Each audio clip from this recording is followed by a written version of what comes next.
Tambahkan memori, HP lemot bisa victory. top up langsung dalam game Tanpa hambatan. Ikutan selebrasi MPL di aplikasi GoPay. Menambah total hadiah ratusan juta. Bonus stage. Gratis 100 kali transfer kemana aja. Beli pulsa harga termurah. Scan QRIS dengan mudah. Download sebelum mabarkan.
Top mudah di dunia games. Pilih game, masukkan game ID. Pilih Diamond, masukkan kode promo, dan pilih metode pembayaran. Masukkan kode OTP. Selamat, kamu dapat tambahan kuota. Upgrade gameplaymu sekarang. Game flash andalanku bikin mainku semakin hebat. Tukar DG rings, diamond dan voucher game kau dapat. Main MOBA apa aja wishlist di tanganmu. Cuma Games Max makin no debat. Beli paketnya dan aktifkan boosternya sekarang. Character select. Bener. You lapar.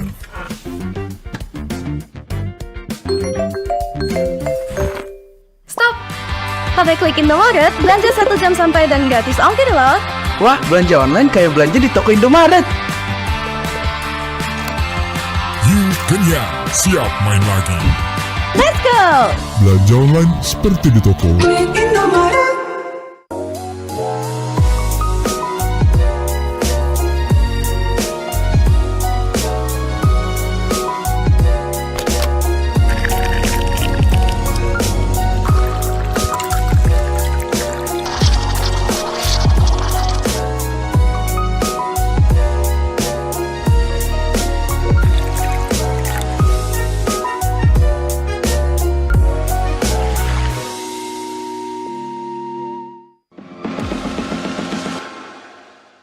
It's only you who rocks my world.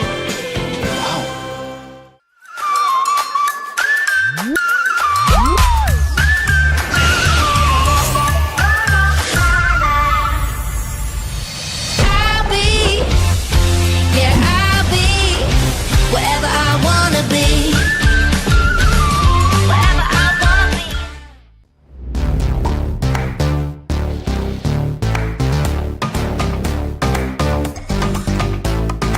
We don't need no sleep because the party.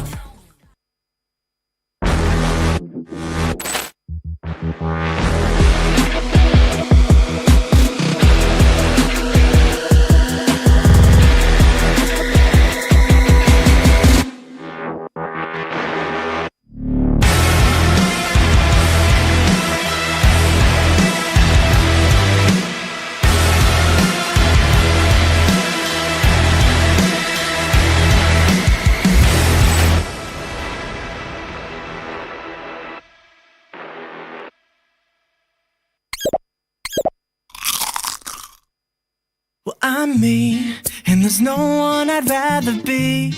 You can sit around and wait and see. For a moment I'll be standing free. So hurry up and wait for me. Got a bag of chips by the sea. The sun is blazing down. I've got my smile now. Here's the thing, your chips will really make me sing. Come on, relax and have some chips with me. Chill out, lay back, I'm right where I wanna be. We've got time to take it easy.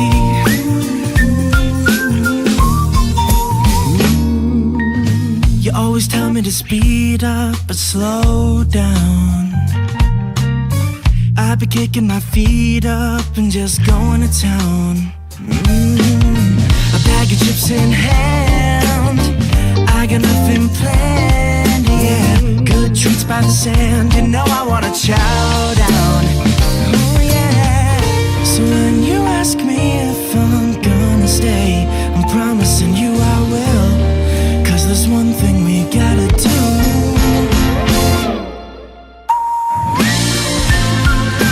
Come on, relax and have some chips with me. Chill out, lay back and right where I wanna be. We've got time to take, yeah. And I'm all that I wanna be.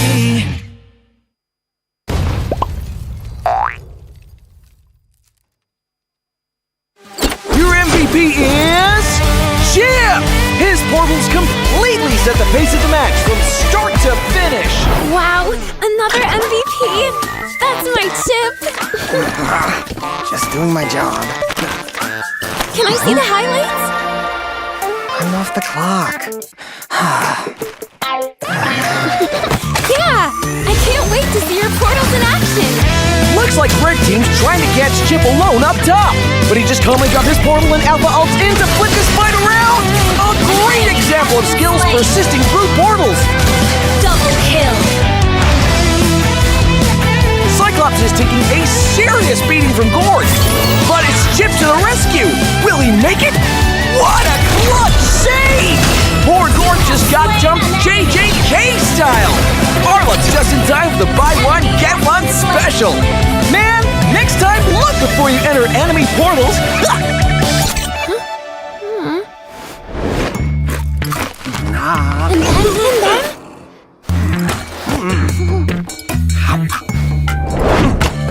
Wow! Uh-oh! Cyclops is about to overstay his welcome! Is this deja vu? Oh, wait for it! Wait for it! Boom! Melissa joins the party! Chip runs a BCC! Sheesh! What a massacre! And to add insult to injury, Melissa portals back to her lane without missing a beat! A skirmish breaks out. Where's Chip going? Is he gonna... He flickers to the high ground! Portal's up! Surprise! Brody gets deleted! Can Red Team make it back in time? No shot!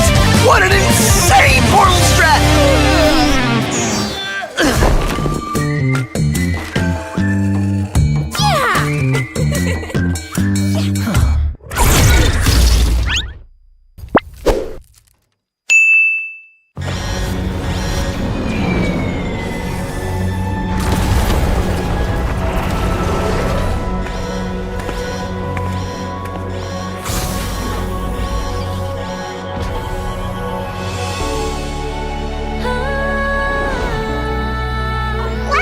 Leslie! Meet Mr. Bunny!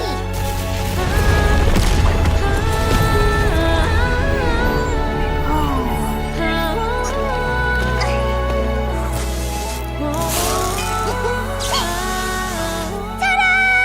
Now you'll be the best sniper ever! No! It's a decoy!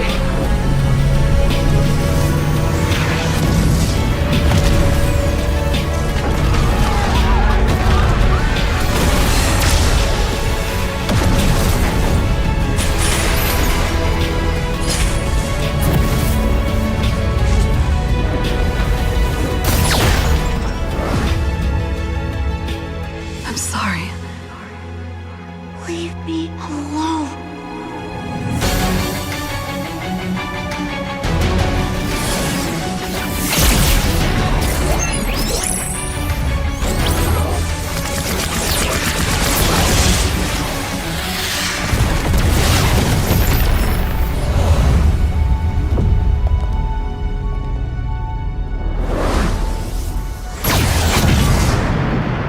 Over here, Ender. So let me know where to go. So let me know where to go. I wanna find you.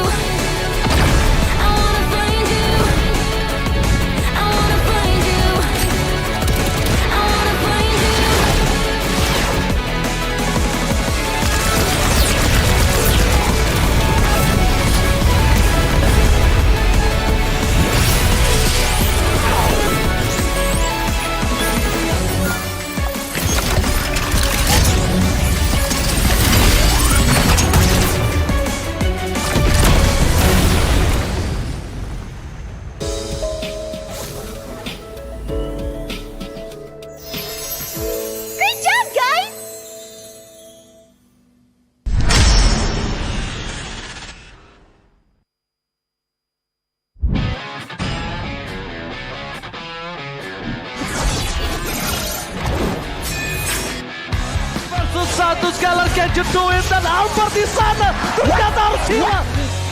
Ledge fight as Long gets instantly shot down by the Blazing Duet, as well as the Electro final blow. This is going to be easy cleanup for Todak as most of the... Apat yun, pero nasipa din siya. Yung ninakaw na sipa, buhay pa rin. Ang 41! Backline already, and they're running for the lives, gunning it. David trying to drag the members of RG right underneath the turret. It's not enough though. Gray coming all the way, and he cleats it all the way up. Just no way for him to run. Just... Kita akan ada satu buah reward di polisi membuat pergerakan dari Mika tuh lama benar-benar slow. Rafanya sudah tumpah.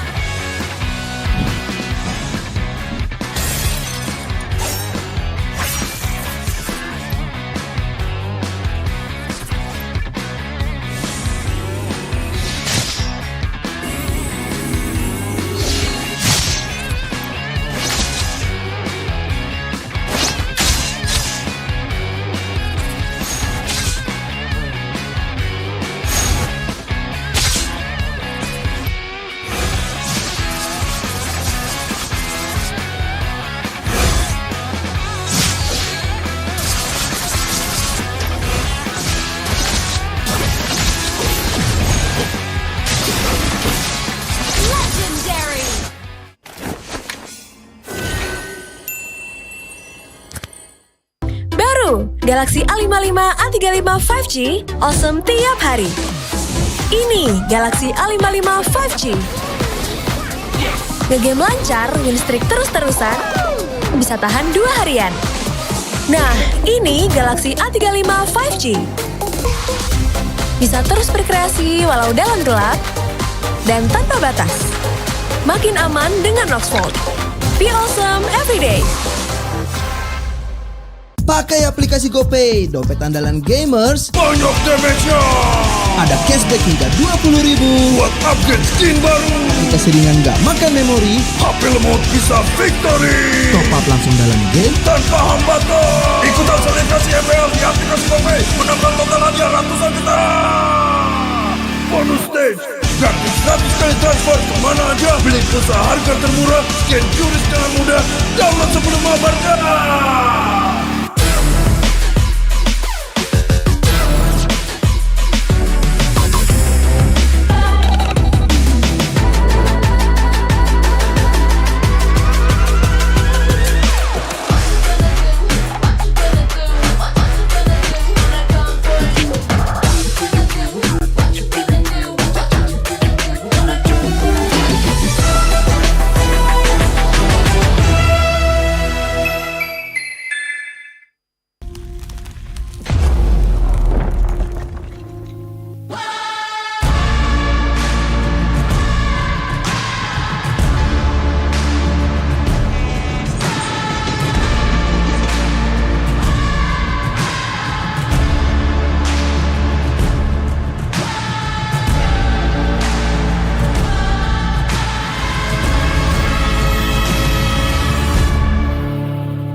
Mudah di dunia games. Pilih game, masukkan game ID.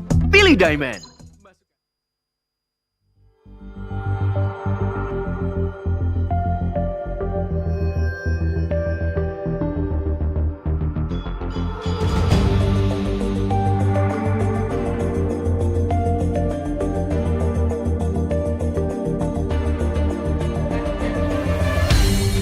Aku kan berdiri dan terus berlari, terus ke arah puncak tertinggi. Ku takkan berhenti, hanya sampai di sini. Kemenangan abadi menanti. You know we won't miss if we unite our focus. And if you haven't noticed, we all live. Nyalakan apimu, hadapi semua tantangan. Hadang semua serangan, jatuh bukan halangan. Bakar semangatmu, janganlah engkau menyerah. Kita akan buat sejarah. We all this, we won't miss. We all this, we won't miss. Saatnya beraksi, jalani ambisi.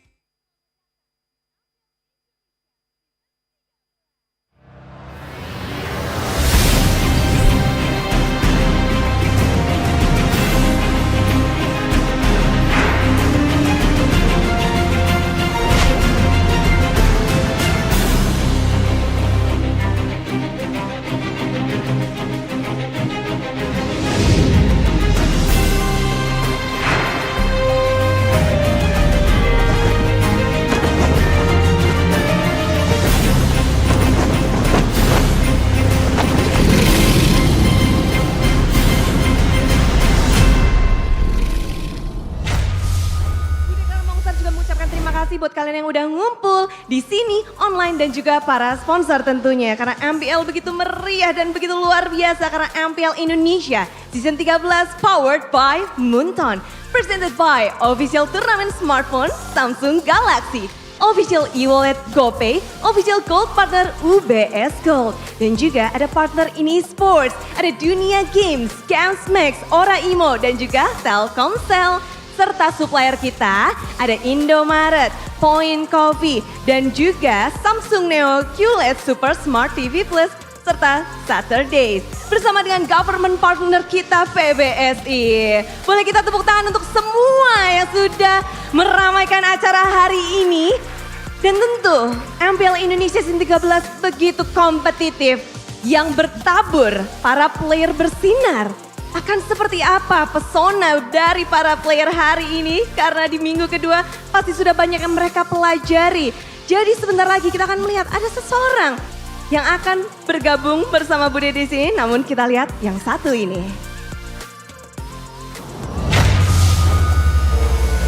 Gold laner kita, Bunny Cutie dari Boss Q. Lalu ada jungler kita, Ian dari RRQ Sena. Mid laner, Okta dari RRQ Sena. XP laner, Don dari RRQ Sena. Dan roamer kita, Idok dari Boss Q. Bapak Aswin, terima kasih sekali. Mari kita abadikan momen ini bersama 5 player terbaik dari setiap role-nya.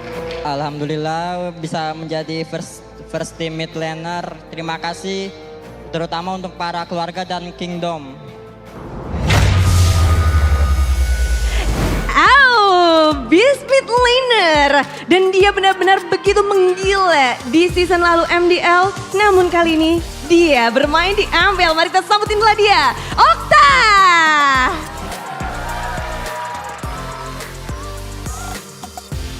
Langsung disambut loh, Okta. Ini kayak dejavu ya, Bude balik lagi ke sini. Waktu itu sepanggung sama kamu di MDL sebagai best mid laner. Sekarang kamu di MPL. Ya, Okta. Gimana Okta sekarang kamu ngerasain panggung MPL yang dulu mungkin di MDL 2 season, sekarang di MPL gimana Okta? Biasa aja sih Bude. Wih, sama ya biasa aja sih, nggak ada pressure-nya. Tapi nervous gitu udah kamu lalui saat di MDL ya? Ya buat nervous sih udah nggak ada sih Bude, soalnya kan sebelum MPL kan ada turnamen di Rusia. Jadi udah diasah. Iya. Dan ini Bude jadi penasaran kan kayak kamu di MDL membela RRQ dan sekarang di sini. Dan 3 first team MDL juga sekarang naik. Nah gimana sih main sama mereka di MPL? Kan dulu di MDL, sekarang MPL nih bersama mereka pula. Ya sama aja, nggak ada bedanya. Sama Bunny Cutie, sama... Ya sama aja Bude. Oh, jadi sama aja ya. Tapi kan bisa dilihat sekarang kan MPL lebih kompetitif daripada MDL. Tentu dengan level yang berbeda juga. Gimana kamu ngelihat mungkin dengan lawan yang bisa dibilang 8 tim lainnya juga monster-monster, Okta? Enggak sih, nggak ada yang monster. Oh. Saya nganggapnya biasa aja, mereka makan nasi, saya juga makan nasi. Jadi itu kuncinya? Iya Bude. Mindset dari Okta? Betul. Okta punya mindset seperti itu dari mana sih? Apakah dari player-player RRQ atau mungkin dari siapa yang bikin Okta punya mindset yang sangat kuat? Ya dari siapa lagi kalau bukan dari Coach Friend. Coach Friend. Jadi baru 1 season, mungkin baru ketemu beberapa minggu aja sama Coach Friend, udah memberi masukan yang cukup banyak ya? Ya banyak lah. Itu yang paling kamu ingat dari Coach Friend? Ya. Dan menariknya lagi di sini kan ya, kita lihat mid laner di MPL banyak banget yang bersinar pula dari Suns. Lalu bahkan bisa dibilang saingan dalam timmu juga, Clay. Gimana kamu ngelihat mungkin mid laner di MPL? Ya ngelihatnya biasa aja sih. Biasa aja semua ya? Bentar, Ya. kalau Clay nggak mungkin biasa aja dong. Kalau Clay kan panutan saya, termasuk salah satu panutan saya kalau Clay. Nah, kamu bagaimana akhirnya bisa satu panggung dan bahkan satu tim sama Clay di MPL? Ya bersyukur sih Bude, soalnya si Clay ngajarin saya banyak hal sih di GH. Apa tuh? Dari apa tuh? Dari in game-nya kah, out game-nya, atau dari mindset, atau dari apa? Ya dari semuanya lah. Kalau mau untuk rinciannya saya nggak bisa ngasih tahu Bude, soalnya rahasia. Rahasia, pokoknya dari semuanya. Dan menarik banget. bersaing dengan Klee untuk ngedapetin slot bermain juga. Itu yang harus kamu lakuin kan? Ya, betul. Bagaimana kamu bisa untuk panutanku nih, tapi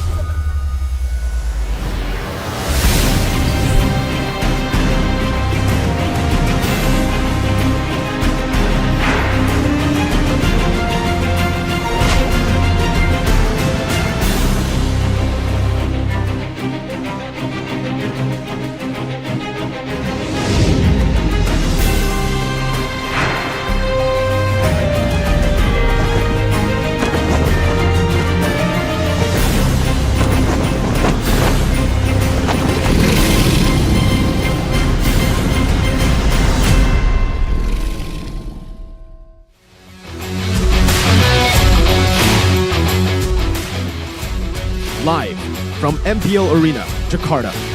MPL Season 13 is powered by Moontalk. Presented by official tournament smartphone, Samsung Galaxy. Official e-wallet, GoPay. Official gold partner, UBS Gold.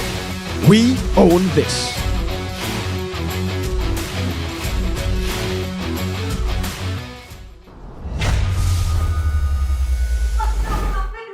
The hallowed halls of MPL ID Season 13, week number 2. Stands 4 teams in this today's 2-match header in this beautiful Friday with me, Sheffin, Irashi, and Miracle.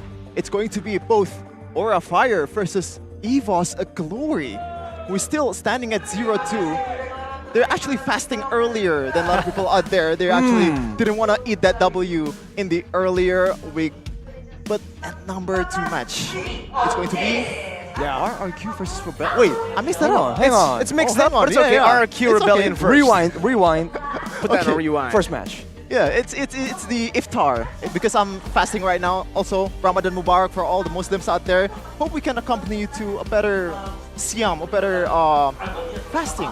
And we can kind of, just so the hunger doesn't linger. You have to watch MPL ID Season 13. But of course, MPL ID Season 13 powered by Moonton, presented by official tournament smartphone Samsung Galaxy, official e-wallet GoPay, official gold partner UBS Gold, and our partner in esports Dunia Games, GamesMax, Oraimo, Telkomsel, our supplier in the mart, Coin Coffee, Neo OLED, Super Smart TV Plus, Saturdays, and also supported by our government partner, PBASE. Rashi, RRQ versus Rebellion. This is your topic, man. Woo. So far, in 10 matches since Season 8, it's 7-3 for RRQ. It's not really the kryptonite that we kind of see Rebellion as, right? But before we get into that, we're going to see the standings of the regular season so far. Bigatron Alpha still standing on top 2-0. And also a very unfamiliar face in Dewa United Esports, Mirko. I thought you were about to say Bigatron Alpha to get a little dig at me, but No. Respect given. I'm happy for you, man. Me too. Okay, maybe not this. Not yet, but later on, Sheffin. Dewa United though. Yeah, Dewa United have been really phenomenal. I mean, being number 2, I would say they're actually not number 2. They're tied for number 1 right now, just based on the alphabets that they are placed number 2. But they have the same record as BTR. RRQ is looking to improve on that in RBL. They're in a very, very tough spot with the next match also, Evos and Aura being in the same spot as RBL. That's the difficult part right here, but I'm just looking forward to RRQ just climbing back up. You know, they're big players in the current season for sure, man. But look at the potential meta patch. 1.8.66. Bunch of nerfs for the attack speed items. We'll get more into that later on. Along with that, there's a buff to Masha that a lot of people have very strong opinions about, first of all. But along with that, from a 20% spell vamp to a 20% hybrid lifesteal for concentrated energy. Meaning that now it's not only just magical damage, even the physical damage will benefit from it. So we might see it built on several other heroes that haven't been able to use it, in a very meaningful way. And of course, new hero coming in. Let's take a look at the nerfs here. For the most part, it's a 5% decrease, along with 20%, especially for the golden staff. But you have to remember, along with this nerf, they have optimized the attack speed stat. So previously, it didn't really work as intended, as the statement we're receiving. So now, with the attack speed more optimized, more balanced, working more as intended, they lowered that attack speed as well. It should even out and result in a more dynamic, a more competitive scene in the Land of Dawn. But also there's also another adjustment in this attack speed department, right? Because the cap for attack speed for marksman or other heroes out there has been removed. So we can see a lot of attack speed heroes like Claude, which builds pure attack speed items, can kind of, you know, like be kind of over the limit from what he used to be good at. But we're gonna see it's the potential after patch with the attack speed being nerfed, Rashi. It's pretty obvious who's going to be on top. Of course, with the attack speed no longer being the meta itemization, all these heroes with ability-based damage, especially combined with a strong laning phase, you can expect Brody, Clint, Bruno to an extent to just shoot up in priority, considering that they have a better item build path and a quicker power spike as well. With the current meta being so competitive, so aggressive in the gold lane, we're seeing great highlight moments in the gold lane. I think the faster they can get up to speed, the better, man.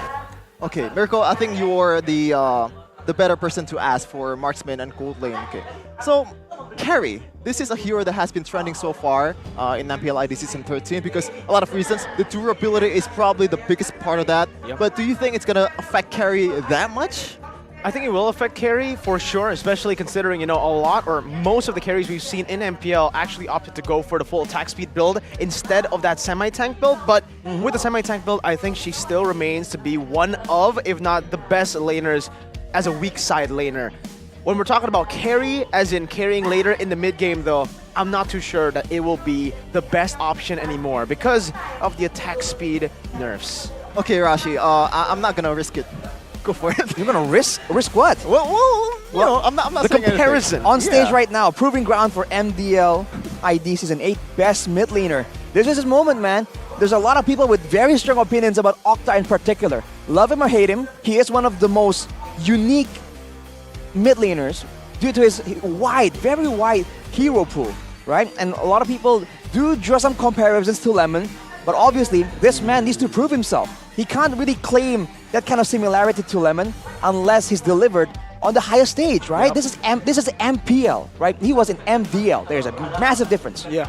Big difference as well, because for MDL they actually use the global ban system, which basically forces you to have a lot of unique heroes. Meanwhile for Lemon, he's been playing in MPL without the global ban and he has that many unique heroes. So it just shows you the different levels, but obviously Octa, good start, good foundation where he can continue to grow and progress later. Maybe he'll be the next Lemon, who knows? Oh, and also to be fair, Lemon has played more than one role. He's played the XP lane with Lapu Lapu, with Terzla. He also played Gold in Season 7. Has been a lot of great moments with Lemon. The Lapu Lapu dive against Evos SG, I believe, in Ember Championship. There's the Tigreal lock on Brand Season 11. Yeah, we kind of miss him, man. I think you're the one who missed him most. Well, I love a familiar face. He's a bit of like a big pillar of foundation for RRQ. But hey, when the new faces come in, all we can do is support, man. I just wish the best for whoever is in the lineup. And today, we're talking about Octa a lot, and he's up against Sway Low, potentially, right? And this is going to be a duel of the flexible picks. Because remember, Sway Low kind of shot up in popularity when he brought in the Lapu Lapu in the mid lane. He was doing all this crazy stuff. Octa, I believe, played the Belleric in the mid lane. I believe we received info, it's on a 50% win rate, 1 win, 1 loss. But hey, that's a crazy pick.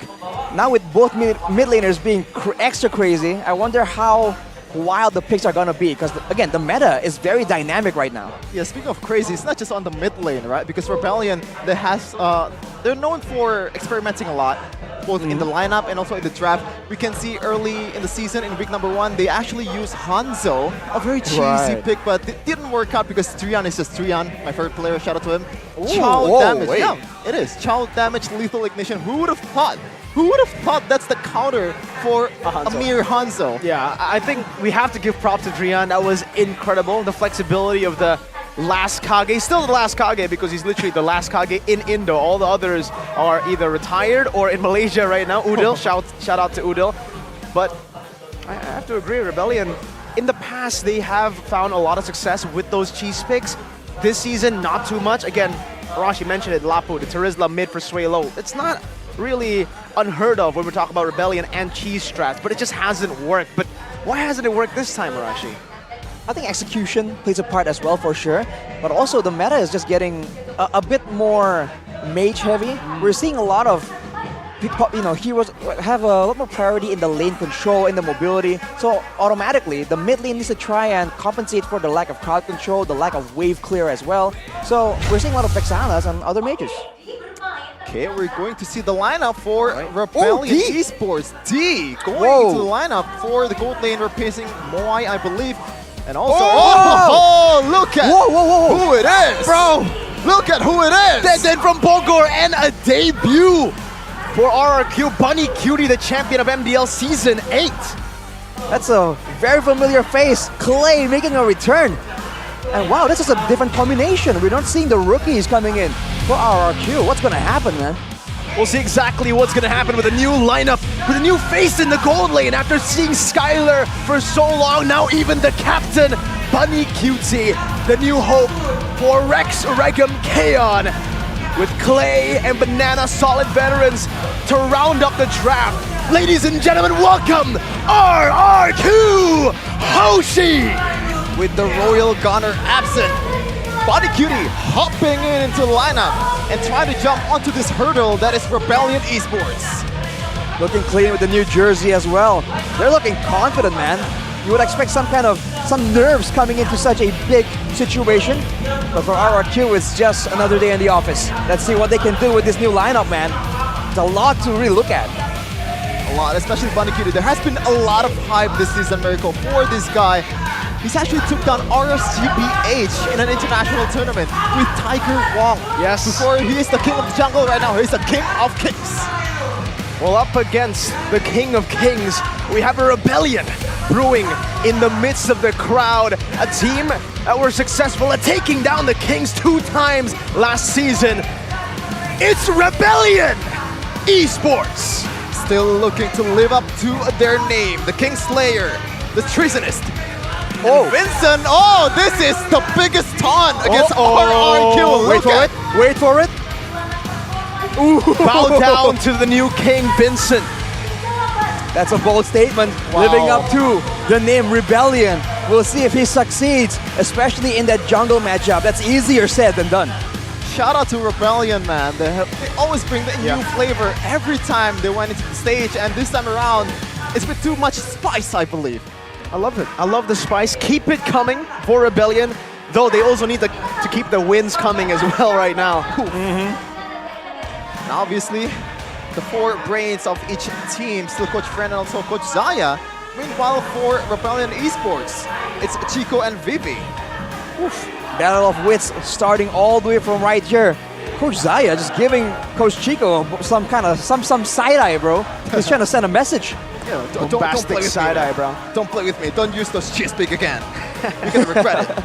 Well, speaking of cheese picks, Ren is kind of known for his cheese picks too. I don't know if the Odette or even the Layla will show up this time. The audacity of bringing up a Layla, especially, imagine, Rebellion picks up a Hanzo to that Layla. I don't think Layla's gonna have a good time against a Hanzo. Absolutely not, man. Layla, one of the worst hero in terms of how you can get out of sticky situation because there's no dash at all. And even Skylar kind of struggles to use it against some teams. Well, for sure, it's not an easy hero to play, but here's the team head-to-head for week 2, day number 1. If you look at the stats, it's pretty dead even. The team win rate, though, obviously sides towards RRQ.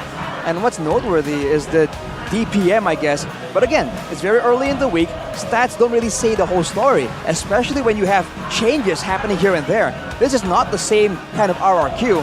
And I think for Rebellion, knowing Coach Chico, there must be some kind of plan B in case the roster does shift like this. I believe also, based on the most pick and ban heroes, this is old data, so we don't have the new data yet for the head-to-head. So this is still Season 12. Kufra, not really a pick we see a lot from Brusco, and Beatrix as well, not a pick that we've seen at all from Rebellion. I think the one that give it away is the Ling ban from RRQ. No one picks Ling anymore, man.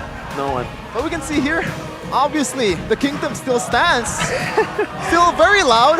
Did you see that? Bakso Urat, Brusco Irat. How do you even translate Bakso Urat for our international audience? What's Urat in English? It's like tendon, not tendon, is it? Vein. Well, regardless, it doesn't rhyme in English. It's a kind of meatball, but it rhymes. Veiny meatballs. Skipping over to the keys of victory by the Samsung Galaxy Series for Rebellion. Bring back pick-up strats of Rebellion Season 12. That's a tall order up against RRQ. but not running the plan passively and being more adaptive. We talked about the adaptability of the mid laners. The side laners have a bit of that as well. So with a bit of a change in their own roster, they have to try and find something that works right here. Maybe try and predict what RRQ are trying to do without Skylar and maybe match that, right? Try and counter it somehow. Look at the new players and whether or not they can be exploited with their inactiveness because they're just now stepping into the roster. I like the adaptive part, man. But speaking of RQ, the keys of victory by Samsung Galaxy Arashi. Optimize the patch with Bunny Cutie's extensive hero pool and the far lane gameplay that can exploit Rebellion's weakness. If they can try and get control in the EXP lane, right, bully cars a bit, make sure that they do dictate what happens in the far side of the map, that definitely shuts down one of Rebellion's favorite weapons, right? Having that strong EXP presence so that they can get better control around the Lord and have pathways to really sneak around and attack the opponent's composition. Cars and Banana, kind of the same player, I believe, in terms of playstyle and also the picks. They love to go in very, very aggressive with those Benedetta, with those Paquito.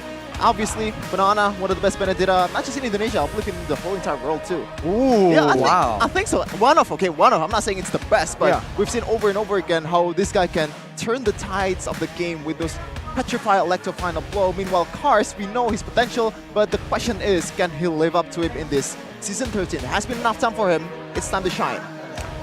We'll have to see about that, right, for Cars. But let's take a look at this. Rebellion's pickoff gameplay is notably effective, as out of 12 instances of utilizing Kaja and Franco for pickoffs, they secured victories in 10 matches, amounting to an impressive 83% win rate. And that's the thing that Rebellion have kind of lost this season. I mean, you can't completely blame them, because obviously there have been changes in the meta that have stopped the Francos, the Kajas from being the prio picks in the roam position. Heck, RRQ, they've always gone on to first pick Minotaur of all picks over everything else. So the shift in meta could be the reason as to why you don't see the same pick-off heavy Rebellion that we've seen before. On the other hand though, against a team that has less synergy, a team that changes their roster, pickoff gameplay is usually a very reliable way, because to try and prevent pickoffs, you require some coordination, good communication. So maybe now, knowing that RRQ has a lot of new faces in the roster, Rebellion can revert back to that strategy. And by all means, right, you're relying on one person to really kickstart the whole process. So it's a very legitimate possibility for Rebellion. Okay, week 2 of MPL Indonesia Season 13 starts with this draft. Coach Fran and also Coach Chico on the helmet for both teams. Upon the edge. All right, we're starting with a lot of roam-heavy bans here for RRQ. So they're respecting the engage and pick-up potential and the flex from the Ruby. But the Tigreal, though, really stands out. Yeah. It kind of hints that they really don't want to get that surprise pick-off factor. So it might be a more of a team fight, cover-heavy kind of composition. So I think I do expect that Minotaur to make an appearance here. Yep. It's pretty much the same hero. Yeah, we haven't seen a single change on the Tigreal, I guess. Yeah, 2 heavy CC heroes with those Minion Fear and also Impulsion. Iconic plays have been made with these 2 heroes, and they're looking to create more with Brusco. Speaking of Brusco, how was he in the first week, Arashi? He's okay, but I think he really doesn't shine as brightly if you take away some of his comfort picks. And so that really relies on the team as well, right? If they can set something up where he can have that comfortable pick, like the Minotaur, for instance, a very notable one, then they might be onto something. But they're banning Win and Navaria for RRQ, so maybe they're the ones trying to go for a pickoff, and the Ruby and the Tigreal are just precautions against a counter-engage instead. For sure, there's also a lot of things to consider for Brusco and also Irad, right? The language barrier, even though like Indonesian are one of the easiest language you could learn for, but it takes time, right? And that synergy can really build up in in a span of like a month or 2 months. It needs more time to be able to be better. Yeah, I think that applies to everyone except Yaoi and Yen. Those 2, for some reason, picked up Indo like it was nothing. A few weeks and it was Angela first pick. Wow. Okay. Man, interesting. Wow. I was fully expecting the joy is some up for kind of grabs. I think engage. that's why. Yeah. Yeah. Right. We'll see if Rebellion picks it up, though. I mean, Vincent has shown to be able to use it, but without the Angela, it does lose a bit of its edge, and there's still a lot of ways to really counter it. They have to pick it. It's basically a checkmate. if Rebellion don't pick up the Joy, oh man, That's Irad one. on a Joy with an Angela to help Irad on the Joy? Are we gonna finally get Eradication, the assassin Irad? Will it happen? For sure, man. Because so far in the season, like Irad has kind of been underutilized in a way, kind of like Kyrie playing with so many heroes. But it's going to be Baksha. It is notorious for being a Joy counter, but do you want to gamble against a Joy Angela combo? It's Irad's Joy. That's dangerous. I mean, the Baksha has crowd control, but as a team now, if the Joy does make an appearance, they're going to be forced into some picks just to ensure that there is enough crowd control. Because even with the Baksha, even on a tank, the Joy just operates in such a weird way where technically you have AoE, you have burst, and you also have quite a good amount of sustainable damage. So it's kind of an all-rounder. And so for RRQ, even if they pick it now, they haven't really shown their full hand, right? So they can really just go for some surprise picks and just catch Chico off guard. Quick introduction for Bunny Cutie too. Look at the achievements: Best Rookie MDL ID, Best Regular Season MVP, MDL ID Season 8, First Team Winner, Finals MVP. And it shows that he shows up at the big moments. He does, man. It was an impressive season for Bunny Cutie. My favorite player from MDL last season for sure. After watching him play, I was really moved by his plays in MDL. He was a standout for sure, man. The biggest standout. And I'm glad to see him finally in MPL. This is his moment to prove himself on a Bruno, though. We'll see if the bans from RRQ gravitate more towards the gold lane, or is it going to gravitate towards the roamers that can really shut down? We're back! Yep, I was about to say, shut down the Joy. There comes the Kaja. There comes the pick-off strat Rebellion. And with a Kaja Baksha, this is going to be a very deadly, fast-paced game coming in from their side. I was gonna say that Baksha kind of benefits from this patch, isn't it? Because a lot of the marksmen are nerfed, and in early game, Baksha is one of the most durable jungler out there. So that's probably why Chico is leaning towards that Baksha. But this is, they're back to their roots, man. Like, I'm hyped with carry as well. Now the question is the Angela, can the Angela be flexed to the mid lane so they can get something? They can counter-engage, they can deter a pick-off situation right here. That is still an option that RRQ have. That's where Coach Zaya just can play around with this, but he goes for the Valentina band. So is he planning on getting a big ultimate in the mid lane? The Vexana is definitely still on the table. It can be a problem to deal with, especially if you have low damage output, technically like the Baksha, even though it does deal percentage HP damage. Fairness has to be banned out as well for RRQ for sure, because if Rebellion are able to counter-initiate, use that pick-off with the Kaja, and also utilize how sustainable this team already is, plus the Fairness, it will tear down a lot of what RRQ are building for themselves. They're going to rely heavily on that burst from Joy. If Rebellion gets their hands on Fairness, that burst isn't really going to have a lot of kill pressure on them. They banned the Terizla as well. They know, right now, no initiators, man. They're taking away these initiators. And also, there's no proper frontliner yet from RRQ, so I expect this Angela is going to be a mid lane Angela because they already have enough magic damage on Irad. Yeah. So what's the option left here? Do you want to go for like a solo far laner, like Paquito for Banana, and also a tanky frontliner for Brusco, I guess? Tanky frontliner is an option. But I guess they still want to have some kind of engage though, because there's no way they are planning on going up against a Kaja without ways to really punish an overextension. So I feel like the Paquito is a great choice, but they ban it away themselves. So maybe they want something that they want to go with something that's a bit more team fight oriented. So they're trying to get away, they take away all these picks from Rebellion. They can really force their EXP laner to just be pulled away to the other side of the map. What do they want to go for? Arlet? Khalid? Khalid? What do you think about the Khalid now, by the way? You're a Khalid player yourself. We haven't seen Khalid at all in MPL ID. Very different from last season. Is it not viable anymore? Well, so far there's not much CC, but that's going to change in the last phase of the draft. But against a Joy, against a Bruno, I think it's a pretty decent pick. You have enough burst. And that Paramis, Mirko, as you said, on cue. If they don't ban it, it's going to get picked up again. Unless RRQ have like a forehead kind of counter towards this composition. This is a Rebellion win so far. Is it engage, right? Knowing that everyone's going to be grouped up together, are they going to go for something? I mean, Rebellion definitely see through that. That's why they banned it with a Terizla. what other options are available, man? I mean, the Yuzong is still available, and Banana is known to be an aggressive player, but it doesn't have that kind of AoE kind of engage, so it's probably something a bit more unusual. They're still hovering towards the fighter. Guinevere? Is available. They need some tanky members. I don't know about that. Hovering on a Tamas for Banana. The Minotaur. And the Thomas. It's a good combo. The Minotaur and the Tamas. Some tankiness.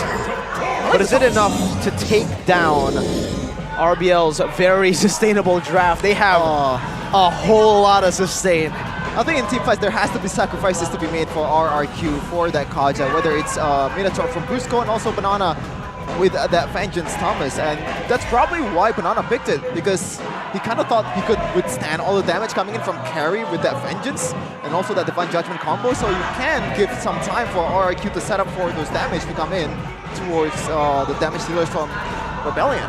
The Thamas against the carry, I believe we saw something like this in one of Aura's matches, I believe, where he just got, well, the carry can just get demolished by a Thamas, so that's definitely a big threat. But again, with the Minotaur, they do have some kind of counter-engage, some kind of AoE, but Rebellion really holds the cards right here, and whoa! Okay, new skin. I thought that was a new hero or something. Benedetta, MPL Special Benedetta. treatment, okay. I like that, I like that. I think all the MPL skins should get like their MPL skins highlighted. So Benny. That was cool. Caught me off guard for a second. Me too, yeah. But Rebellion now, it seems like they're trying to avoid team fights as much as possible. So if they can get the pickoffs going, that's good for them. But if RRQ can force them into those team fights, all they really have going for them is the Netherrealm. If they can punish it with the Minotaur, this could be a disastrous outcome for Rebellion. So we'll see how that plays out. So it's about layering the CCs and the damage for RRQ against the Faramis ult. But for Rebellion, man, I think they can have two options here. They can play really aggressively or quite passively, waiting for the Joy to come in first to be able to get punished. And also you have that Faramis ult. But we are going to go into the game. Week number 2 is starting for MPL ID Season 13.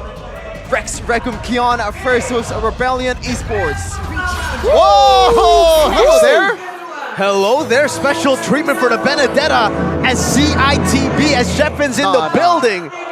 It's Ramadan, it's CITM, Sheffen in the mosque. There you go. Sheffen in the mosque. Well, Rashi, gotta ask you instantly, draft.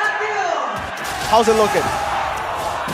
Some might call me biased, but I do like RRQs. I think it's a bit more flexible, but Rebellion has a lot of ways to get the ball rolling. And Cars, with a lethal ignition, that's some damage coming in. So Banana needs to be quite careful, but on the Thamas, I feel like he can hold his own in the laning phase.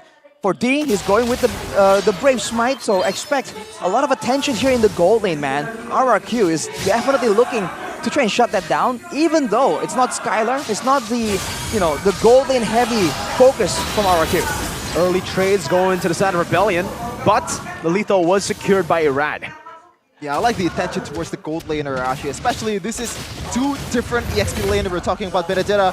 Very, she has the advantage of rotating much faster than a Thamas. I think right now for RRQ though, they definitely have a lot of reason to want to get Clay ahead, get him assists, get him some farm, get something. Because later on, if Audi makes the play for the pickoff, then the hard guard can definitely just ruin all the tempo, all the plans. But Irad here playing a risky game. Petrifying to live with the shield unity down as well. 1 HP first blood. Taken away by Vincent here, the guy who was crowned earlier in the opening. Eradication becomes the eradicated. That was kind of a weird, commitment towards the jungle area. Even using the ultimate. Seems like he was underestimating how fast Rebellion can respond. He's trying to go for an outplay, but it just did not work out in his favor. And now without him on the map for just a while in the early game, those seconds do matter. You can see that Rebellion are trying to set up, trying to get some prio for the objective contest. Again, RRQ though, if they get to the level 4, they do have a huge spike with the hard guard and Joy combo. But it looks like they don't want to wait for it. They already have level 4 towards RDGZ. Oh, finally, Brusco hits it. Alright, that's level 4, so Netherrealm against Minu and Fury and a hard guard. I must say, if I'm in the Rebellion's shoes, I'd be quite worried, man. They need to try and get the pick off first, but it's just too early right now. No real damage is available for Rebellion to really one-shot someone that quickly. Yeah, so they're utilizing the side wave pressure. You can look at that, mid lane cleared up, bottom lane as well. Cars has an advantage over Banana. They're continuously going to do this. Minions Fury knocking up 2 members, and the final blow comes in, and Vincent still with the consecutive retreat. Consistent as ever finds it. Now Swaylo taking very low, able to escape his Cars, jumps into the Petrify, locking 3 down. That is an amazing Divine Judgment to lock and isolate Banana as his vengeance just... Okay, we have a pause here. That caught me off guard, but yeah, as the vengeance got off a cooldown. I like that they're not panicking, Arashi. The fact that they are, getting hit on by those minion furies, those knockups, and they're still standing on their ground, even taking the total. Vincent once again showing that he's one of the most consistent jungler in the league with those retries. He was quite notorious for winning out those retribution battles, despite being a newer face in the league. In fact, in that fight, I think RRQ kind of panicked a bit more. They were kind of corralling on each other, and as a result, they were taking a lot of damage from the Fairness, from the Benedetta as well. And against Rebellion, man, Auditizi was just so patient with the Divine Judgment. Usually we saw the Minion Fury, the engage come in, you want to use it to try and stave off some damage, lock someone down, but no, he held on to it until way later. That's something I definitely wasn't expecting. I think RRQ now, they gotta put more respect on Rebellion's name. And it's gonna be more interesting for the next objective fights, right? Do they want to concede? Even though they have that Minion's Fury, they actually execute that quite goodly, right? RRQ, they have the knockup, they have the CCs, but somehow Rebellion just comes out on top. Do they want to concede the next objective based on this fact? Because they already have the disadvantage from this fight? I feel like it's a timing issue as well, because you can see earlier, if you can see a replay maybe later on, the Minion Fury came out very early. It's almost like the Minion Fury comes first, and then everyone scrambles to kind of follow up. They were in the general area, but they did not start the sequence together, right? So I think if they go together, where let's say Irad can just output the damage while the members are still being knocked up, being crowd controlled, the fight can absolutely play differently. And for both teams, they have a decent amount of mid-game power spike. But I think for RRQ, it's still more favorable because they are the ones who can bait Rebellion into a big fight near the turtle. Yeah, for me, I think it's just... I don't think it was mistimed. I think it was mistimed because they were already kind of outdrafted for the first turtle fight. As we have seen in the draft earlier, the Fairness, the Baksha, all these heroes for the first turtle, for these neutral objectives, just do a bit better. For RRQ, they're great at pickoffs, they have a lot of burst damage, but that's why the Fairness was so crucial. That's why I was really confused as to why that wasn't banned out. The Paquito was prioritized instead, and now we really get to see it. Top assist though, MPL Franchise League, the record holder, Clay, the man who actually now has finally made his debut. It's been a while. He didn't play in the previous tournament, he didn't play in the first match for RRQ, and only now is he showing himself on stage. 2,000 Arashi, like, how many games you played, how many good games that you execute to reach 2K mark? 2K assists? I don't think I have 2K assists in general. He has more than 2K assists in the league. That's insane, man. And he joined in Season 7. Oh, wait.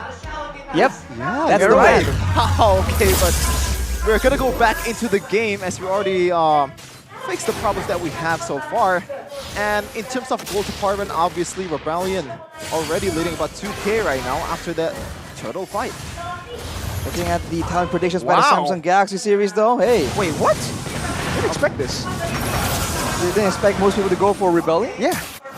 Hey, maybe they figure that there's going to be changes, or maybe RRQ has just been looking that much shakier. Were you trying to curse, Sheffin? No, because I was trying to curse. No, I actually picked RRQ. I don't know why you chose Rebellion. Oh, okay. Oh, See, hey.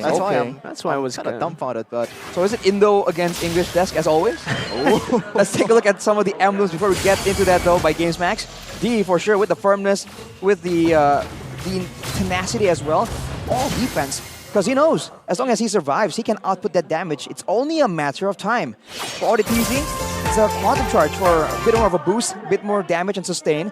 And then going for the Wilderness Blessing still, along with Sway Low. So this is a very fast-paced, roam-heavy kind of playstyle that Rebellion are trying to push and force RRQ into. Because looking at Bunny Cutie, he's going with the Weapon Mastery. He's planning on scaling past the carry that I think they're assuming will go for a tanky build. No trade right now. Vincent shield unity in. but he won't commit to it. RRQ held it. They rotated everyone there.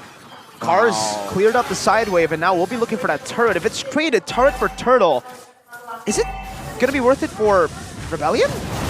Ooh, I think it's worth it because with control, right? Yep. Their movement speed definitely plays a part here. And orange buff. Wow. Vincent just being very active though. But it's still a good, it's a little positive trade for RRQ, right? Because like if they concede the turtle anyway, then they're gonna lose too. Bob Bristol still taking all damage. Arashi, carry with these kind of items and also this kind of builds. Do you think RRQ has a solid way to kind of, put on all the damage? Meanwhile, Vincent going in. Shield Unity. Brusco does have the Minions Fury. It's baited out very easily, and they are just going to back away. Super decisive Rebellion. Wow. Wow. Moving on back to that topic, Chef, and your question. Going with those items, can they, deal with the carry problem later on? I think they do have options. They have an assassin after all, but he's not going for the tanky build, right? He went with the corrosion scythe instead of the Thunderbolt we usually see early on. So I think there's a chance that they're definitely relying a lot on D just being able to survive, even though he's not going for a tanky build, which might be risky later on. But with 2 turrets taken out, Rebellion has a lot of space to try and make plays happen here, and Cars already being very active with that Benedetta, having the mobility advantage over the Thanos. For sure, man. Space plus Benedetta is just gold, like especially on the hands of Cars. He's no banana, but he's still he's a machine. He's a mash. The mash. But yeah, so far 2.8k, almost 3k gold lead for Rebellion Esports. Almost there, but no threat just yet, and they're still looking to set up for this total Rebellion. 2 side turrets taken out already. That was the advantage that Arashi was talking about, that map prio. Cars as well, Sea Halberd. So they have 2, NOD and Sea Halberd already, very early, 7 minutes in. Just making sure that Angela combo won't work. I mean, when you shut down the Angela, then you shut down the Joy at the same time. Banana, though, trying to get some pressure. We're going Brusco. Quicker in, final blow. Banana takes it away. Rad gets locked down in Divine Judgment. That's another realm, saving everybody, and they lose out of the turtle, but they win out of the team fight. An amazing initiation back again from Cars in that Petrify to lock them down as Onitizi zones them completely from this mid-wave. Irad doesn't even have the electrifying beats. An easy turret take. They lose out on the neutral objective, but it's an all-out win everywhere else on the map. There's a trade though. Irad electrifying beast securing the purple buff. Here, his own. There's a turret up top, but it's a tier 2 every time. Rebellion have an answer for whatever RRQ is doing. Seems like audience prediction is, the opposite side of we're seeing right now. But Arashi, with the absence of Skylar in the team fight, I think he's just setting them up for failure, especially if Brusco going in without, all of his teammates' presence in that team fight. Skylar or Bunny? Oh, I'm sorry, Bunny Cutie. Yeah, I'm sorry. Bunny Cutie. I mean, we're so used to seeing Skylar, and now, wait, hang on. Is this going to be Cars making an outplay? A lot of damage. Eye for an eye. Rad jumps in. The final blow saves him. This might be a bad spot. A sandwich maneuver. Bunny able to dash away from that shield unity. Amazing mechanics displayed by Bunny, the debutante. Well, see, discipline though. The mechanics though are definitely there, and we've seen this before. RRQ kind of losing some steam, but they're allowing their gold lane to really farm on the other side. The thing is, we saw this done with Claude in the hands of Skylar, so he's able to actually farm a lot faster, and he's able to actually get more efficient rotations. Now you're seeing Bunny Cutie just power farm, but he's not winning in gold against D, so it's really not a good sign, not a good look for RRQ. You gotta try and optimize a bit more, because Rebellion, they are moving very efficiently right now, and Cars is going all in on the dueling, man. He has the Heptases as well. He's looking to try and one-shot the backline. So even for RRQ, they have the same problem that Rebellion will have later on. They have a vulnerable marksman that can be bursted down later on. It's hard. I think it's just hard for Bunny Cutie because he has to play a bit more front to back while Iraj just wreaking havoc in the backline, but it's not going to be enough when you have those ultimates from Auditizi, from also Swalo. There's a lot of peels, there's a lot of layers to be peeled for RRQ, like they can do it. Alright, here comes some advantage for RRQ. Whoa! Into the mid lane, Iraj dashes into the final blow!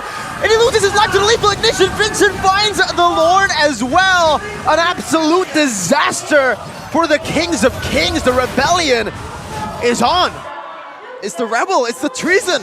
from Rebellion. And my god, what a pickoff against Irad, and also that wasted Clay's ultimate in the hard guard. Wow. I was about to say that this is the advantage. Clay can separate, and RRQ has another layer of like macro play available. But as I say that though, this is what Rebellion does best. The pick-off strat, man, is just so good. They still haven't used the Divine Judgment yet. Audi's just holding it in. Man, at this point, him not using it, I think is a bit scarier than him using it, because now you're always going to be thinking, what is he going to do it? For sure, man. It's just, how do you play as Brusco right now? Because if you go in the same way as before, I think it's going to be the same result. I think he has to wait for them to overextend into the... Oh, there you go! TC, Flicker Divine Judgment. When is he going to do it? He'll do it in the 10th minute. Cars jumps in onto Bunny. Still a good flicker out right now as they try to siege down in the bottom lane. Oh, man. Now just got melted down. The Electrifying Beast not able to dish out enough damage in 11 minutes. They are threatening the game, and they've lost the 2 Bs in the team. Brusco and Banana, only 1 B left standing to defend this mid lane base turret. Let's see if Rebellion can do it right now. Swallow brings them all back in. Cars into the back, finds the Irad, and the last B, Buddy Cutie. 2 members left standing, Brusco and Clay. They're looking to end right now as Decent game for free hit as the Divine Judgment cancels out. The Minuous Fury absolutely dominated. RRQ has been taken down by the Revolution of Rebellion. They strike first against the Kingdom. Wow! Rebellion, what a performance, especially in that late of a game. The execution is just insanity. Wow, that was clean. That was a clean performance. I thought if they do it, it's gonna be messy, it's gonna be difficult. But man, they just made it look that simple. That micro play though, Swalo with the flicker, Shadow Stampede, and Cars with the micro as well. The combo, Shaq and Kobe, Salvi and Iniesta. No, we have Cars and Swalo in the building. Just like the Arc, man. He was just Cars last season. We said Cars 2. Now it's Cars 3, baby. Is it the better movie? No. Yeah, it is better than 2. It's not better than 1. Yeah, one is where is that? Yeah. But for this context, he's better than 1. Wow, man. He was doing everything. Lane control, pressure, assassinations, initiations, that's crazy. He's a machine. He is Cars. He's him. Vroom, vroom. Vroom, vroom, bro. You know how fast he is? Ka-chow. Ka-chow, bro. Whew. Game highlight, the aggressive play from Cars, and Swalo brings Rebellion to victory over RRQ in Game 1. That final play from Swalo too, to just pull 3 members in. They just know what they want every single moment, right? We were talking about, you mentioned it earlier, Mirko, they're being so decisive in a way I haven't seen in a very long time. What happened in the, just in between week 1 and week 2? Week 1 Rebellion, you remember how they played? They were indecisive. They were not playing the macro game at all. They were downright bad. Now, what the heck happened? And the only changes so far is D on the gold lane, which, you know, is not really the biggest factor in this game. It shouldn't be. Yeah. They got the keys to victory right now. But yeah, Game 1 for Rebellion Esports. RQ just had no break whatsoever. Objectives, team fights, all of it. Like the far lane pressure that Cars put against Banana. He can't really keep up as a Thomas. Like it's just wrong in all over the place for RRQ. And shout out to Chico as well. He drafted the perfect draft for this match. Oh man. Those crafty drafts, man. Even there's some moments, I'm not trying to discredit Rebellion and say, oh, it's luck. But there are so many times in the big fights, in the neutral objectives, where they just survive with a sliver of HP. And the fact that they're able to just time when they're gonna retreat and move forward that well against RRQ. I mean, man, that is tough. I think one of the examples of what you said is in the bottom lane, I believe Vincent had a chance to kind of sandwich. I almost said Skylar again. Bunny Cutie with that Bruno. Bunny Cutie. With that Bausha as well. But they didn't commit. They know that they don't really have that damage because D is not in the vicinity. He's already recalling. I like the discipline. I think I can see a lot of MPL teams doing the engage, but Rebellion, just the discipline is just off the charts. We were criticizing everything in their game. Me mainly, I was criticizing them hard. Even in my video, their drafts were very weird, their playstyle, everything, and they changed everything in a matter of a week. This is what cars do. I don't think you want to do this though. That's the Kumar move. This part though. Hey, we'll see. We'll see that we'll see if he mobs us. I don't know if he has the jawline to do it, but the performance backs it up. This Benedetta definitely does. We have to wait for a close-up, man. We just have to see that jawline from Cars. Let's see him mog us right now. Mog us? Yeah, mog. Oh, that's okay. the meme. Mog. Yep. Anyhow. Anyhow, we're moving on to the game 2, and what I like about them is they're not really getting sidetracked by their cheese pick, you know. They're staying exactly. They're staying to their nature with that Kaja. The This is what pickups works, yes, and just go for it. Like no need to adjust a lot when you already have this winning strategy. formula. Yeah, you know how to get the W, then do it. It's as easy as that. Well, not really, but you know what I mean. Yeah. Well, you gotta also, again, put some respect on Auditizi, man. We haven't seen the pickup playstyle so far, right? But with him being there, it just almost seems like it's a matter of time. It's so reliable from Audi, and that also augments the rest, everyone else, because they're concerned about the Divine Judgment. What do you know? It's a Electro Final Blow Pacify combo that starts the fight. So that kind of pressure is something that you really need if you're trying to shut down your opponent's game plan. Looking at the itemization, he doesn't care. He has the skills to back it up. He's going in full damage, and he was just one-shotting people left and right. That is ridiculous. And I think one of the benefits of going full damage on a Benedetta is you clear lane much faster too, so you can rotate to team fights faster, and Banana cannot keep up. This is like I would say the perfect game for Benedetta. Like this is how Benedetta should be played, I believe. I mean, in fact, sometimes we see Banana just try and rotate so early on, and Cars, he'll take out a turret, and then come join. Poison. Or even towards the later stage of the game, he doesn't even come to join the fight, and Rebellion win anyway. So their calculations on how ahead they are with the items, with the levels, are just so on point. Here's a player of the game highlights by UBS Gold. Yeah, this is one of the, it's a bit weird, but I get what he's doing. This is Brusco trying to make a play, but unfortunately, Faramis happened, Auditizi happened, and Vincent with the retry happened. It almost feels like RRQ that we should really try and make the play happen before the turtle maybe, and burn out the Netherrealm before the big moments actually take place. But no, I mean Rebellion, they just adapt in so many ways. The skill usage, the rationing of crowd control, and the targeting, right? When you use a crowd control and who you use it against is so good. Right here, man, Iraj was just not ready. Yeah. They're definitely caught off guard. I agree with you, Arashi. They should have forced the fight earlier, because them taking it slower on the turtle basically meant that Cars could clear that bottom wave, get Prio, and then they'll automatically have the advantage either way. Even if they don't get the turtle, he already has a level advantage over Banana. Ooh, look at that. That was as good as electrifying beats as you can get, but Cars, man. Oh my goodness. Boom into the base. Disgusting. Suelo too with the pole. Shout out to him as well. Well, after that, it's only Angela and Minotaur. No chance, man. Rebellion, they just brute force the end of the game right there. That's nasty stuff. You have to wonder what RRQ's feeling right now. Remember, Rebellion do have a reputation for taking out RRQ.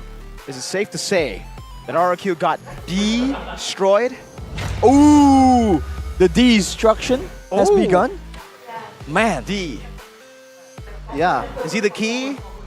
I think so. Maybe. Maybe. Let's see. Oh! Bars! Looking at the game duration though. I didn't realize. I'm sorry. I'm not playing with you guys. 11 minutes and 30 seconds more or less.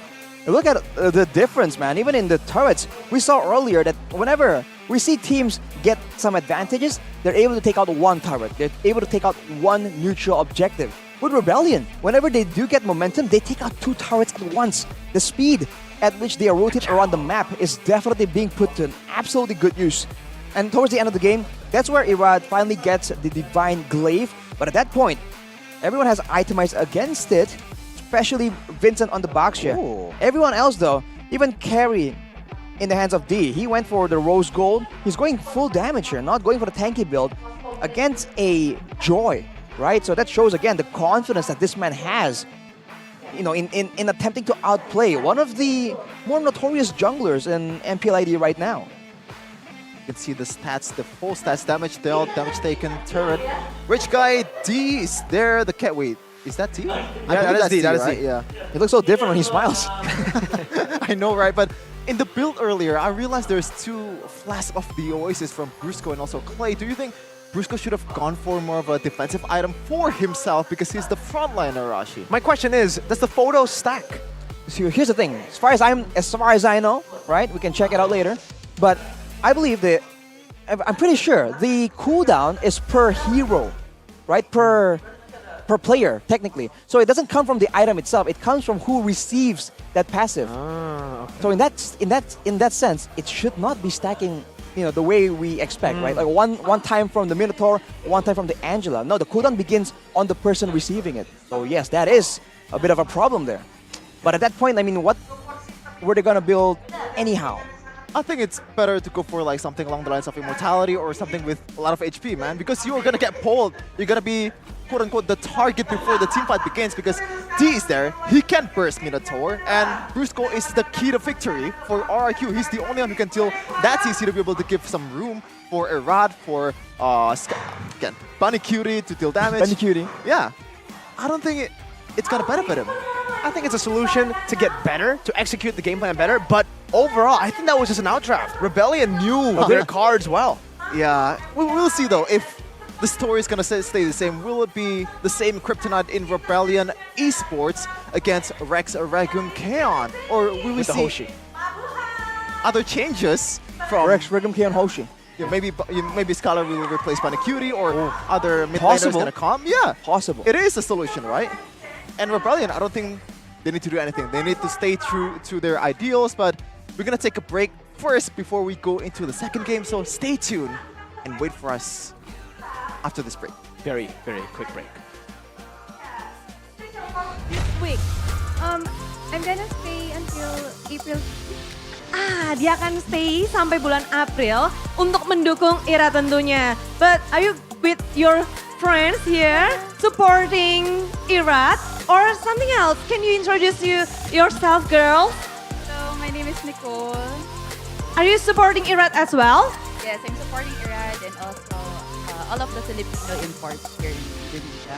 Oh, so the supporter for Filipinos player in Indonesia. Yes. Wow, ini supporternya nggak main-main ya. Mereka langsung terbang ke Indonesia. Memang menarik perhatian ya, but the other girl, hello, what's your name? Hello, my name is Ivy. Ivy, special for someone here? Actually, I'm the artist of Super Red. Super Red, But also supporting all the Filipino imports. all the Filipinos. Oke, semua Filipin tapi mungkin Super Red, sedikit spesial. Hello, I'm Barbie. I'm supporting also all Filipinos. All Filipinos, nobody special or No, all Philippines. Begitu solid ya. Hi, I'm Paula. I'm supporting all the Filipino esports, especially Red and Irad, Brusco. Oh, jadi memang Irad, Brusco, Super Red. Dan di sini mereka datang jauh-jauh dari Philippines untuk mendukung girls. You guys are really supportive. You cross the sea and come here to Indonesia. How do you see all these players here? All the Filipinos. They've been performing really well, and I think that they've been carrying a lot of the teams most of the time. So we're just really proud of them, and we're just really happy that they are being well taken care of, and they're happy here in Indonesia. Mereka juga senang juga di sini ngelihat performa dari para playernya. Mereka melihat bahwa wow, mereka bermain sangat baik dan juga mereka bisa menggendong timnya dengan sangat apik. Dan for you see Irad playing now, maybe it's kind of hard for the first game. Do you have anything to say here to Irad, special boy? My MVP, my best jungler, just do your best. I love you and good luck. Oh, my MVP, semuanya ya, dia ya punyanya Bea ya. But how do you see the crowd here, the atmosphere for comparing maybe another region as well? You see them play in Philippines right now. The atmosphere, how about the atmosphere for MPL Indonesia? Oh, it's very different. It's like playoffs in Philippines. Ini berbeda, jadi for the crowd, they're really... The crowd. Oh, jadi emang semangat mereka udah berasa kayak playoffnya di Philippines. Jadi nih, another level. How about you? How do you think? I think the crowd is really passionate and it's very exciting to watch over here. And they're also nice to us as well, so it's such a welcoming surprise for us. Aduh, memang ya ini dari semuanya, dari Kingdom, dari super fans MPL katanya super welcoming juga kepada mereka. Dan tentu saja dari semangatnya, dari energinya bisa dirasakan dan membuat mereka juga bersemangat untuk menonton MPL Indonesia.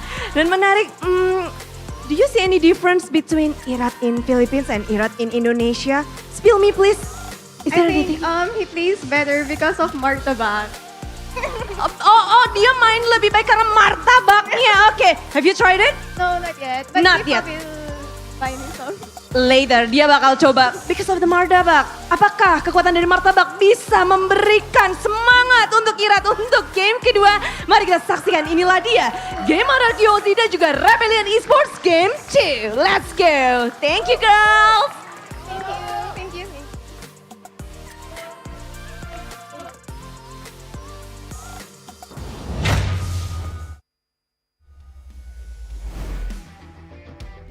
What an interview. Whew, what an interview from some RQ fans out there, and one of them is here. Well, how are you feeling, man? I am feel, bro. I'm very feel. You have some theory before this that you talked to us about. This may be Explain. cope, this may be real. You know, if it's cope, tell me the way it is, right? It's cope. But beat RQ, then I'm just saying. I'm just saying. Even in previous seasons, RQ are notorious for just doing really bad in game number 1 and then looking a lot better in game 2 and 3. It's a bit of a pattern here. So hey, it always raises a question to me, like, is this a thing? Do they experiment in game 1? So this could be co-op, or maybe I'm recognizing a pattern. Regardless, as a RQ fan, I'm quite concerned, man. I was just explaining to my casters right here that I'm feeling kind of, kind of pressured, kind of sweaty with it. Whoa. Look at where I am. Where? No, like, the middle. Oh, gotcha. Hold up. Let's see it. Boom. With the Samsung phones. Wait a minute. With the Samsung, so what do you get? It's the dunk, what's his name? Nah, man. You roll for an aspirant skin, okay? It's Everything else is an L. Well, so that's an L. At least he's balling. At least he's rocking the Samsung Galaxy, bro. Yeah, you can ball with Samsung Galaxy. Absolutely, bro. Yeah, that's a baller phone. It's a baller phone. We saw the girl next to him actually has the flip. Ooh, that's a flex. So he got mogged by the girl. I don't understand this millennial talk. I'm a millennial too, by the way. You literally did the meme, bro. I don't know what that is. I'm just. That's what happens when you get the Samsung phone. Anything. Right now, in front, A55 5G. Look at that beauty. Woo. I feel like there's some voices in my head, Okay. It's Ramadan, but there's still some. Wait, what are you saying? You're getting a vision? I wanna touch it. I wanna take it home. Stealing is obviously very haram. That will break your... Astaghfirullah. Exactly. So stay holy, my friend. Collect your money with GoPay, and then you can spend your money to get it the halal way. The halal way, like that. That's the right way. You can also get hundreds of millions of coins in GoPay that you can spend for, real things. That's what I'm saying, man. You can get those cashbacks. Better value, dude. Better value, dude. Well, you can also answer the daily quiz that will appear starting at 10 a.m. on the GoPay app. So collect points and win the total prizes. If you're lucky, you can get that smartphone, man. It's some value stuff. Get more than just a smartphone here. You can get everything you want in life. Believe. Conceive, believe, achieve. Ladies and gentlemen. Be a samurai. Not an average bloke. Be more than average. Let's take a look at the previous game recap. Total gold-wise, Irad is still keeping up with Vincent, but everyone else is falling behind. They really put that speed to good use.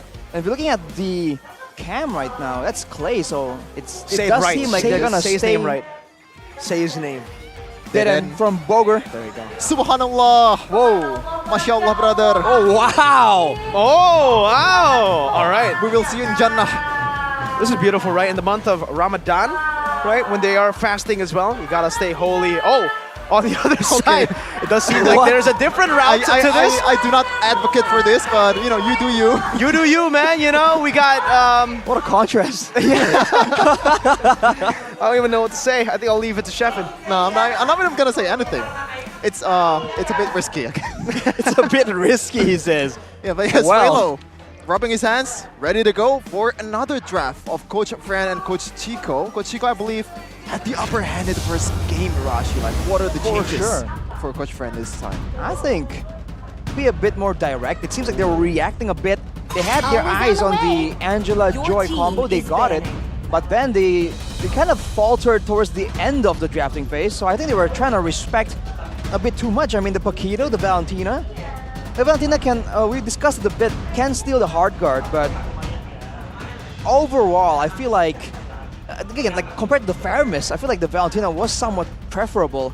But going back into the same situation, first pick is still RRQ, and they're still going for that Ruby, so a lot of respect given here to Audi, or Cars. And it looks like, I don't think there's going to be any changes to Ruby and Tigreal.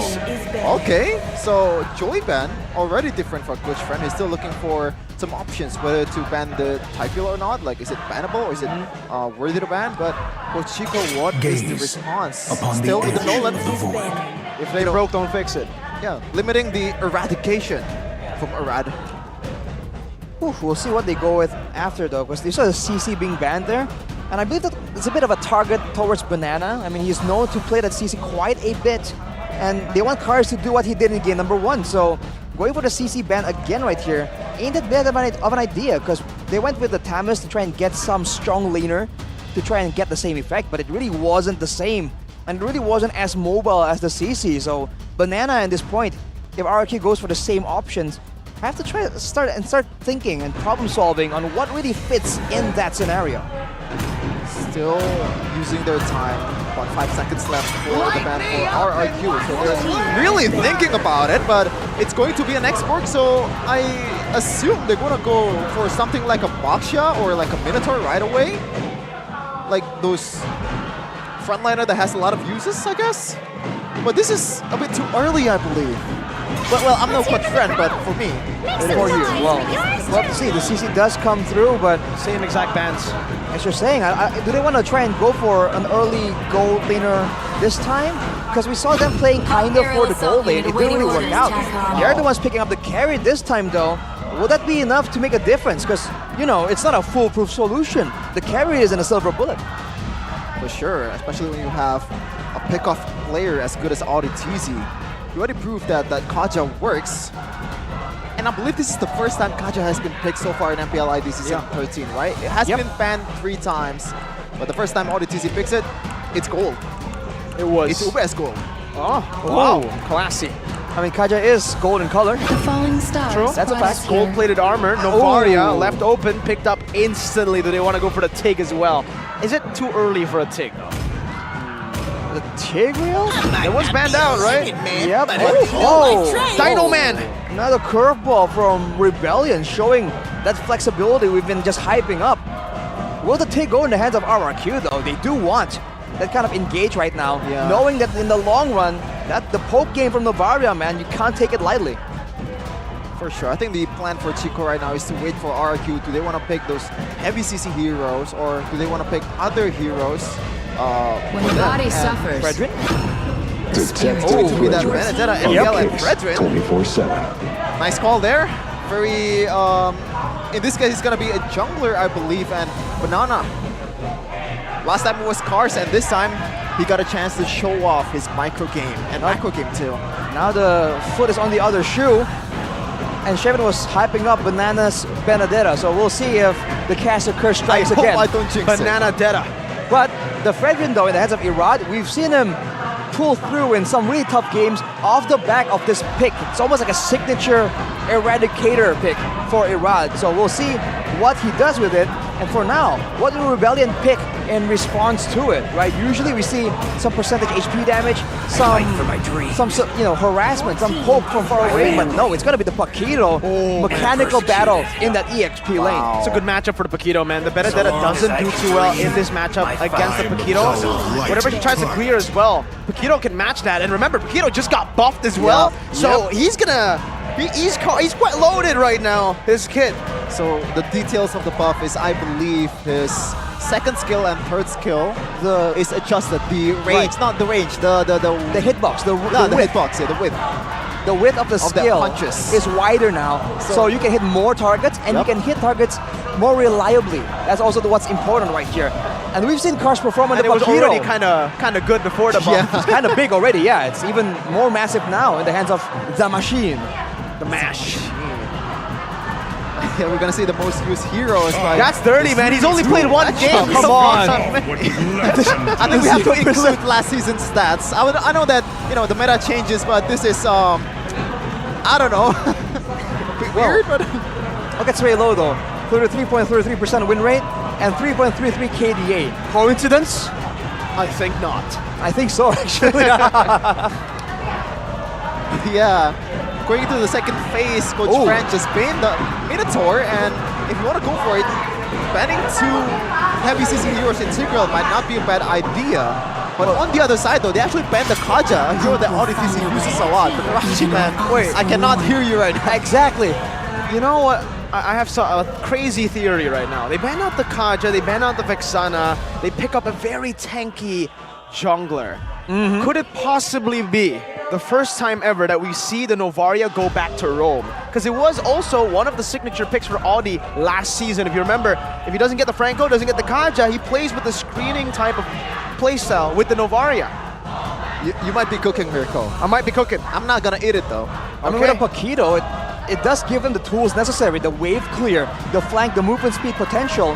That is a legit threat that Coach Zaya might have to consider here. But as you're saying, Shevin, I can barely hear you. The fans are W Kingdom. They're fighting their own battle here in the arena, man. Both fan bases are trying to outdo each other, and we are suffering the cost of that happening. As the Claude ban comes through. Okay, Claude. Probably one of the more standard pick for Rebellion right now, because they can't go into the back line, they can't really be easily targeted by the Benedetta, so they want to limit that potential on that Claude. Now, what do you do as Tico? What's the gold laner perfect? Harith? I mean, they can. If they are actually looking for a Paquito that will go full damage, they can definitely go for the Harith. Brody? Brody would be a good option to go for too right now, but they go for the safe choice, the choice that Mr. Bunny Cutie was given last game in this matchup that didn't do too well for him, but hey, who's to say that D is gonna have the same performance as Bunny Cutie?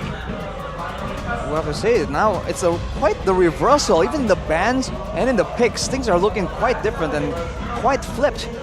But with the two last picks already needed to be shown from RRQ, I am wondering what's going to show up in that mid lane, because for Clay, yes, he can play the Angela and he can, he's good with assists and all that, but the mages is where he usually shines, right? The distance management, the timing on using those AoE ults, those crowd control ults, that's usually what he's good at. All right. The Cho. Interesting. A bit more risky, I gotta say. Are they planning on going for the split push Cho though? To try and match the Rebellion Lethal macro ignition, play. a dire hit, full damage. We might see it, but the big question here is, will the Novaria reflect? So far, they've done everything that you expect to try to flex the Novaria to the end, right? They picked up the Bruno, not the Roamer, to keep RRQ guessing, to keep us guessing as well. So this is the decider. Do they want to go for another mage? If they do go for another mage, what mage would they want to go for? If they don't, what Roamer do they want to go for? No Minotaur, up against a Cho. Against a Valentina too? Aurora? Oh man. Aurora maybe. What about, if they actually want to go for a Roamer, do they want to go for something like a Diggy? Ooh. For the Bruno, help him out, You know what? That's not a bad idea. Oh! Even crazier. Okay, so it's a battle of wits in the roaming area. A lot of mechanics is going to be displayed in this game. But this is not the first time Selena has been brought in MPL ID season 13. I believe the first time who used it was Rasi for Alter Ego, and they won the game, I believe. They did win that game on Selena. All right. It was also against Rebellion, actually. So Rebellion learning from the team that beat them. I mean, if you can't beat them, join them. If you take a look at the draft stats right here, it's looking pretty decent. I think late game favors RRQ, but that depends on how the fights play out, man. In the late game, Rebellion have some tools. They have the Selena and Novaria. That's a lot of vision, right? Yeah, I was Astral gonna say Echo, that. but also the Abyssal, Abyssal traps. This combo, by the way, it's the synergy that was used by Alter Ego. What makes it so special is Novaria hitbox, Astral Echo, plus 2 crazy skill shots. Well, let's see if they can execute it to the perfection. It's game number 2 of Rebellion Esports versus Rex and Raycom Keon. Hoshi. Hoshi. I'm very curious to see the early game, man. With a Selena, are they going to be even more aggressive? Are going to wait for some power spikes? Only time will tell, but the clear speed from Vincent, though, already getting some of an advantage. What you talked about earlier, Rashi, the vision of Swalo and Audi TZ. This is not just dangerous to Brusco, it's dangerous for anyone for RRQ. Even Bunny QD chooses to go for that Purify instead of Flicker. Well, fortunately for RRQ, though, they do have a Cho that's kind of maneuverable, has built-in shielding as well. Yep. So with that pressure that Brusco is able to just exert, you can see the little secured by Irad, and he's trying to get some pressure in here, knowing that the roamers are squishy. That's the damage coming in from the Fredrin. Meanwhile, though, the bottom lane, the complete... Oh, whoa, very different in the bottom lane, actually. These freezing the wave quite well up against Bunny. Watch out there. It's not going to be sandwiched yet. No level 4 from all of the teams available, but D still holding on to his own, actually winning out the damage trade against Bunny QT. D is actually doing a better job just punishing the weak laning phase technically. And for Bunny, I think he has to be a bit more careful. I think he's playing it quite risky. And if you look at his emblems, actually, he's not going for the Tenacity, Festival of Blood, and the Fury. Right, so he's actually gonna go for a bit more damage, trying to go up against D. But if you look at D now, he is also going for the Weapon Mastery, so they're both adapting their emblems, and D is coming out on top because of it. I like what Clay is doing right now. He's using 2 mobility, emblems to be able to evade all the arrows from Selena, also the snipes from Novaria. So a little bit of a interesting observation. Arrow, Vincent, this is welcome, actually chomps up on the right target. He finds Irad, and he won't be able to use that Retribution. Now Brusco caught in the bad spot, flickers out. Rebellion with a win again early on in the game. And also not forcing to go for more team fights because they know that the resources are not there. So again, the discipline stays on for Rebellion Esports.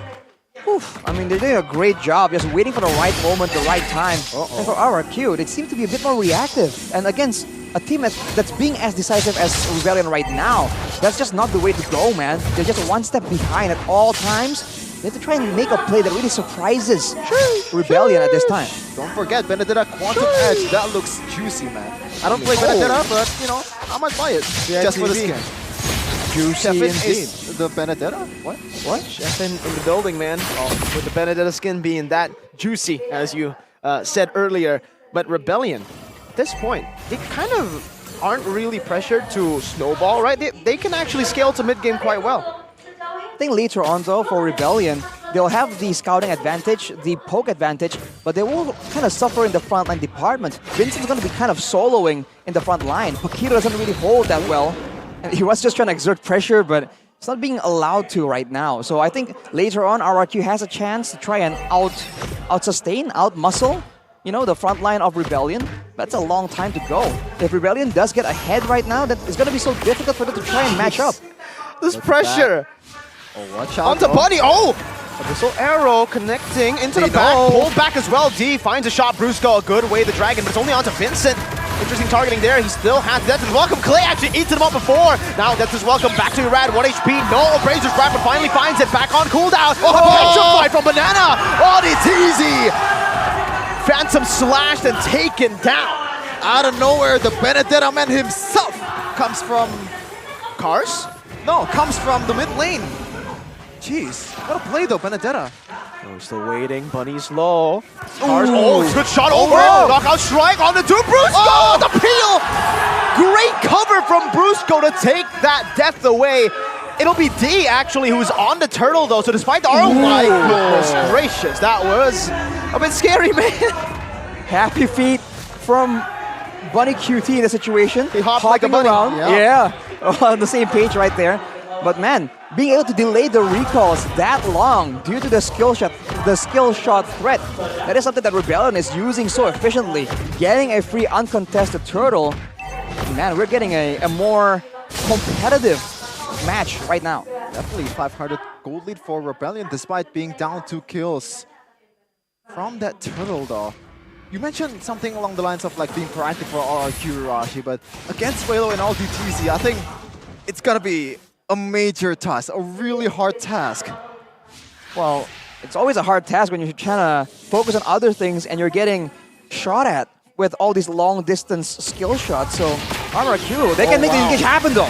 Amazing catch again onto Vincent, right into man. Clay. Wait, no way. He threw it over. It was not on the wall. Clay with a flicker now. Oh my goodness. Oh, you do not want to see that as an RRQ fan.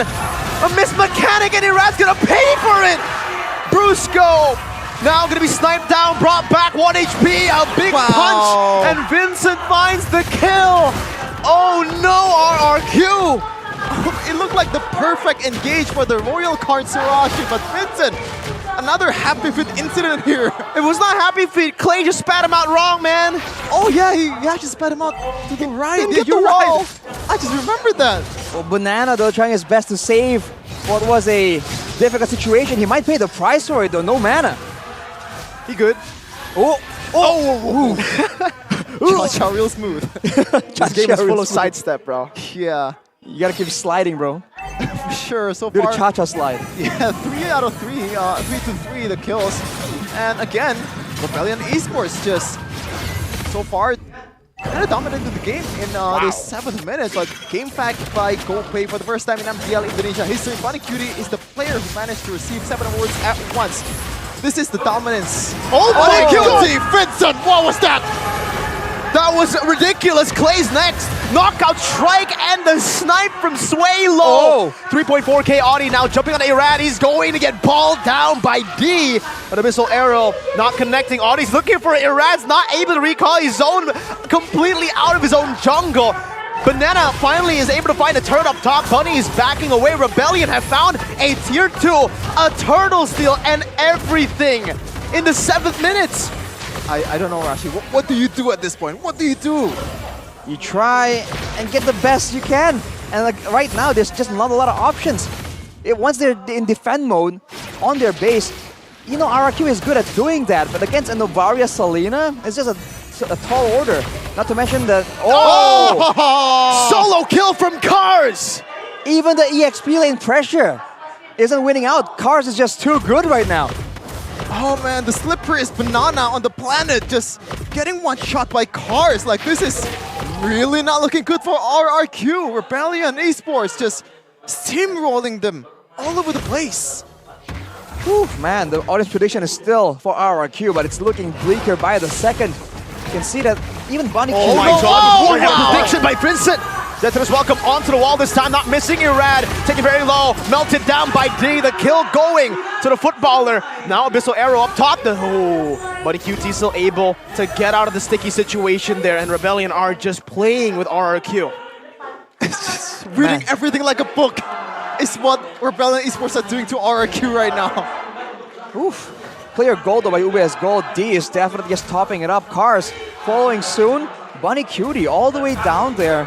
It's like a 1,000 gold behind, almost 2. That's just a tough situation, man. RRQ, I think they're relying on Banana to try and alleviate some of the pressure, cut through some waves. But even then now, what option do they really have? I don't think they can even contest the next Lord. They might just end up paying the price with multiple fatalities. They have some... Cars! Another 1v1, this time against the marksman. All the side laners, no one's safe against Cars. You cannot hop on this one, Bunny Cutie. Cars once again showing his class, and Vincent and crew will just take this Lord without any consolation whatsoever. Oof, man. The bush That has been a very no, deadly you're right. push, man. Oh, no, you're it's right. always that side push. It's the Kumar maneuver. Finally, Cars now should be punished down. A petrify, a terrify, and a way of the dragon.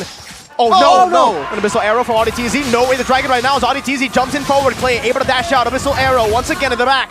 Deaton is welcome. Locking Brusco down. As a taunt as well. Connecting onto Vincent. But Rebellion, they are just here to pressure RRQ.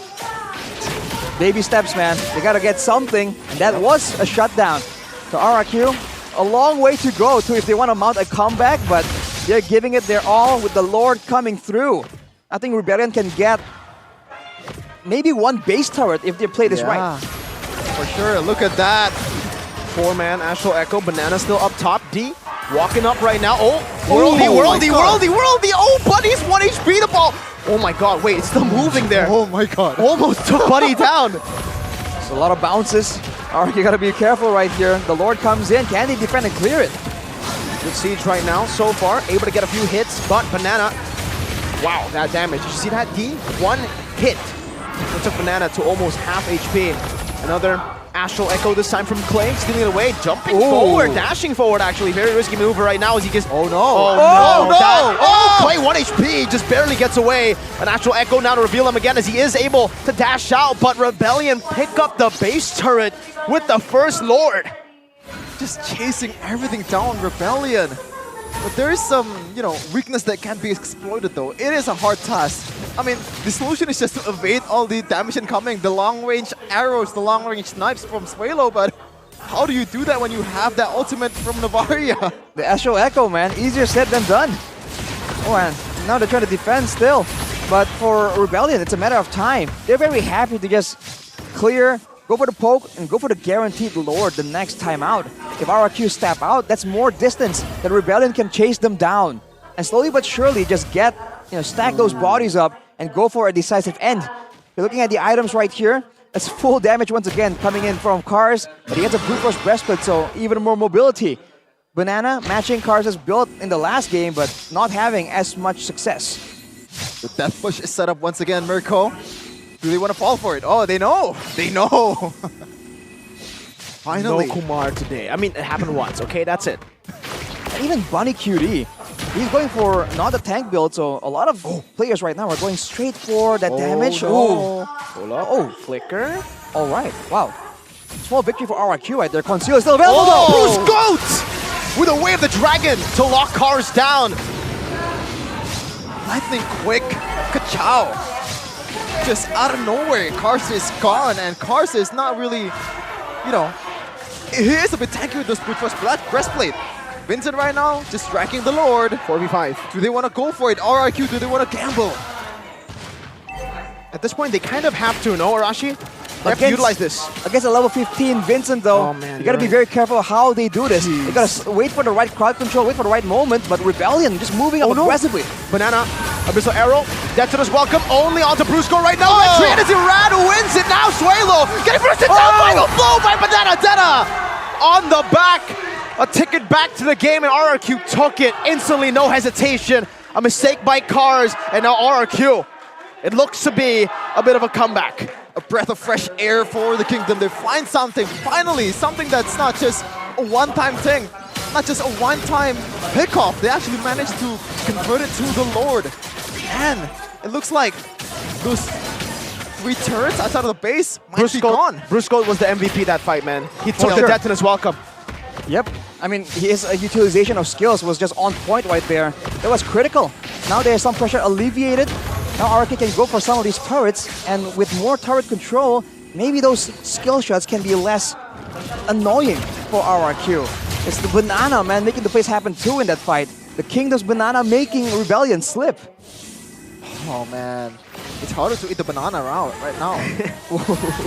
Yeah, it is. Like, they're fasting too. Exactly, bro. Yeah, that's true. But they're making quick work out of this Lord. Do you break your fast if you eat someone with death in his welcome? Wow. I don't think that counts, man. I think it counts. Oh, what? No, of course not. quote Shevin on that. As RRQ goes into the jungle. Now they're trying to make aggressive moves, but they want to be careful here. That pole really stings, man. Sway low with the Necklace of Durance. Still doing an insane amount of damage. Just Novaria thing. Novaria thinks. And he can just rinse and repeat, man. Like, just get the HP down to the point where you have the advantage to go for the team fight. That's just the winning formula for RBL. All right, Banana though. I have to watch. I think for Rebellion, they're gonna watch out for Banana because he's the one guy with 4 kills. He's the guy who has some damage, can make some plays happen technically with the Petrify as well. So I think it's all on the shoulders of Brusco and Banana, and maybe Clay if he can get a value ultimate. What do you get though from all of them? There has been some Detona's welcome that has been realized for Clay. Execution, not so much, but so far I think that might be the better ultimate to take, Arashi. What's your take on that? Which ones? Who's ultimate? No, Clay taking Vincent's ult. Vincent's ultimate, the Daytona's welcome, provides a decent amount of utility, which they sorely need against this comp from Rebellion, man. They just need to get someone in range and lock down for Irad and Bunny Cutie to really output some damage. It helps with the PL game as well, by the way, in case Cars does go for the flank, so it really isn't a bad pick at all.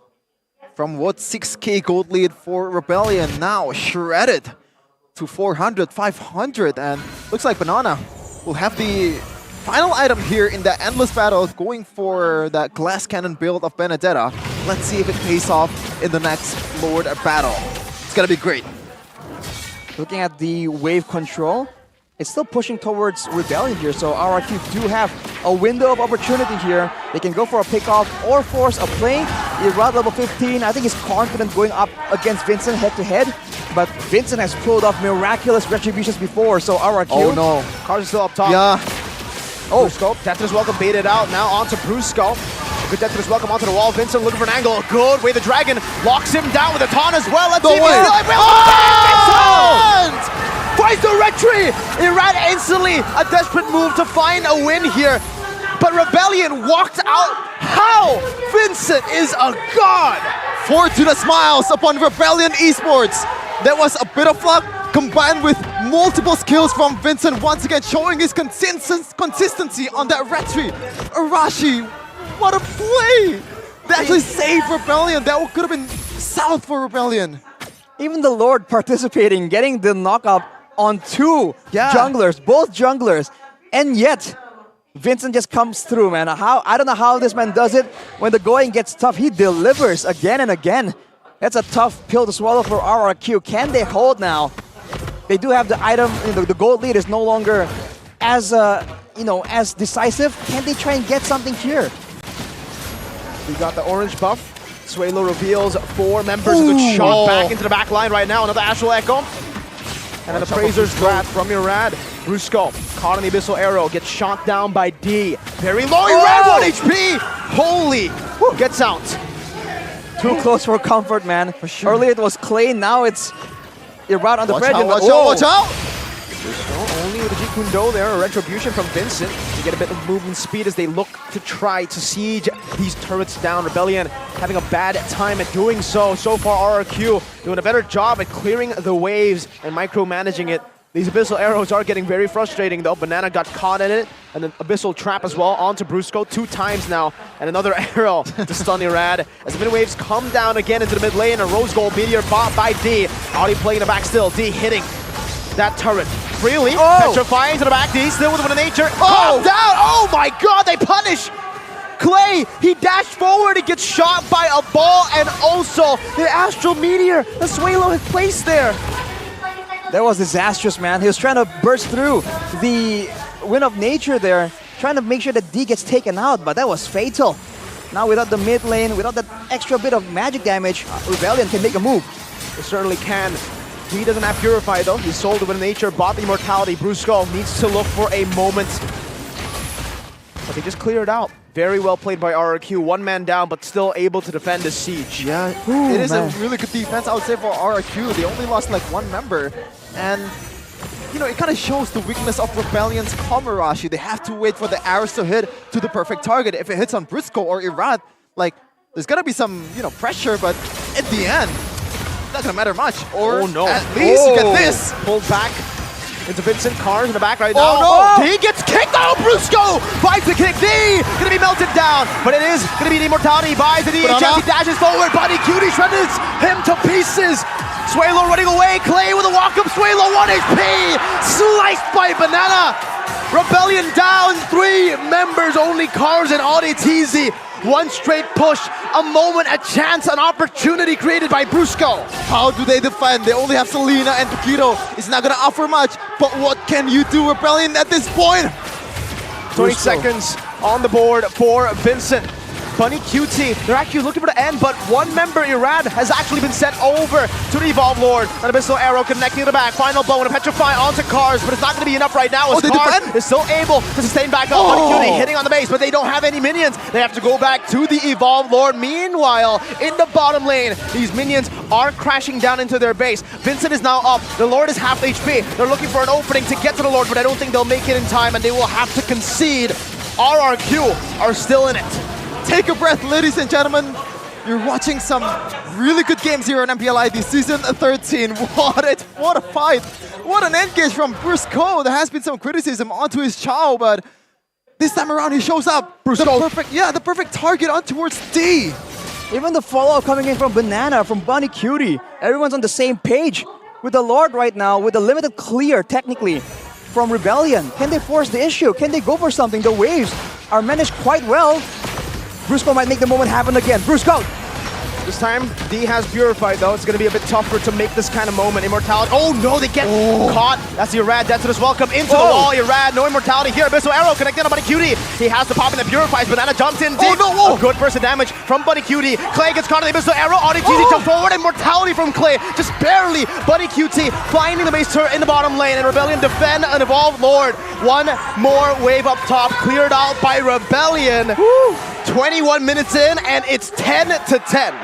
I mean, if you want to do a treason, it's going to be tough. This is the King of Kings we're talking about.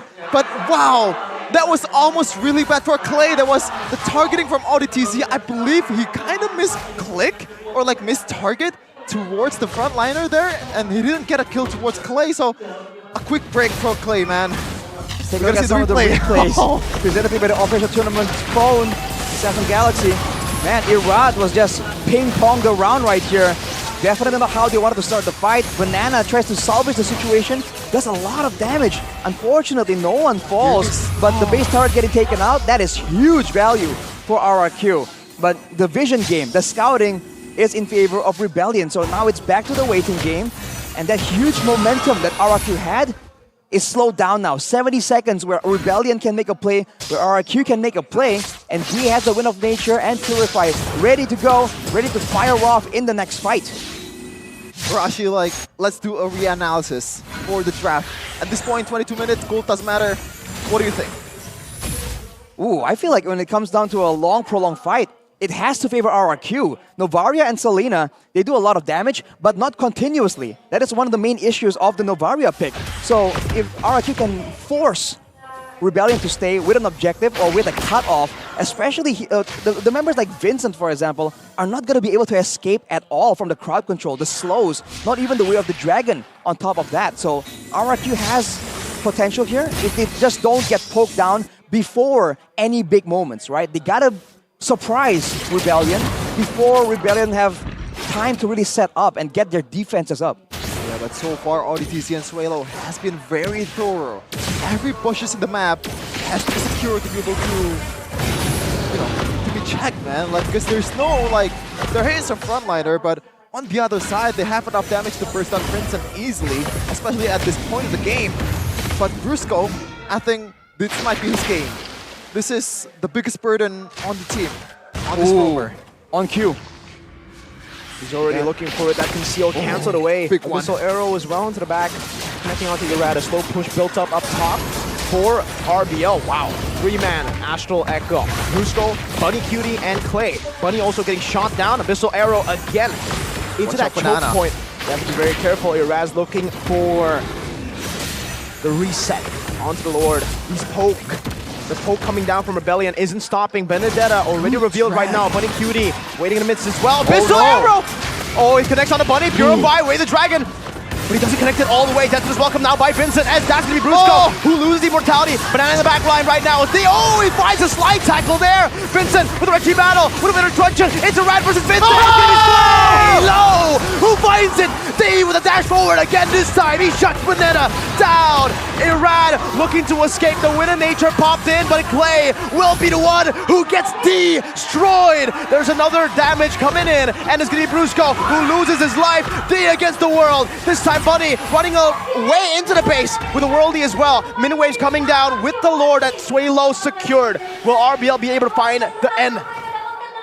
How Sway, Mr. Swaylo! What a snipe! What a save from Rebellion's mid laner! That was almost really bad for Rebellion, but they had a quick break there. Oh man, can they defend Arashi? It's possible. I mean, it depends on the execution. They have a tanky frontliner, decent crowd control, and they have the Shred coming in from a late game full damage carry. But look at the items built, man. Instantly after that fight, VOD for Cars, Prince Wings for Vincent. They're trying to go all damage. They know they need to try and get something decisive. Alright, good chunk. Clay follows through as well. That worldie is bouncing, and that is a base turret in the mid lane. Another Abyssal Arrow connecting onto Irad. 2 waves now with the Evolve Lord. Banana's back up. Brusco is not Clay. Getting chunked down. Astral Echo onto D. Still has the Purify, so RFU are hesitant to go in. But they find the back. Clay buys the Immortality just in time. Banana tanking a few of these shots. Now the base is wide open. Irad jumps in on D. D's turning to the base. D's gonna be sliced down. A final blow to the back as well. D hitting the base. A 2-0. A win for Rebellion on the day of the revolution. It is indeed the kryptonite in Rebellion Esports. What a performance! What a bounce back compared to what Rebellion was in the first week. What happened? What was different for this team this time around? What is different indeed, man? How does Rebellion keep pulling it off?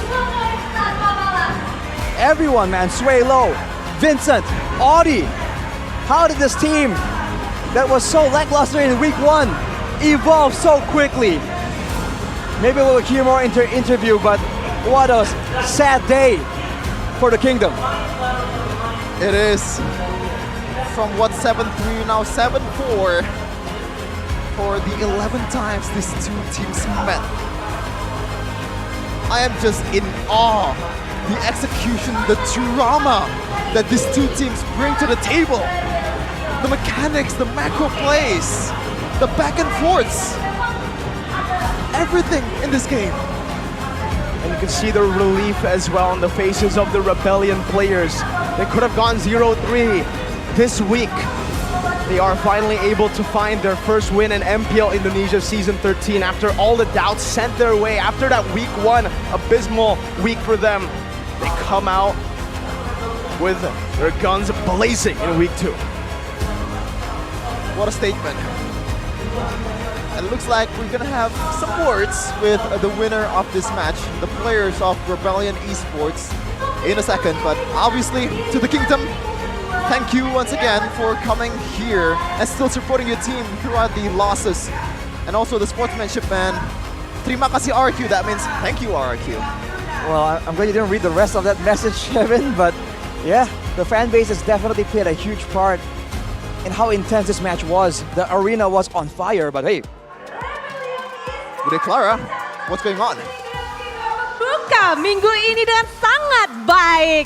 Dan ini mungkin sebuah hal yang benar-benar bikin orang tuh menganga ya. Dari game pertama, game kedua pun juga membuat semua orang dak-dik-duk ser. Tapi gimana sih? Mungkin dari Rebellion akhirnya nih bisa pecah.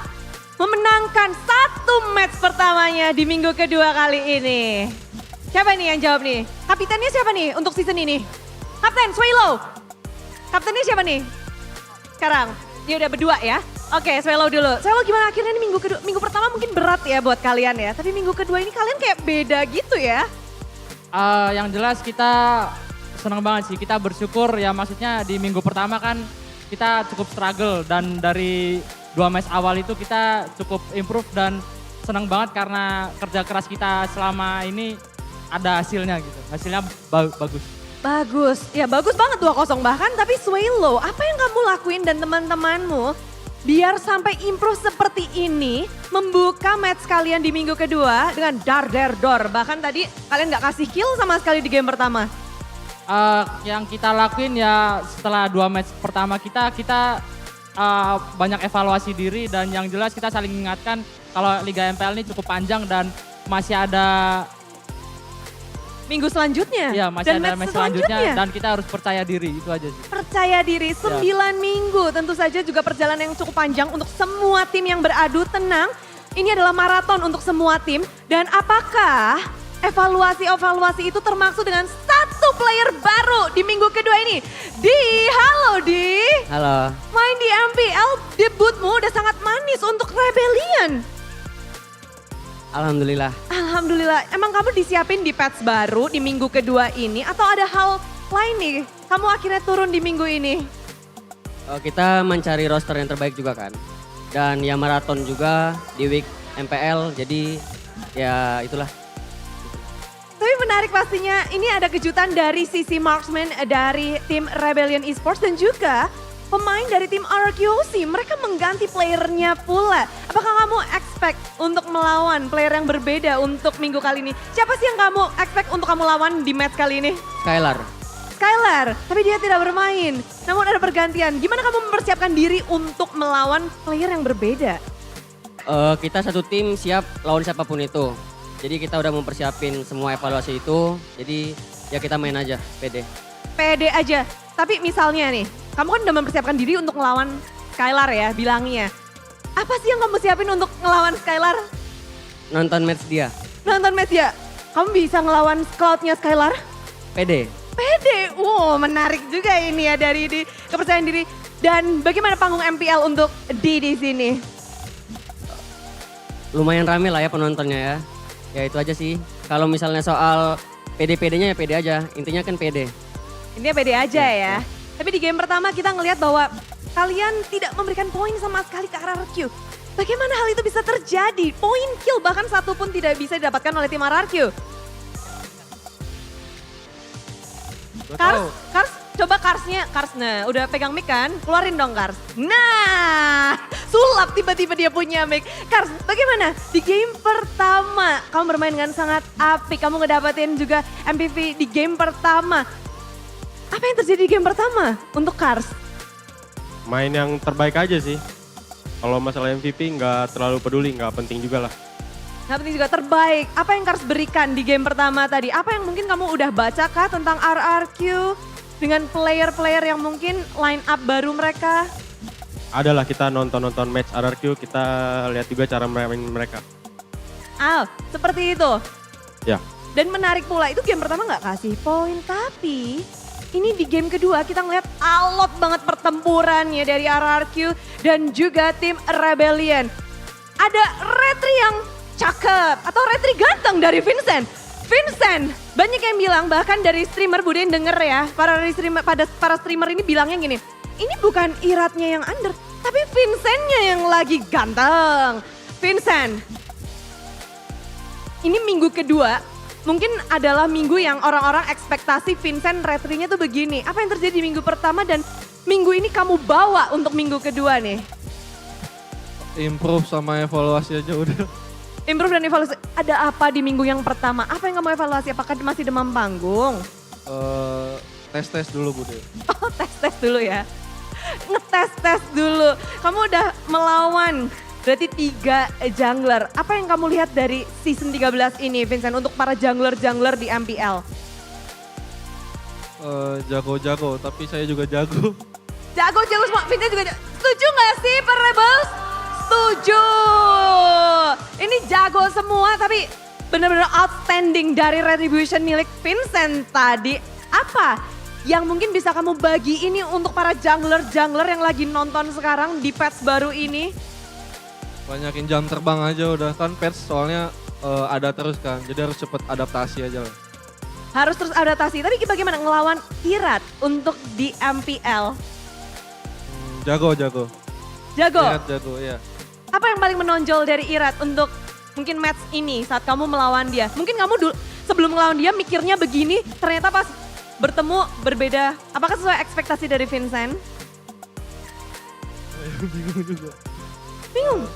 jago sih, tapi ya gitulah, kita lagi kompak aja kan. Jadi kita bisa ngalahin mereka. Jadi bukan karena skill individual juga, tapi kekompakan tim. Kekompakan tim. Dan ada satu orang yang belum ngomong, Bude, dari tadi diem-diem aja. Coba dong, ini untuk MPL Season 13. Kayaknya Audi udah mulai mancing-mancing ya. Udah mulai pakai Selena, mainnya udah yang agresif, mainnya udah hero-hero yang bisa kita lihat Audi banget nih. Audi? Ya, Bude, kenapa? Ini minggu kedua, minggumu banget kah? Kamu udah menemukan jati dirimu lagi kah? Udah mulai sih, udah mulai menemukan semuanya. Kumpulan-kumpulan puzzle lah udah mulai nyatu. Kumpulan puzzle dari Rebellion sudah mulai nyatu. Tapi kalau untuk Audi sendiri, apa yang akan Audi berikan di season 13 ini nih untuk tim Rebellion juga? Ya pengennya slot buat MSC lah yang pasti. Ya kita lakuin yang paling baik lah. Top 2 adalah yang ingin didapatkan oleh tim Rebellion dan juga Audi. Audi, untuk next match-nya tentunya untuk Rebellion masih panjang sekali. Kamu yakin untuk tim ini bisa ngedapetin top 2 untuk MSC? Yakin sih kalau semuanya teman-teman saya konsisten.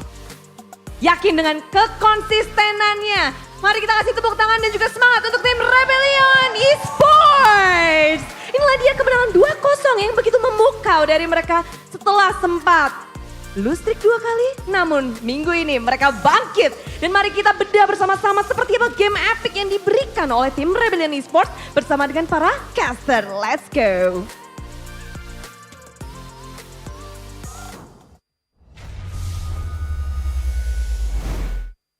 When W is in D, man, D brings the delight for the Rebels. Playing by the design, and RRQ was like a deer in a headlight. The whole squad redeemed themselves, and now maybe we can decide who define Rebellion ideals the best. Vincent. After all that, unfortunately. Yeah, finally, yeah. I was gonna say, should I make this? Vincent was the player of the match. Should I make this? D was definitely the standout though. He was the swap, he was the change technically in terms of players, but playstyle, we gotta throw it over to Arashi. What changed in Rebellion's playstyle, man? It's just so much more disciplined, so much more straightforward. I think, again, we talked about how keeping it simple, you know, making sure that they don't do anything too crazy, this really works out. Go back to their roots, and they brought it out in game number 1. Game number 2, you know, a bit more spice and the diversity, but still, it's technically still a pick-off kind of strat. It's still Audi doing what he does best in those, you know, scouting, screening kind of playstyles. And we're talking about it earlier, Mirko, just during the break. Maybe the issue isn't just, you know, their macro game. Maybe the picks just weren't supporting what they were trying to do. And Vincent with the crown, you gotta give it to him, man. He called it. He showed everyone. Okay, we've talked about the changes of Rebellion, and this man is the one leading the charge of Vincent with the retribution. Okay. You're seeing going with the thrill as well. The pattern, Arashi, we noticed this in week 1, the thrill having such a good impact on all the junglers who secured the first neutral objective. It was Gugun.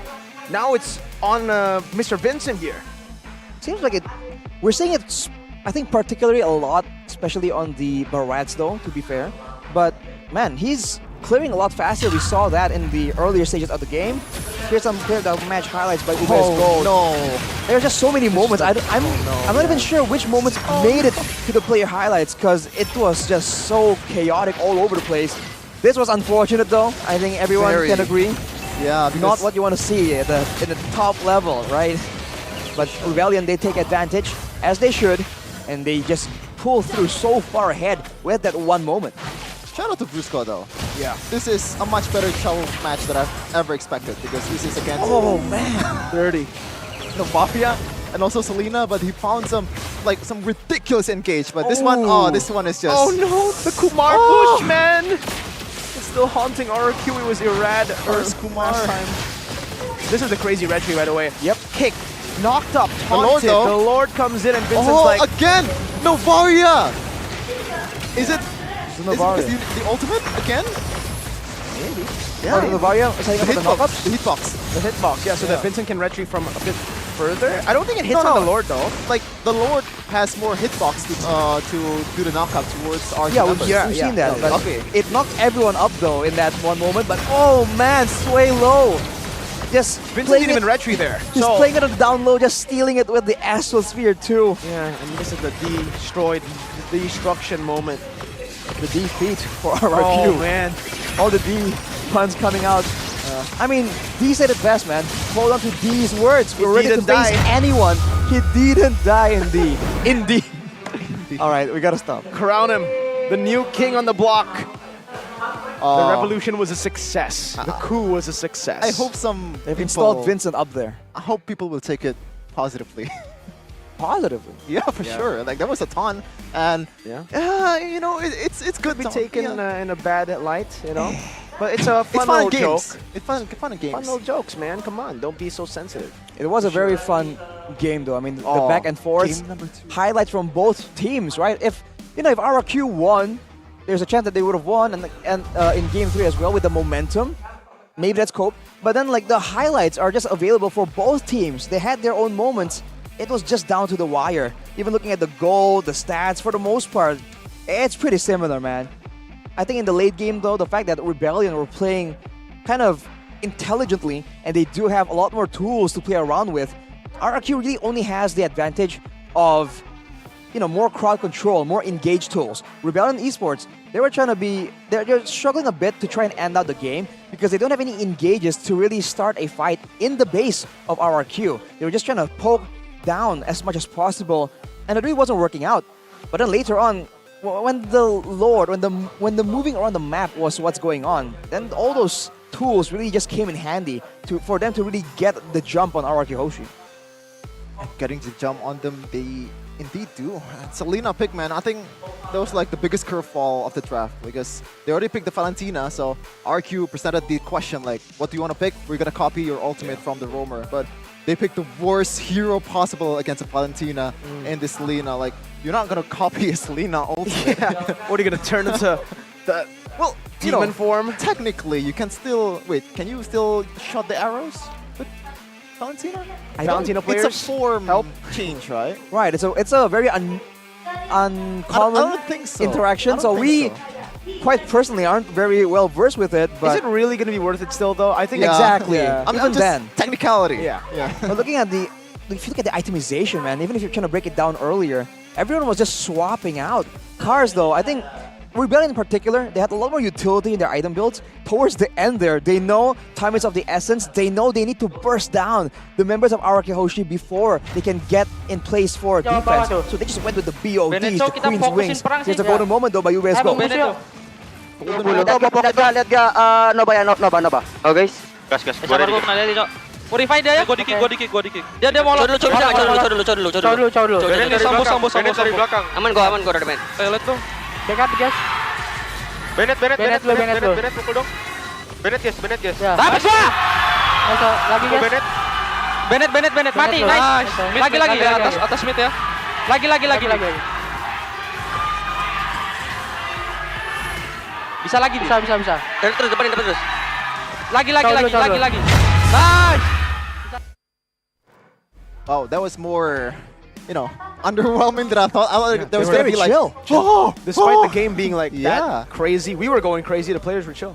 I mean, like, kind of shows like discipline goes hand in hand with composure, right?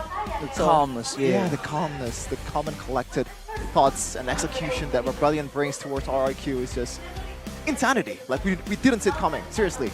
I mean, to be fair, they're comp as well. If they've already gotten the upper hand, like you hear in the golden moment, it's like, okay, go on, continue, more, and they just keep rolling because they can just chase down the members, slow down with the Novaria. Man, it's just really a brutal composition. Shout out again to Coach Chico just finding that. What the heck, man? So crafty with it. How did they go from week 1 having those drafts to week 2 having these drafts? It's like Hanzo, remember? Yeah. What happened in the week? It's like the whole team as a whole too. It's what? Huh? Shows you again that season 13, man, we're about that quick play, that instant improvement. No one's taking their time now. Yeah, I think, this patch has something to do with this. I don't think so, right? The what? The patch. I mean, we didn't really see the changes so far. We haven't seen the Masha, despite it being buff. We haven't seen Brody, the one that Brody. we... Yeah. predicted to be one of the best marksmen in the game. Bruno and Carey still. Yeah, somehow. At least now we don't see as much Claude, as many Claudes, right? It was banned though. He was banned. For one match, I believe? Yeah. One match. Second match. Game two. Yeah. Game two. Well, for you guys right now, how do they maximize their gaming performance at home? Well, don't let your gaming session end up being disrupted by lag, causing you to fail to push your rank or fail to win the game. To make your gaming session smoother, use Games Max Booster. Prices start from 25k IDR or rupiah, and you can get up to 36 gigs of data. 36! That's a lot. But also, check out the Oraimo Free Pods Lite exclusive Edith Edition, the ultimate choice for gamers with Edith's distinctive sound and gaming mode that takes your gaming experience to the next level. Plus, as the official partner of MPL, there's no doubt that about Oraimo's quality. Get a 10% discount at the Oraimo official store at the Orange store with the code Oraimo MPL. Simply enter the code in the coupon section before the checkout. Unleash your unstoppable sound. Utilize everything in the game, man. We were just talking maybe last week about, hey, it's an Edith-themed earbuds. Shevin would love this. He plays Edith. CITB. Okay, he loves Edith. The last time I shout this person out, you talk about something that I can't really share. But shout out to the voice actor for Edith, Sante Win. I love your voice in other games too. So shout out to her.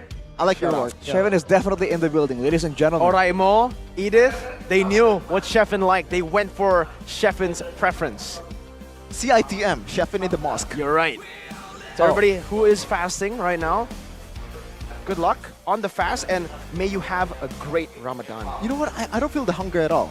Exactly. Speaking all the time, because the games are so good. Seriously. It makes you forget. It's good for you guys to really... This is not even, I'm not making this up. It's just an honest testimony.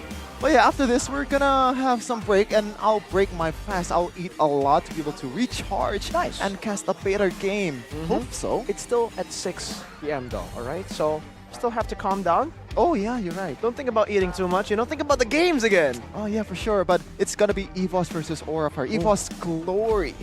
Who's gonna get the flames of glory in this match? Both these teams still sitting at 0-2, so there's not gonna be 1-0 has to go. Yep. It's gotta be 1-2 and 0-3. So you know what? We're gonna take a break and do not go anywhere. Stay tuned for more MPL Indonesia Season 13 action.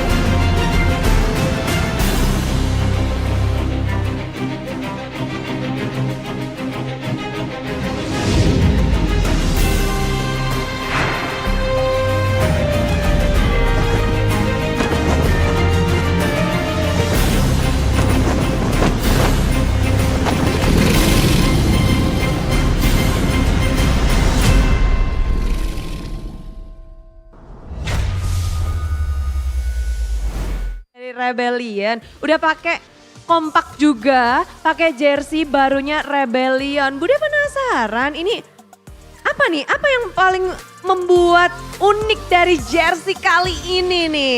Warna biru, masih Rebellion banget. Ada yang hitam juga ya berarti ya? Ada dong. Terus ini gimana nih, bisa dijelasin mungkin? Jadi kalau dilihat dari desain kita ini Bude, jadi kita ini desainnya tuh unik. Kenapa unik? Karena kita memiliki aksara Jawa dan Sunda sebagai kunci nih Bude. Wah, ada Hana Caraka, Manga Batanga. Mana tuh aksara Jawanya? Ini untuk aksara Jawanya di sebelah sini di bawah. Di bawah, Bude udah lupa ya, itu SD ya kayaknya Bude. Pelajaran SD SMP tiba-tiba lupa. Inget nak doang yang kayak N. Oke, ada artinya nggak sih? Atau gimana itu, ada artinya? Jadi untuk keduanya ini artinya sebagai pemberontak. Jadi Rebellion ini bukan hanya sebagai tim MPL aja, tapi kita sebagai tim pemberontak Bude. Bentar, nakal kalian ya? Solid. Solid, memberontak untuk bisa menang pastinya. Memberontak semua hal-hal buruk dong. Betul. Oke, terus ini artinya yang di atas ini bahasa apa nih? Kalau yang ini aksara Sundanya. Oh, Teteh, jelasin dong Teh. Jadi dua-duanya sama-sama memiliki arti sama. kunci, budaya kunci pemberontak. Seperti itu. Oke, jadi biar soulnya tercatat ya, biar semuanya harus ingat, harus berani memberontak kekalahan dan akhirnya mereka bisa terjadi dan menang pula. Coba bisa kita kasih lihat juga ya. Tapi ini udah bisa dibeli emang? Bisa banget Bude, jadi ini tuh udah ada di e-commerce kesayangan kalian semua. Udah ada di e-commerce. Oke, harganya berapa? Langsung cek aja ya? Langsung cek aja di e-commerce kesayangan kalian. Langsung cek aja, ada diskon kah mungkin yang datang ke MPL? Ada special offer kah? Ada. Ada ya. Jadi datang aja ke MPL Arena juga atau di e-commerce. Terus ini penasaran Bude, dari kalian sendiri bakal ada mungkin merchandise baru kah dari tim Rebellion Esports? Kalau untuk merchandise baru itu kalian tungguin aja, jadi jangan lupa follow TikTok dan follow IG-nya Rebellion Esports. Rebellion Esports, jadi jangan lupa untuk follow ya biar dapat updatean terbaru varsity-nya yang season lalu juga keren banget. Akan ada yang baru, ada yang lainnya dari tim Rebellion. Thank you banget girls, talents dari Rebellion. Semangat terus, ditunggu kehadirannya untuk MPL Perjalanan Rebellion. Ada yang mau disampaikan untuk para Rebels? Terima kasih untuk para Rebels yang selalu support Rebellion Esports. Jangan lupa dukung terus Rebellion Esports. Tetap solid. Yeay, solid. Itulah dia, tapi buat kalian di sini yang lagi puasa juga di MPL Arena, Bude Clara Mongsar mau ngingetin kalau kita akan ada snack time dan buka bareng juga di MPL Arena. Jadi bisa banget buat kalian yang di sini untuk mengambil snack yang disediakan. Namun, match kedua nih. Wah, penasaran? Match pertama 2-0. Match kedua akan terjadi seperti apa untuk Evos dan juga tim Aura. Jadi buat kalian yang penasaran, tungguin, pantengin terus. Sebelum itu, sambil ngabuburit, akan ada Profesor KB yang menjelaskan tentang patch terbaru kali ini. Ada apa aja sih Profesor? Jadi kita akan langsung belajar bersama Profesor KB di MPL Takeover.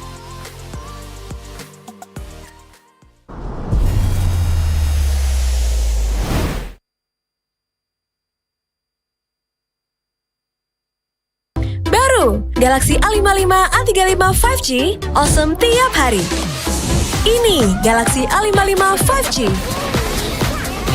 Ngegame lancar, win streak terus-terusan, bisa tahan 2 harian. Nah, ini Galaxy A35 5G. Bisa terus berkreasi walau dalam gelap, dan tanpa batas. Makin aman dengan Roxfold. Be awesome everyday. Pakai aplikasi GoPay, dompet andalan gamers. Banyak damage-nya. Ada cashback hingga 20.000 buat upgrade skin baru. Aplikasi ringan gak makan memori. HP lemot bisa victory. Top up langsung dalam game tanpa hambatan. Ikutan selebrasi MPL di aplikasi GoPay. Menambah total hadiah ratusan juta. Bonus stage. Gratis 100 kali transfer kemana aja. Beli pulsa harga termurah. Scan QRIS dengan mudah. Download sebelum mabarkan.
mudah di dunia games. Pilih game, masukkan game ID. Pilih Diamond, masukkan kode promo, dan pilih metode pembayaran. Masukkan kode OTP. Selamat, kamu dapat tambahan kuota. Upgrade gameplaymu sekarang. Games andalanku bikin mainku semakin hebat. Tukar DG rings, diamond dan voucher game kau dapat. Main MOBA apa aja, win streak di tanganmu. Cuma Games Max, makin no debat. Beli paketnya dan aktifkan boosternya sekarang. Character select. Where? You lapar.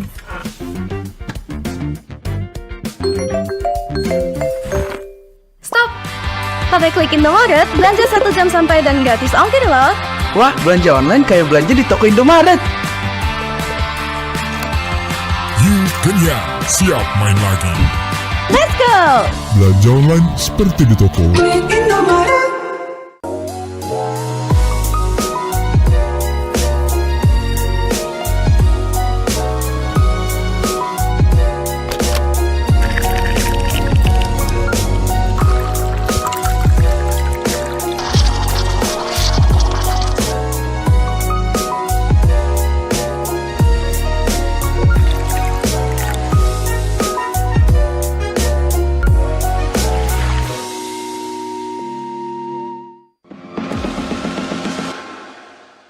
It's only you who rocks my world.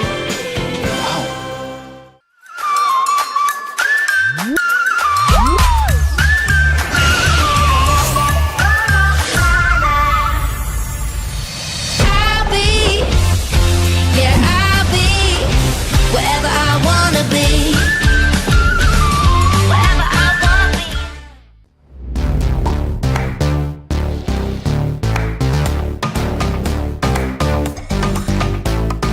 We don't need no sleep because I'm party.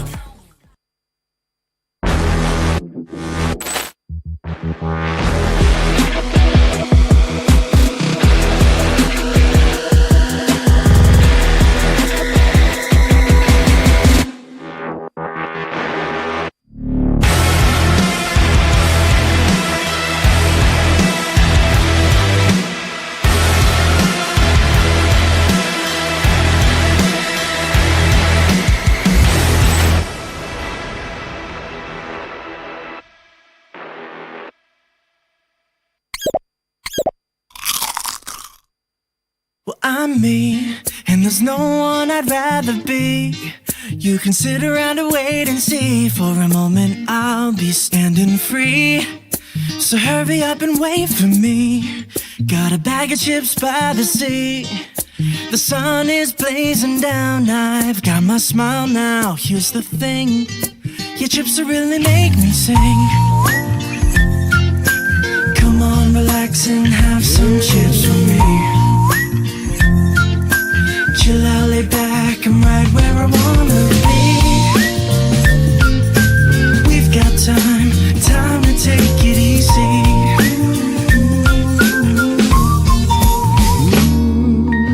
You always tell me to speed up, but slow down. I've been kicking my feet up and just going to town. A bag of chips in hand, I got nothing planned, yeah. Good treats by the sand, you know I wanna chow down. Oh yeah. So when you ask me if I'm gonna stay, I'm promising you I will. 'Cause there's one thing we gotta do.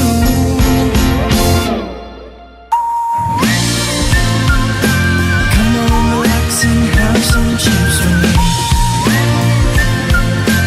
Chill out, lay back and right where I wanna be. We've got time to take, yeah. And I'm all that I wanna be.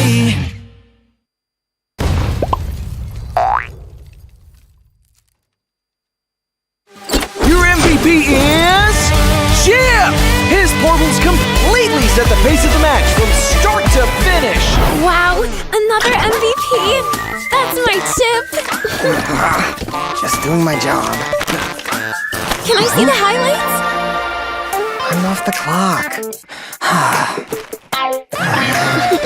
Yeah, I can't wait to see your portals in action. Looks like Red Team's trying to catch Chip alone up top, but he just calmly got his portal and Alpha Ults in to flip this fight around. A great example of skills persisting through portals. Double kill. Cyclops is taking a serious beating from Gord, but it's Chip to the rescue. Will he make it? What a clutch save! Poor Gord just got jumped JJK style. special. Man, next time look before you enter enemy portals.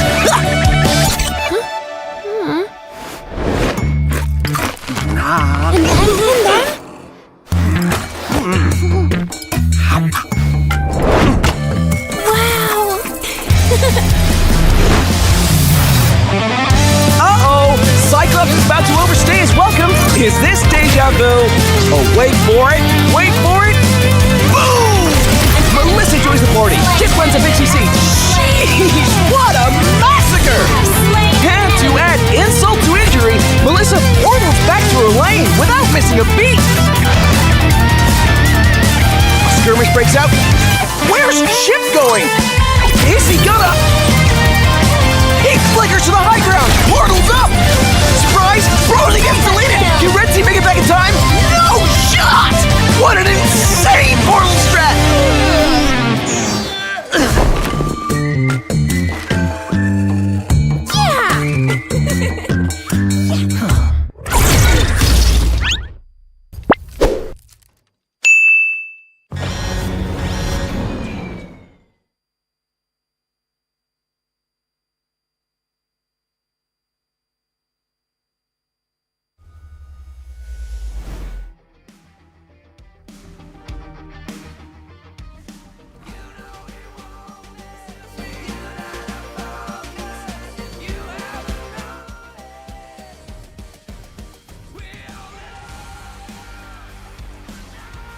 Sebenarnya concentrated energy ini sangat bagus sekali untuk Sylvana, untuk Nathan di patch yang terbaru. Karena memang sangat-sangat mensupport ya bagaimana peranan hybrid lifestyle ini agar bisa digunakan secara maksimal gitu.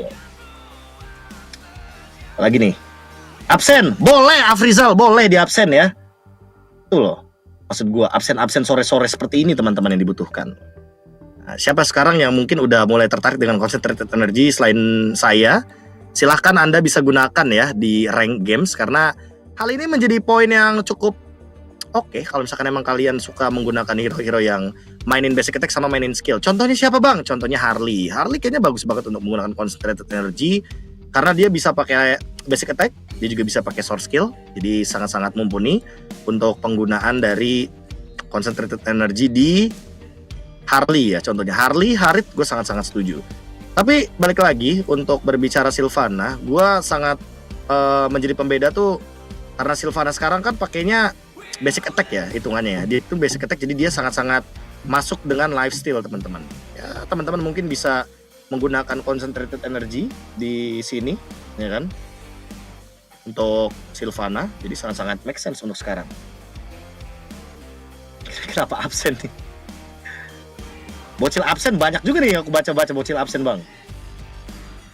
Kira-kira Harit concentrated energy item pertama apa gimana? Oh kalau item pertama terlalu mahal.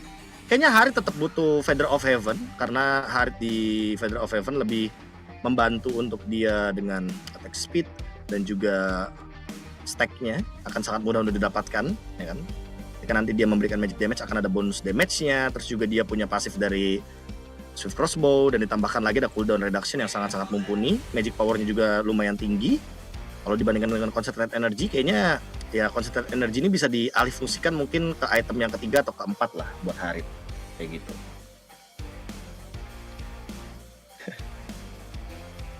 Kenapa jadi kelas KB dadakan? Bagus dong Eja. Ada pertanyaan nggak sih Eja?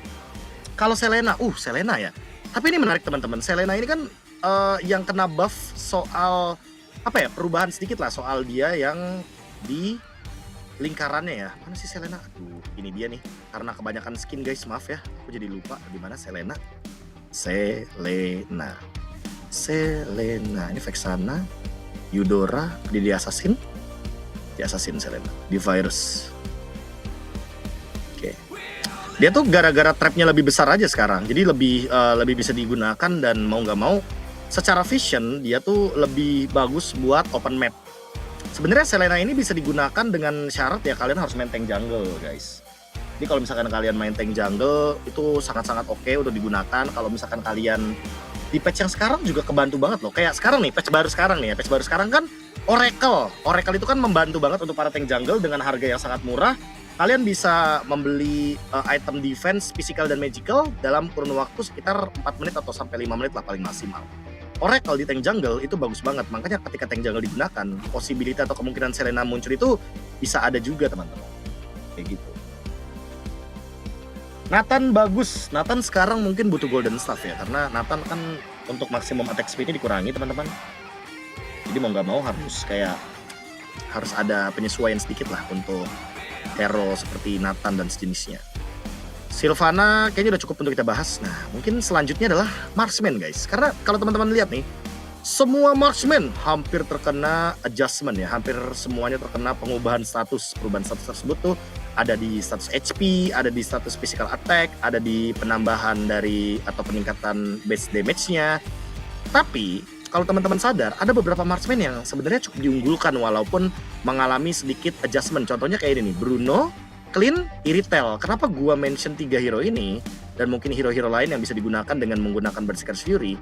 Karena kalau teman-teman lihat secara secara pengumuman, salah pencet. Ada pertanyaan di live chat katanya, Claudia masih bagus nggak? Tenang ya. Nah, sambil kita bahas marksman nih ya, sambil kita melihat penyesuaian dari battlefield nih guys. Jadi di sini penyesuaian battlefield itu seperti tadi kan Oracle ada perubahan sedikit. Nah, Corrosion Sight, Demon Hunter Sword, Golden Staff, Sea Halberd, Windtalker, Huskclaw, semua attack speed dikurangi teman-teman. Jadi sangat wajar kalau sekarang sepertinya sudah memasuki era-era marksman kritikal. Contohnya seperti siapa tuh Bang marksman kritikal? Marksman kritikal bisa Clean, bisa Bruno, boleh banget ya kan. Iritel sangat fine. Leslie, kalau kalian berbicara Claudia Bang bisa digunakan nggak? Bisa. Tapi Bang kalau lawan gua Claudia bagusnya pick apa Bang? Bagusnya pick Leslie. Ada skin aspiransi masyarakat lah gitu guys, lihat guys tuh. Ini kenapa jadi pamer skin gue ya? Nggak boleh guys.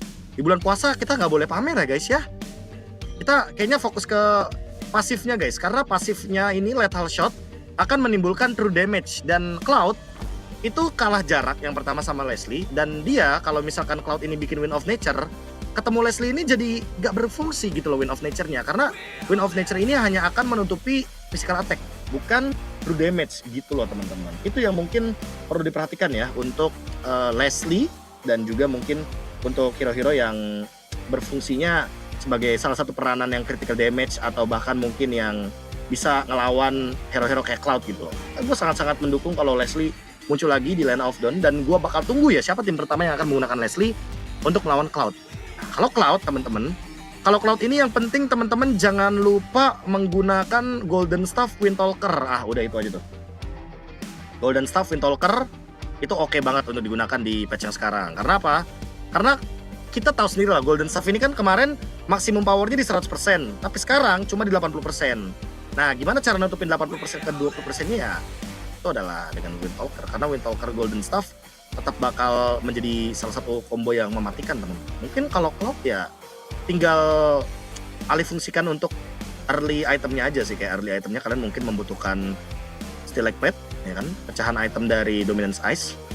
Jadi itemnya tetap sama, atau kalian mungkin itemnya diubah sedikit seperti ini. Nanti Windtalker-nya di sini, ya kan? Atau mungkin Windtalker duluan, kalian bisa seperti ini.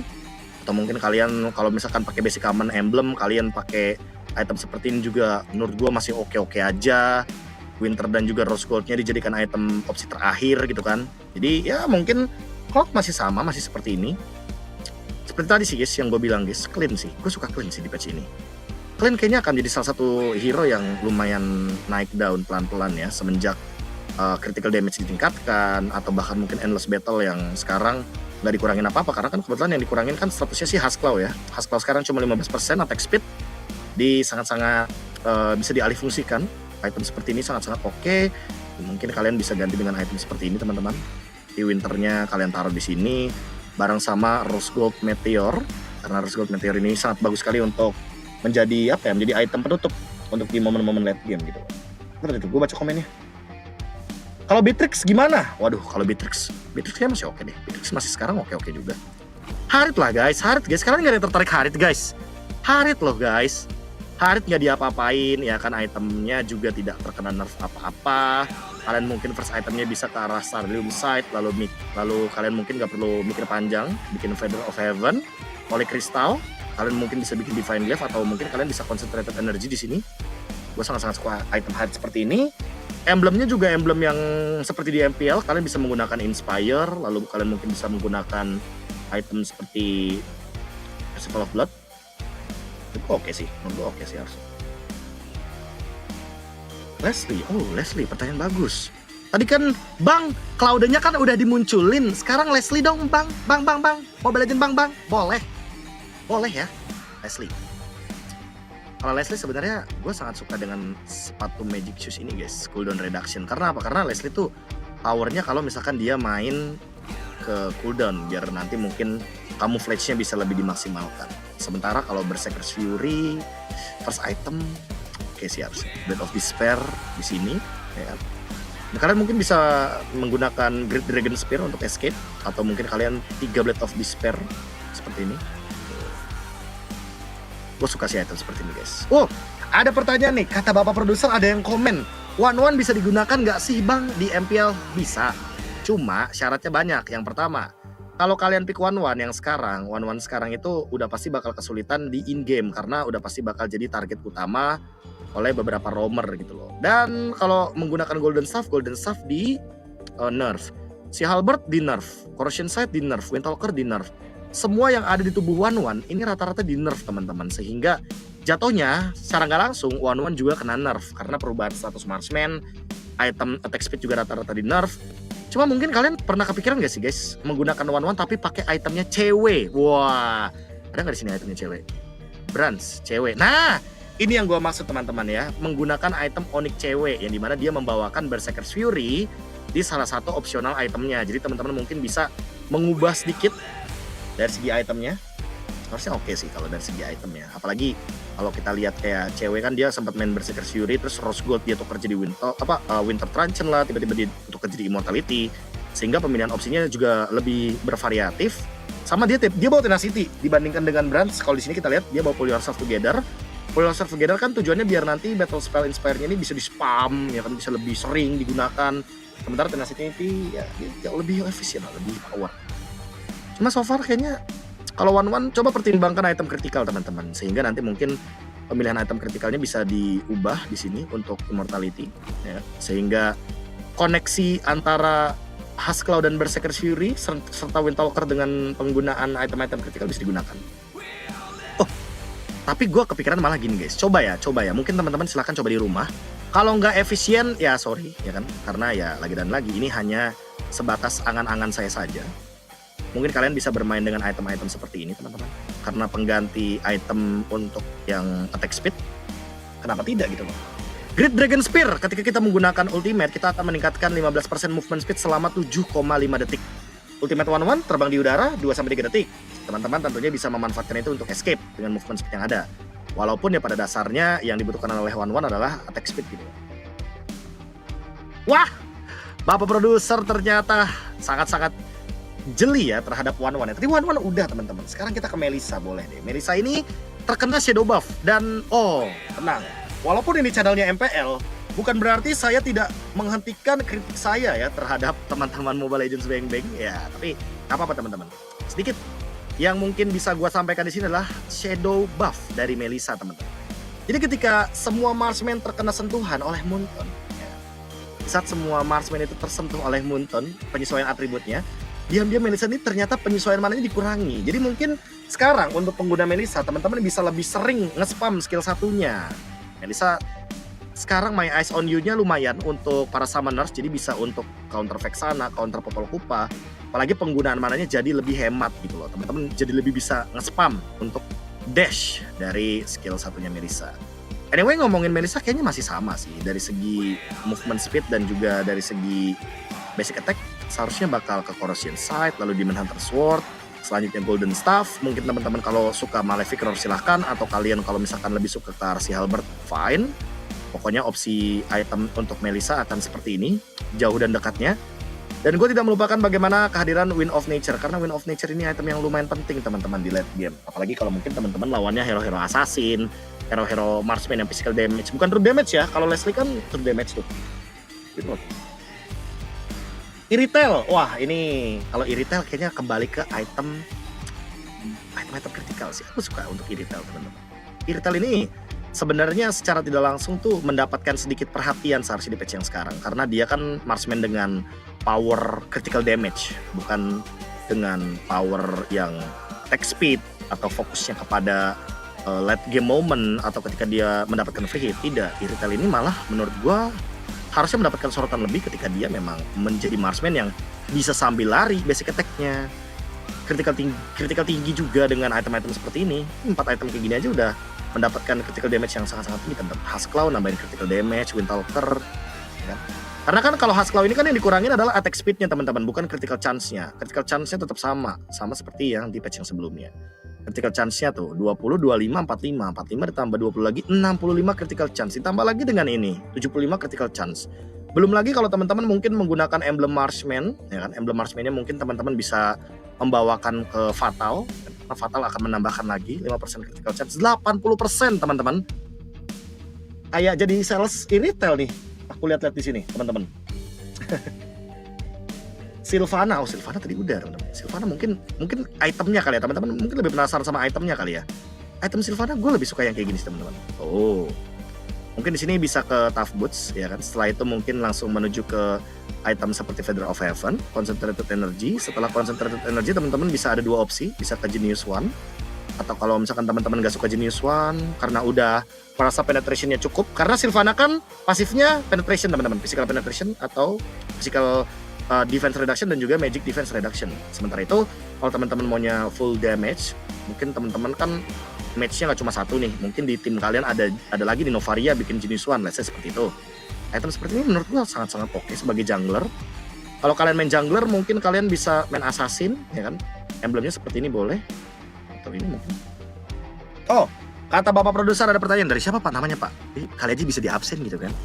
Katanya, Bang Harit bagusan di gold apa di mid? Gue lebih bagus di gold. Gue lebih suka di gold bang. Gold lane lebih suka gitu. Suka di gold. Brody masih sama harusnya. Brody nggak akan banyak perbedaan teman-teman. Brody nggak bakal banyak perbedaan karena Brody pada dasarnya ya dia mainin penetration point-nya gitu. Katasis, kalian mungkin bisa langsung ke Malefic Roar, baru di Hunter Sword. Band of Despair sekarang jadi opsi, mungkin kalian bisa cross Gold Meteor, atau bahkan mungkin kalian kayak Immortality seperti ini. Harusnya dengan item seperti ini aja udah cukup banget sih buat Brody. Kalian mungkin bisa main ke Rapture juga oke, ya kan, untuk mengurangi physical defense musuh. Kalian mungkin bermain seperti ini, Weapon Master, Rapture, lalu bermain dengan Quantum Charge. Sangat-sangat oke untuk Brody. Harusnya Brody sangat-sangat bisa digunakan ya untuk di patch kali ini, karena emang Brody nggak diapa-apain teman-teman. Brody nggak terkena nggak terkena nerf dari segi penetration point-nya, enggak. Dia juga basic damage atau basic attack-nya masih sangat-sangat tinggi, masih sangat-sangat viable untuk digunakan.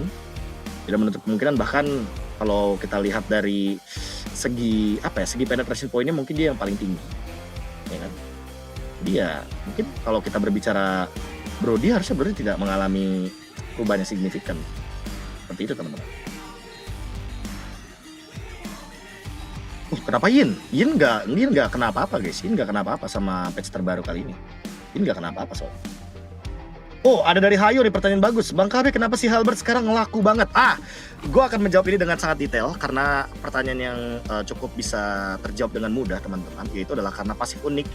Yang pertama, pasif uniknya Life Band, memberikan damage ke target akan mengurangi efek shield dan pemulihan HP menjadi 50%. Dan ini durasinya selama 3 detik. Jadi, hero-hero yang regen HP-nya tebal, let's say kita ambil contoh Fredrin, ya kan, Fredrin kan darahnya tebal tuh, regen HP-nya bakal kepotong. Seandai kata Fredrinnya bikin Guardian Helmet, dia bakal memiliki regen let's say sekitar 150. Nah, dengan item si Halberd, ya kan, regennya dia itu cuma jadi 75.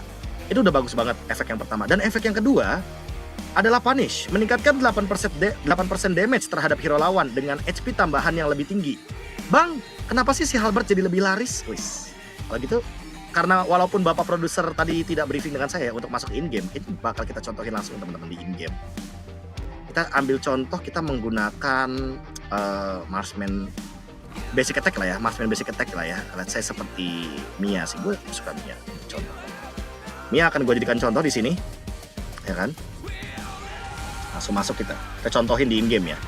Kita akan memberikan 2 contoh yang sangat-sangat spesifik. Yang pertama adalah Layla dengan item penambah darah, dan item satu lagi tidak ada penambah darahnya teman-teman. Jadi akan kita contohkan kenapa si Halberd ini laris manis gitu loh di in-game Mobile Legends Bang-Bang di patch yang sekarang. Selain dengan efek dari yang live ban tadi gitu loh, pengurangan terhadap regen HP teman-teman ya. Oke, kita udah di in-game. Sekarang gua akan memberikan contohnya teman-teman. Yang pertama, gua akan berikan item seperti antivirus ya kan. Jadi botnya di sini akan punya antivirus. Nah, ini bot pertama. Bot pertamanya punya antivirus teman-teman. Lalu gue jual. Satu laginya cuma modal Malefic Roar, yang dimana berarti dia tidak ada penambahan darah ya. Berarti ini Malefic Roar dan ini antivirus teman-teman. Langsung kita contohin. Kita beli si Halberd. Nah, basic attack ke yang sini nih ya kan. Ini basic attack-nya. Damage-nya 192 teman-teman ya. Damage-nya 192. Ini dikarenakan dia tidak memiliki item penambah darah. Kalau misalkan kita ngehit ke yang memiliki item penambah darah, damage-nya akan lebih tinggi, bukan 192 tapi 147 karena dikurangi teman-teman ya. Salah item seperti itu teman-teman. Saya contohin pakai heptasis saja. Lama malah lebih berkurang. Nah, ini dia teman-teman contohnya. Tadi berapa? 100 200 malahan. Udah level 2 kah? Salah. Nah, ini dia. Tadi damage-nya 192 teman-teman. Oke. Kita kesini hitnya 207. Itu karena item punish atau si Halberd ini dia akan memberikan damage lebih tinggi kepada pemilik item penambah darah. Nah, contohnya seperti ini teman-teman, heptasis dan Malefic Roar ya kan. Tuh. Nih. Tuh, 192 di sini 207. Nah, seperti itu teman-teman. Oke? Contohnya ya. Gitu ya. Nggak ngaruh nggak ada yang namanya dark seperti itu ya. Contohnya seperti itu ya teman-teman ya. Tuh, alasan kenapa si Halberd laku ya. Karena sebagai damage dealer aja kan kadang kita contoh ketemu Brody. Ketika kalian ketemu Brody kan rata-rata bikin heptasis. Bikin immortality. Nah, kalian sangat-sangat fine untuk bikin si Halberd seperti itu teman-teman. Contohnya seperti itu ya. Apalagi nih? Tadi kita udah di Brody, udah di Melissa, Mia, Layla. Kalian mau Mia, Layla? Mau apa tuh? Kira-kira. Item-item baru yang akan berpengaruh ya dengan patch terbaru kali ini. Barats XP. Barats XP ya. Barats XP ini sebenarnya pertama kali muncul lagi ke permukaan ya. Karena kan ya kita tahu dulu lah, MPL Season 6 itu tempatnya Sirpai bersinar ya dengan menggunakan Barats EXP. Tapi buat sekarang kalau misalkan kita ambil referensi terakhir di tahun 2023, itu yang terakhir menggunakan Barats XP itu malah dari tim MENA teman-teman. Dan tim MENA tersebut explainernya bernama Apo ya. Pada saat itu bertanding di ajang ISF. Nah, dia tuh sebenarnya menggunakan kata kunci di Barats ini sebenarnya ada di satu item aja guys. Barats itu kalau jadi explainer kuncinya ada di sepatu ini, Demon Shoes. Tujuannya apa? Tujuannya biar nanti si Barats bisa nge-spam lebih lama ketika dia ada di team fight besar. Karena kan dia yang bakal ngebadanin. Dan itemnya sisanya terserah kalian. Kalian mungkin mau Radiant Armor di sini, kalian mau menggunakan antivirus, atau kalian mau menggunakan Oracle karena Oracle harganya bagus banget sekarang ya kan. 1860 dengan penambahan status yang sangat-sangat balance. Dia punya physical defense, dia punya magic defense. Jadi menurut gua tidak ada alasan kalau kalian tidak menggunakan item semurah dan sebagus ini teman-teman. Mungkin kalau Barats XP akan seperti ini sih gambaran dari segi itemization-nya. Sisanya mungkin kalau kalian menggunakan basic common ya pasti lembek dong dinonya. Jangan, detonanya kasihan gitu loh. Detonanya akan dipukul-pukulin. Jadi kalau misalkan mungkin kalian jadi XP laner akan sangat oke ketika menggunakan emblem seperti ini. Atau kalau kalian mau durability-nya lebih power di early game dan kalian akan melakukan rotasi, kalian mungkin bisa membawakan Wilderness Blessing. Mungkin seperti ini teman-teman. Mungkin seperti ini. Kaja di XP tidak. Saya lebih suka Kaja di roamer teman-teman ya. Saya lebih suka Kaja di roamer. Masya gimana dibikin critical lebih bagus nggak? Ya, kurang kalau Masya critical. Kayaknya Masya penetration oke. Masya penetration oke. Heptasis Masya oke.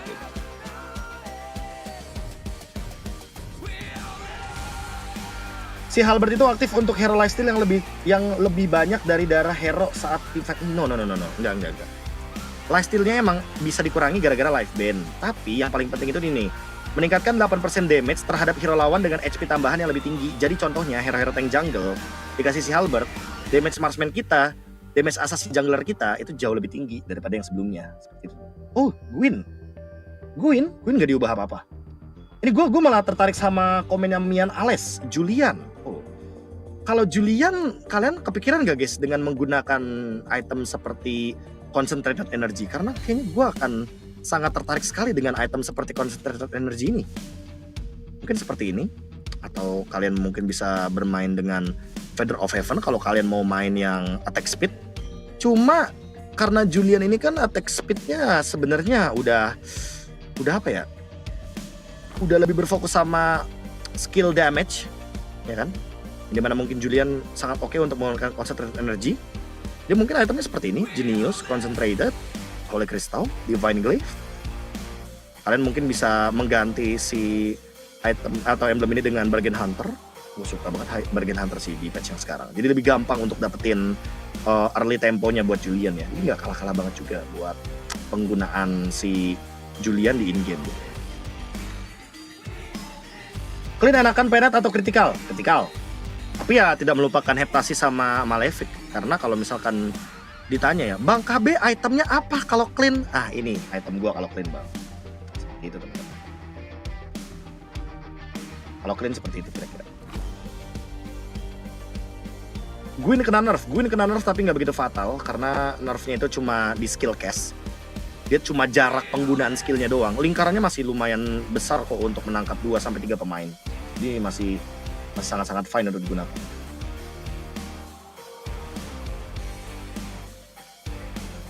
Esmeralda juga ya? Guys, kalian kepikiran nggak semenjak Oracle ini dialihfungsikan ya? Oracle ini sangat murah sekali. 1860 gold, bahkan 20 lebih murah daripada Radiant Armor, dan 10 gold lebih murah daripada Brute Force dengan fungsi 25 physical defense, 25 magic defense, dan 10% pengurangan cooldown. Meningkatkan 30% efek shield dan pemulihan HP yang diterima. Harusnya ini pengguna Esmeralda akan full senyum sih. Ya kan? Mana Esmeralda? Esmeralda. Emblem support, kalau kalian menggunakan Retribution, ya kan? Kalian pasti akan menggunakan emblem-emblem pilihan. Atau kalian mungkin di sini bisa menggunakan Wilderness Blessing, atau kalian mungkin di sini Impurity harusnya. Esmeralda gue akan lebih suka menggunakan Impurity sih, atau Bargain Hunter. Bargain Hunter juga oke harusnya. Karena kita bermain di movement speed. Esmeralda itu kuncinya di movement speednya soalnya. Sekarang kalau misalkan Esmeralda di patch sekarang ya lebih tepatnya, mungkin itemnya nggak bakal jauh-jauh seperti ini teman-teman. Enchanted Talisman, Oracle, Brute Force, Dominance Ice. Mungkin item terakhir kalian bisa ke Immortality. Atau kalian kalau masih butuh magic damage ya kalian bikin aja Holy Crystal. Kenapa tuh bang bikin Holy Crystal? Ya karena shield absorption-nya si Esmeralda itu akan berdasarkan dengan si magic power yang dimiliki sama Esmeralda sendiri. Seperti itu. Leomord. Leomord. Pertanyaan yang cukup menarik tuh Leomord bagus di Magic Chest.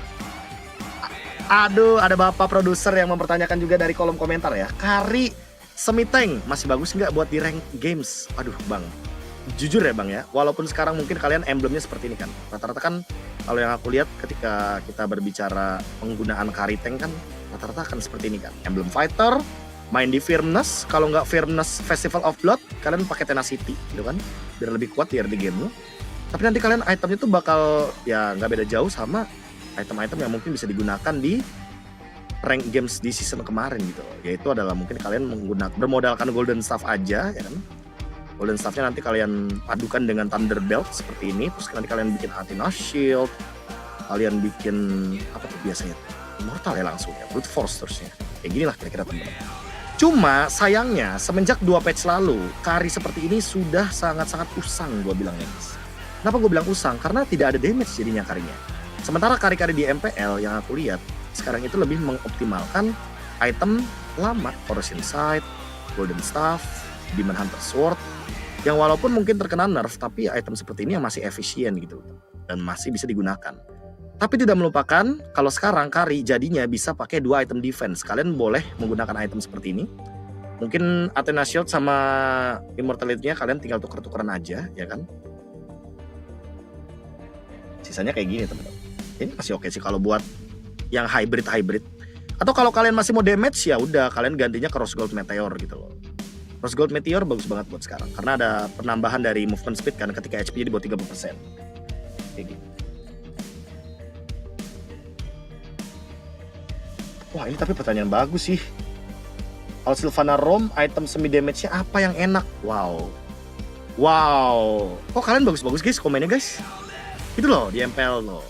Kalian tuh budayakan ya kolom komentar di MPL Indonesia tuh yang kayak gini gitu loh, yang adem ayem dan sangat-sangat yang sangat-sangat ini gitu, sangat-sangat on point gitu, kritik. Oke, Sylvana Rome. Mana nih Sylvana Rome? Mungkin gue akan menggunakan Conceal ya sebagai blast dari item Sylvana Rome-nya. Lalu gue akan tetap membawakan Concentrated Energy, sisanya mungkin gue akan membawakan Oracle, Dominance Ice, Athena Shield, dan Immortality. Ya udah cukup harusnya. Tinggal emblemnya ya, emblemnya mungkin gue akan mengalihfungsikan ke emblem Fighter atau emblem Support. Emblem Fighter kayaknya lebih oke. Atau Basic Common, karena kita tidak membawakan buff, jadi kalian mungkin bisa membawa seperti ini emblemnya. Gue suka sih kalau Sylvana menggunakan ini Players of Together, kayaknya enggak kurang. Tapi kalau misalkan membawa Focusing Mark, bagus karena dia juga bisa single target. Jadi kalau Sylvana Rome mungkin seperti ini. Xborg, pertanyaan bagus. Siapa tuh tadi namanya Xborg? Gamer the K-pop. Pertanyaan bagus buat Xborg. Xborg sekarang tuh itemnya mungkin udah bisa diubah-ubah sedikit ya teman-teman ya. Yang dimana kalian mungkin Warrior Boots atau Tough Boots terserah kalian, tapi kayaknya sekarang udah tidak menggunakan Ice Queen One karena Ice Queen One-nya akan digantikan dengan Brute Force, dan nantinya kalian bisa membawakan item-item lain, mungkin seperti si Halberd, salah satunya si Halberd sangat-sangat oke, dan Oracle juga bagus di patch yang sekarang. Kalau kalian merasa butuh magic defense lebih, jangan Oracle tapi Athena Shield, dan nanti si Halberd-nya mungkin kalian bisa alih-fungsikan dengan menggunakan item yang tadi, seperti salah satunya Radiant Armor kalau misalkan kalian masih butuh magic defense. Atau mungkin kalian mau menggunakan item seperti Queen's Wings, harusnya Xborg bakal jadi kayak gini. Karena penggunaan Xborg sekarang teman-teman ya, kayaknya bakal fokus gimana caranya buat dia ngelakuin pop damage dengan badan yang tebal. Karena sekarang War X sama Brute Force ini kan stacknya cuma 6. Jadi War X yang sebelumnya 8, ya Brute Force stacknya 6 sih. Sekarang sama-sama 6, jadi harusnya sebagai pengguna Xborg nggak bakal susah-susah banget untuk bertahan di laning dan teamfight besar.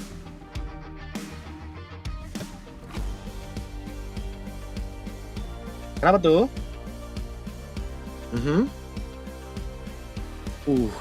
Pertanyaan bagus tuh itu. Siapapun yang nanya, Bapak Produser ya, itu harus thumbs up ya. Teman-teman, ternyata ada sebuah pertanyaan yang baru saja ditanyakan. Oh, ini pertanyaan dari Bapak Produser langsung teman-teman ternyata ya. Katanya kalau Radiant Armor dengan Radiant Armor yang sekarang teman-teman, di mana ada damage reduction-nya yang dihilangkan, itu kira-kira bisa nggak Chang'e muncul di gold lane? Ya, jawabannya ya sangat-sangat memungkinkan. Tapi draft untuk membawakan Chang'e di gold lane ini kayaknya lumayan banyak syaratnya teman-teman. Salah satunya adalah kita mungkin harus bawa Benedetta atau Kito, sehingga XP laner yang bisa cepat itu bisa dialihfungsikan untuk menjadi split pusher. Karena Chang'e itu kan dengan modal dia ultimate aja, Meteor Shower, dia udah bisa bikin pasukan musuh bubar. Dan Radiant Armor sekarang itu sudah sangat-sangat nerf jatuhnya dengan perubahan dari penerimaan magic damage yang berkurang, dan sekarang udah bukan kayak yang patch yang lalu. Sekarang benar-benar memberikan magic damage-nya secara instan walaupun stack-nya lebih cepat gitu. Iya. Jatuhnya nerf. Untuk beberapa roamer yang seperti saya yang merasa bahwa Radiant Armor di nerf, ya mungkin bisa absen gitu, bisa angkat tangan karena emang kita juga harusnya merasa bahwa ini adalah nerf yang secara tidak langsung dirasakan oleh Radiant Armor, dialihfungsikan. Kayak mendingan Athena Shield nggak sih teman-teman? Sekalian aja gitu loh, biar power sekalian pakai magic defense yang lebih tinggi gitu loh. Atlas sekarang itu kayaknya bakal gampang banget untuk dilawan karena mungkin penggunaan Purify akan jauh lebih bisa lebih digunakan secara banyak. Bagusan mana buat musuh tank, DHS apa sih Halberd sekarang? Kan banyak main tank jungle. Pakai dua-duanya. Lebih banyak lebih bagus. Nah, kayak gitu contohnya. Karena di Hunter Sword ini berdasarkan jumlah HP teman-teman ya. Jadi kalau misalkan HP musuh lebih banyak, damage yang akan dihasilkan juga lebih tinggi. Sementara kalau si Halberd, sekalipun dia darahnya lebih dari kita 10 aja atau 100 aja, ini damage 8%-nya akan lebih tinggi juga. Sehingga di Hunter Sword dan si Halberd itu mungkin bisa bareng-bareng digunakan gitu. Bisa digunakan bersamaan. Joy XP, aku nggak suka Joy XP, Joy Jungle sekarang. Joy Jungle sama Angela teman-teman, kayak yang tadi dibawain sama Ararki tuh. Contohnya kan ada kan contohnya. Paku defense, no. Sekarang nih teman-teman lebih suka mana? Coba ya teman-teman mungkin bisa nilai sendiri ya. Pakito ini sekarang lagi ada di fase dia bikin 2 item build yang berbeda. Yang pertama seperti ini teman-teman. Yang pertama tuh seperti ini, ya kan? Dia bermain dengan full damage, ya kan? Dia bener-bener kayak sekali pukul bisa meledak musuhnya seperti ini teman-teman, ya kan? Itemnya bisa seperti ini. Salah satunya yang sekarang lagi laris manis dengan Rapture, Festival of Blood, Emblem Fighter. Atau teman-teman lebih suka Pakito yang seperti ini. Nah, kalau ini nih kita agak-agak sedikit nostalgia lah, kilas balik ke belakang, ya kan? Dimana sebenarnya Pakitonya tetap menggunakan item-item defense seperti Dominance Ice, salah satunya juga mungkin Hunter Strike masih dibutuhkan, dan nanti teman-teman bikinnya Immortality. Kalian lebih suka yang mana? Karena ini dua item fungsi yang berbeda di Pakito yang berbeda juga job desk-nya soalnya. Ini harusnya sekarang Pakito lebih ke damage nggak sih teman-teman? Damage yang kayak gini, Heptasis, Malefic, Hunter Strike, atau si Halberd dan Blade of Despair. Harusnya sekarang Explainer tuh lebih suka nge-damage gitu loh. Karena jatuhnya nanggung kalau kalian nge-damage tapi kalian nggak dapetin point kill. Nah, kalau kalian yang agak-agak old school main Pakitonya, mungkin Pakito yang agak gini nih, semi defense jatuhnya. Seperti itu.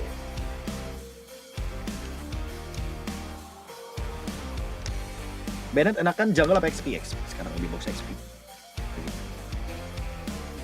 Full damage, ya kan? Pasti rata-rata pada suka full damage. Yang kedua, ada yang suka yang kedua. Yang bawah, Dareka lebih suka yang bawah guys, katanya guys. Menarik juga deh. Ya, silakan kalian tentukan sendiri ya, opsinya ya. Sebenarnya kayak gini mau emblemnya kayak gini juga boleh. Atau kalian mau pakai quantum charge juga boleh.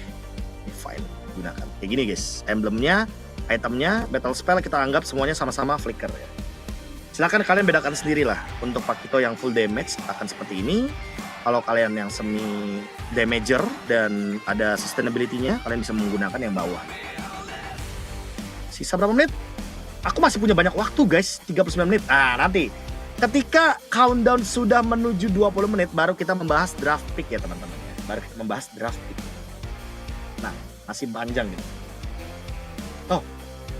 Oke, tuh. Dari 20 menit ke 15 menit. 20 menit. Oke. Aman, Bapak Produser. Jadi nanti kita akan say goodbye di 15 menit, teman-teman. Berarti nanti ketika sudah mulai memasuki menit 20 nih, countdown di bawah ya. Kan masih ada sekitar 19 menit kan menuju ke 20 menitan. Ya. Itu baru kita ke draft pick. Cici XP dong. Cici XP lane kayaknya oke sih untuk sekarang ketika menggunakan item-item seperti ini teman-teman. Suka sekali sih item seperti ini. Salah satunya Oracle serius. Oracle jadi item yang harusnya difavoritkan di patch kali ini teman-teman ya. Teman-teman mungkin bisa membawakan item seperti ini. Silakan.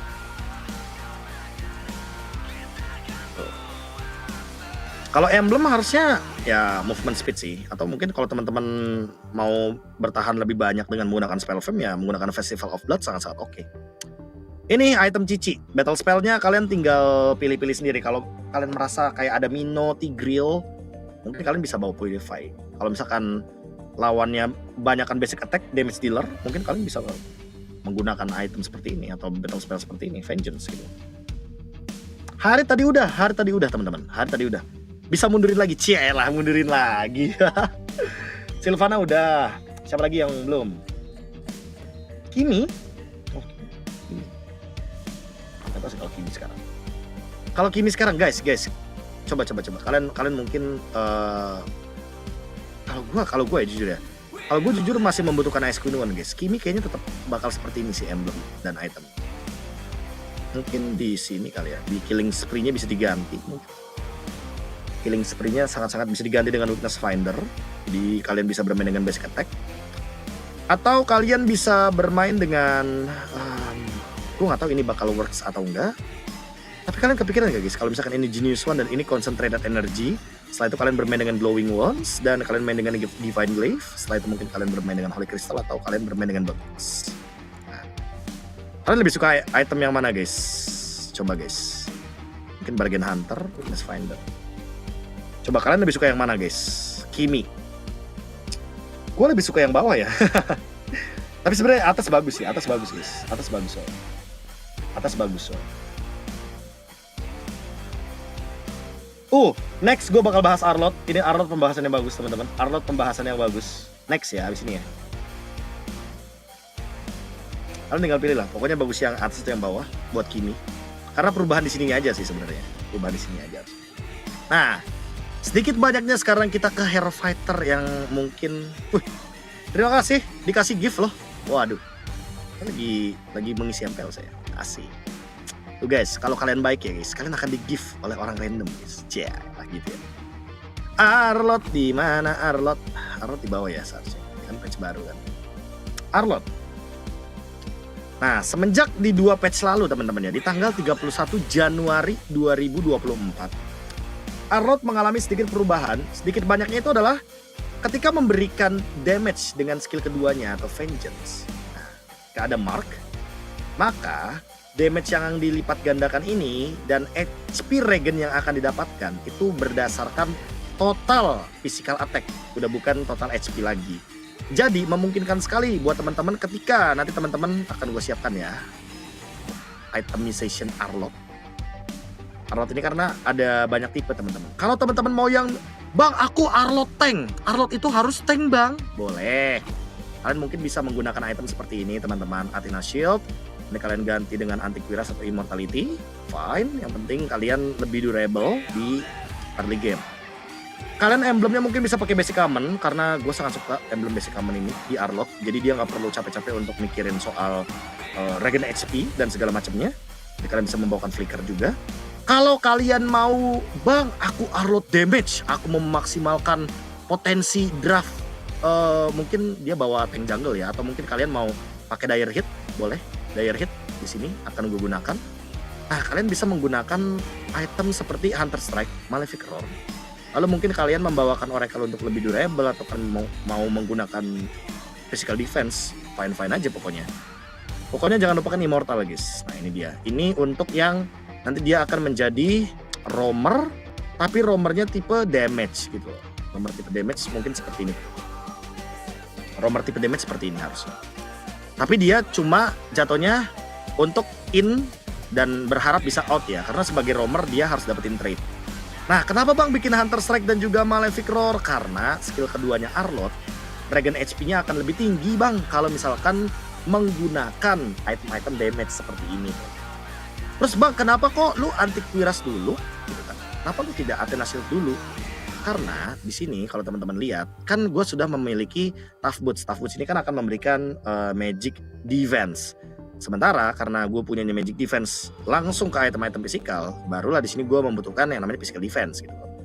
Beda sama item durable. Jadi item durable ini kan dia harus memanfaatkan Physical Defense dulu. Physical Defense kedua baru dia manfaatin Magic Defense seperti itu. Ya, teman-teman tinggal pilih sendiri. Ini harusnya roamer, roamer oke, explainer oke. Kalau ini roamer atau jungler bagus. Kalau misalkan kalian mainnya jungler ya kalian ubah aja konsepnya kayak gini guys. Dan battle spellnya mungkin Retribution. Kalian mungkin bermain dengan Ice Retribution, itu yang mungkin bisa jadi pilihan. Tapi kalau kalian gak jadi roamer ya kalian bisa membawakan Tenacity gitu.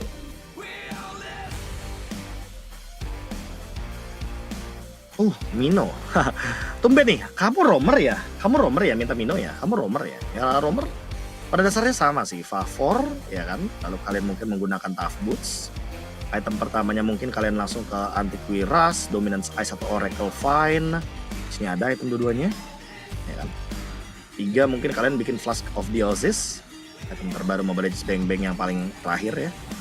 Flask of Dionysus di sini. Sebelum ini ya, sebelum Immortality. Dan mungkin kalian bisa bikin Oracle di last itemnya. Jadi kira-kira Minotaur seperti ini. Ya, kalau roamer pakai flicker ya teman-teman. Jangan tirukan saya ya. Setup saya emang saya jungler mainnya. Saya jungler roamer. Jadi sangat-sangat wajar ketika kalian melihat item-item seperti ini. Withalker War X, Godless X, Oracle ya. Jangan ditiru teman-teman. Yang atas aja. Aduh, gak dibilangin lagi. Ya gini teman-teman.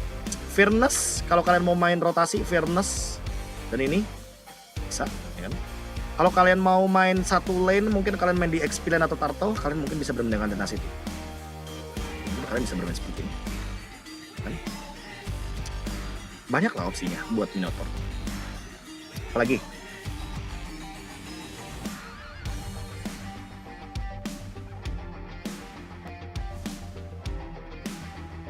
Min sitar ya. Guys, tapi kalau kalian melawan Harit ya, melawan Harit atau hero-hero dash, min sitar damage bisa jadi solusi. Gua suka banget ngebawain min sitar dengan item mungkin seperti ini teman-teman, golden staff ya kan. Lalu gue akan bermain di si halberd dan last itemnya mungkin gue bisa padukan dengan immortality. Jadi mungkin seperti ini gambaran itemnya. Atau nanti gue bakal main malefic roar. Untuk emblemnya bisa bawain emblem marksman, swift weapon master dan juga menggunakan weakness finder. Ini oke banget sih. Ini oke banget. Tapi syaratnya ini min sitar gold lane teman-teman ya. Ini min sitar gold lane, kalian harus party 5. Nah gimana bang caranya party 5? Nanti ya, tunggu ada sponsor. Cia, cakep tuh. Kali aja kan bekerja sama lagi kan pernah. Oke, kalau jadi roamer kayaknya gue bakal lebih suka ketika roamernya ini encourage. Karena dia bakal lebih sering untuk hadir dalam team fight. Nanti teman-teman bisa langsung menggunakan Thunder Belt dan Dominance Ice. Ya, setelah itu mungkin kalian bisa menggunakan Athena Shield. Athena Shield ini nanti bakal menjadi salah satu pembeda juga. Dan kalau misalkan kalian masih butuh mungkin tambahan-tambahan terhadap durability, kalian bisa bawa Guardian Helmet atau Queen's Wings. Ini bagus. Harusnya bagus. Popheus midlane dan Experience beda loh guys. Popheus midlane dan Experience itu beda loh. Jadi kalian harus sedikit ada pembedanya di sini. Dan gue akan berikan ya untuk pembedanya. Yang atas ini midlaner teman-teman. Yang atas ini midlaner. Jadi teman-teman mungkin bisa fokus sama item midlaner yang ada magic damage sedikit. Yang satunya seperti S13, Oracle. Ini sangat-sangat oke untuk digunakan. Kalian bisa ganti nanti si Dominance Ice-nya dengan Necklace of Durance. Atau kalau kalian mau yang lebih sering untuk menggunakan ultimate, Fleeting Time juga bagus. Fleeting Time sangat oke untuk digunakan karena Popheus pasti bakal join team fight ya beberapa kali. Kalau misalkan kalian masih mau memanfaatkan untuk basic attack-nya atau mungkin dari skill satunya, mungkin kalian bisa bawa Blood Wings juga. Jadi itemnya seperti ini. Item penambah darah teman-teman, Clock of Destiny, terus ada Oracle juga, nambahin Dragon HP dan Shield, ada Ice Queen Wand, ada slow effect yang bisa diberikan, Dominance Ice agar kalian lebih kuat juga di lini depan, dan tidak melupakan Blood Wings agar nanti shieldnya lebih tebal. Shieldnya kan karena udah ada Oracle juga. Atau yang XP lane, kalau yang XP lane ini teman-teman harusnya akan sama sih harusnya bermain dengan Tough Boots, Tough Bootsnya ada di sini. Lalu kalian bisa langsung bermain dengan beberapa item yang sama seperti tadi Clock of Destiny, atau kalian mau bikin Domi dulu juga boleh di sini. Kalian langsung bikin Oracle, Ice Queen Wand-nya belakangan, dan kalian tidak melupakan Immortality. Ya teman-teman ya. Oh, kita memasuki 15 menit terakhir. Nah guys, 15 menit terakhir nih. Kalian ada pertanyaan gak guys sama patch baru gitu? Selain item. Cecilian Semi-Tank. Cecilian Semi-Tank kayaknya cuma satu ya itemnya ya. Domi ya. Sabar, ini dulu. Ya pemain Popheus silakan. Bang, kenapa sih kamu kok suka banget Clock of Destiny? Oh ya, emblemnya juga belum ya. Emblemnya mungkin kalian bisa menggunakan basic common atau support. Kayaknya ini dua emblem yang paling bagus untuk sekarang. Ya. Bisa bermain dengan City, Bargain Hunter. Terus kalian bisa bermain dengan durability. Ini XP laner ya teman-teman yang di bawah XP laner. Kalau kalian mau bermain sebagai mid laner juga boleh. Kalian bisa pakai basic common atau support atau mage. Kayaknya kalau mid laner mage bagus deh.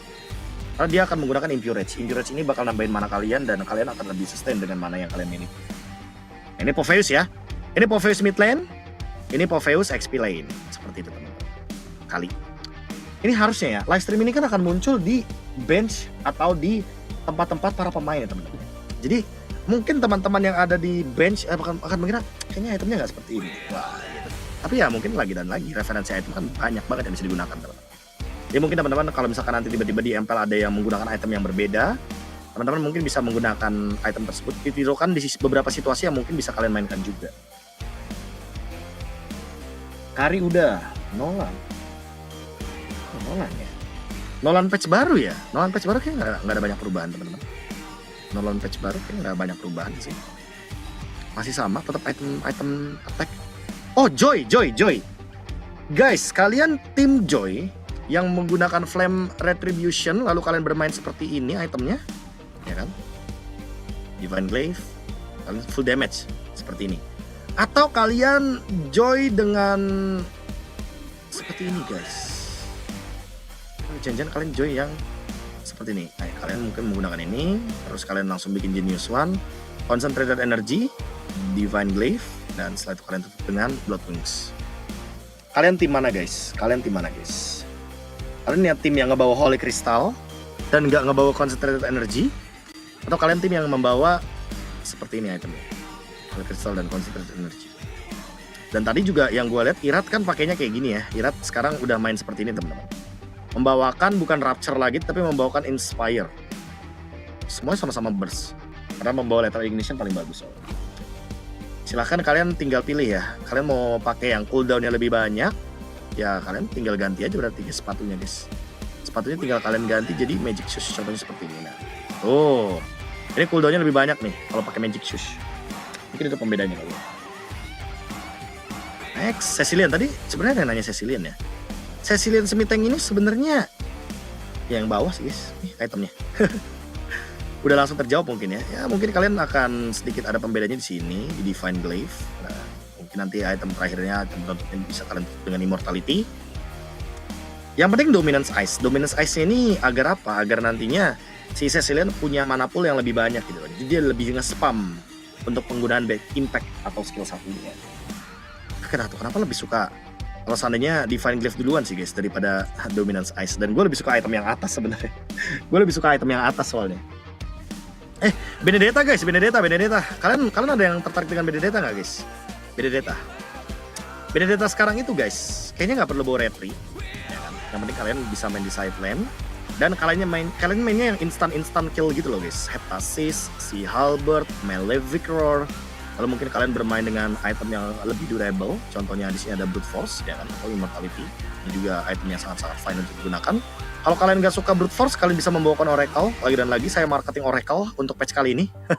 Karena sangat-sangat mengerikan ya untuk perubahan patchnya dari si Oracle ini teman-teman.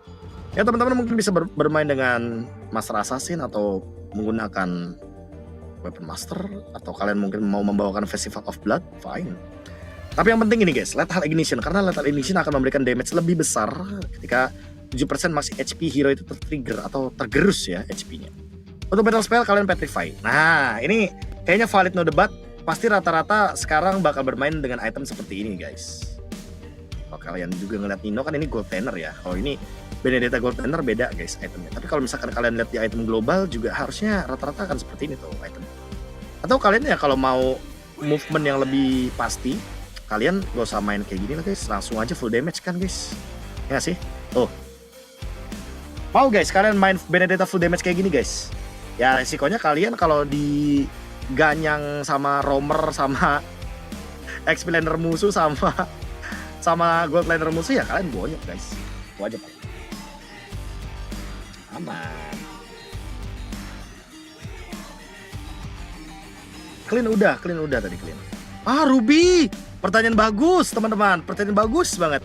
Nah, Ruby ini gue akan ambil 2 referensi guys. Referensi pertama gue adalah referensi dari look.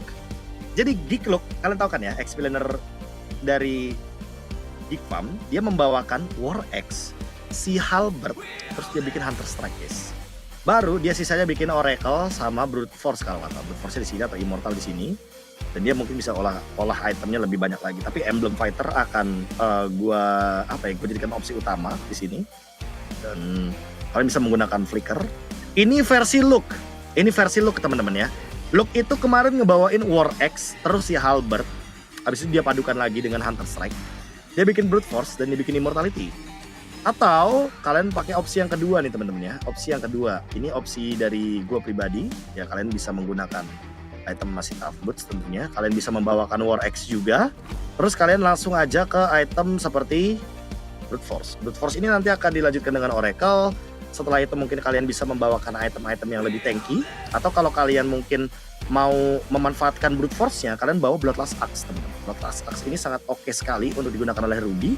Karena dia bermain dengan spell farm, dia bukan bermain dengan lifesteal. Sementara ketika kita berbicara War X ini akan memberikan spell vamp. Nah ini dia yang menjadi poin plusnya teman-teman ya. Ini nih yang membuat sekarang Ruby itu jauh lebih efisien gitu loh. Penggunaan itemnya, penggunaan emblemnya juga jauh lebih reliable dan lebih banyak juga opsinya. Atau kalau kalian gak suka, bang aku gak suka Bloodlust Axe bang, aku sukanya Endless, boleh. Gini jadinya ya. Untuk emblem kalian bisa menggunakan Emblem Fighter. Tentunya dengan seperti biasa ya, Festival of Blood dan juga Brute Force-nya nanti bisa dipadukan dengan Brave Smite karena bermain dengan cooldown. Jadi nanti kalian bisa memicu si Brave Smite dan Brute Force cooldown reduction, War X cooldown reduction. Endless Battle Oracle cooldown reduction. Ini 40% cooldown reduction loh teman-teman. 10%, 20%, 30%, 40%. Itu loh.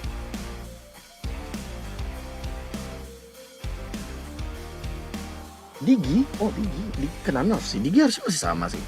Lapu-lapu kali ya, lapu-lapu. Mungkin para pemain XP laner lebih tertarik sama lapu-lapu yang sekarang karena lapu-lapu sekarang kayaknya aku lihat-lihat ya. Lebih banyak kayak gini guys, build-nya guys tuh. Hunter Strike ya kan, terus mungkin dia bikin ke kayaknya Bloodlust Axe sudah mulai jarang untuk diperhatikan.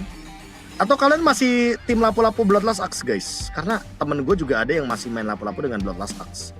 Gue akan sangat-sangat menyukai item seperti ini sih. Mungkin kalian ya tinggal ganti aja sih antara Lethal Ignition atau mungkin kalian bermain dengan Brave Smite. Kalau mau lebih durable, lapu-lapu mungkin seperti ini sih itemnya. Nggak beda jauh lah sama yang udah-udah.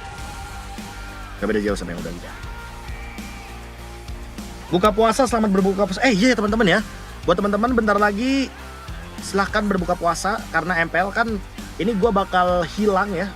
Jadi billing gue ini hanya tersisa 5 menit guys. Ini nanti di menit 15 kita akan kembali ke countdown dan teman-teman bisa berbuka puasa. Kayaknya udah cukup ya untuk item dan hero-hero. Dan jangan lupa teman-teman, sebelum kita ke draft pick ya kan, draft pick lagi kan. Ya ke tier list hero ya kan.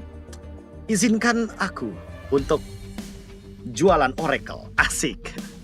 Teman-teman, dengan Oracle, item seharga 1860 dan jalur build 2 hero ring ditambah dengan Vitality Crystal di sini dengan penambahan 230 HP.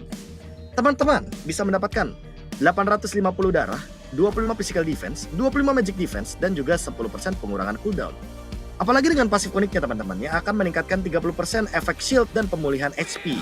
Jadi kalau teman-teman menggunakan Huskclaw dan dipandu dengan Oracle item defense itu juga bagus teman. Tapi jangan lupa item Oracle ini bagus kalau misalkan teman-teman menggunakan draft seperti yang akan gue tunjukkan sesaat lagi teman-teman. Sebentar saya akan tunjukkan draft picknya ya kan.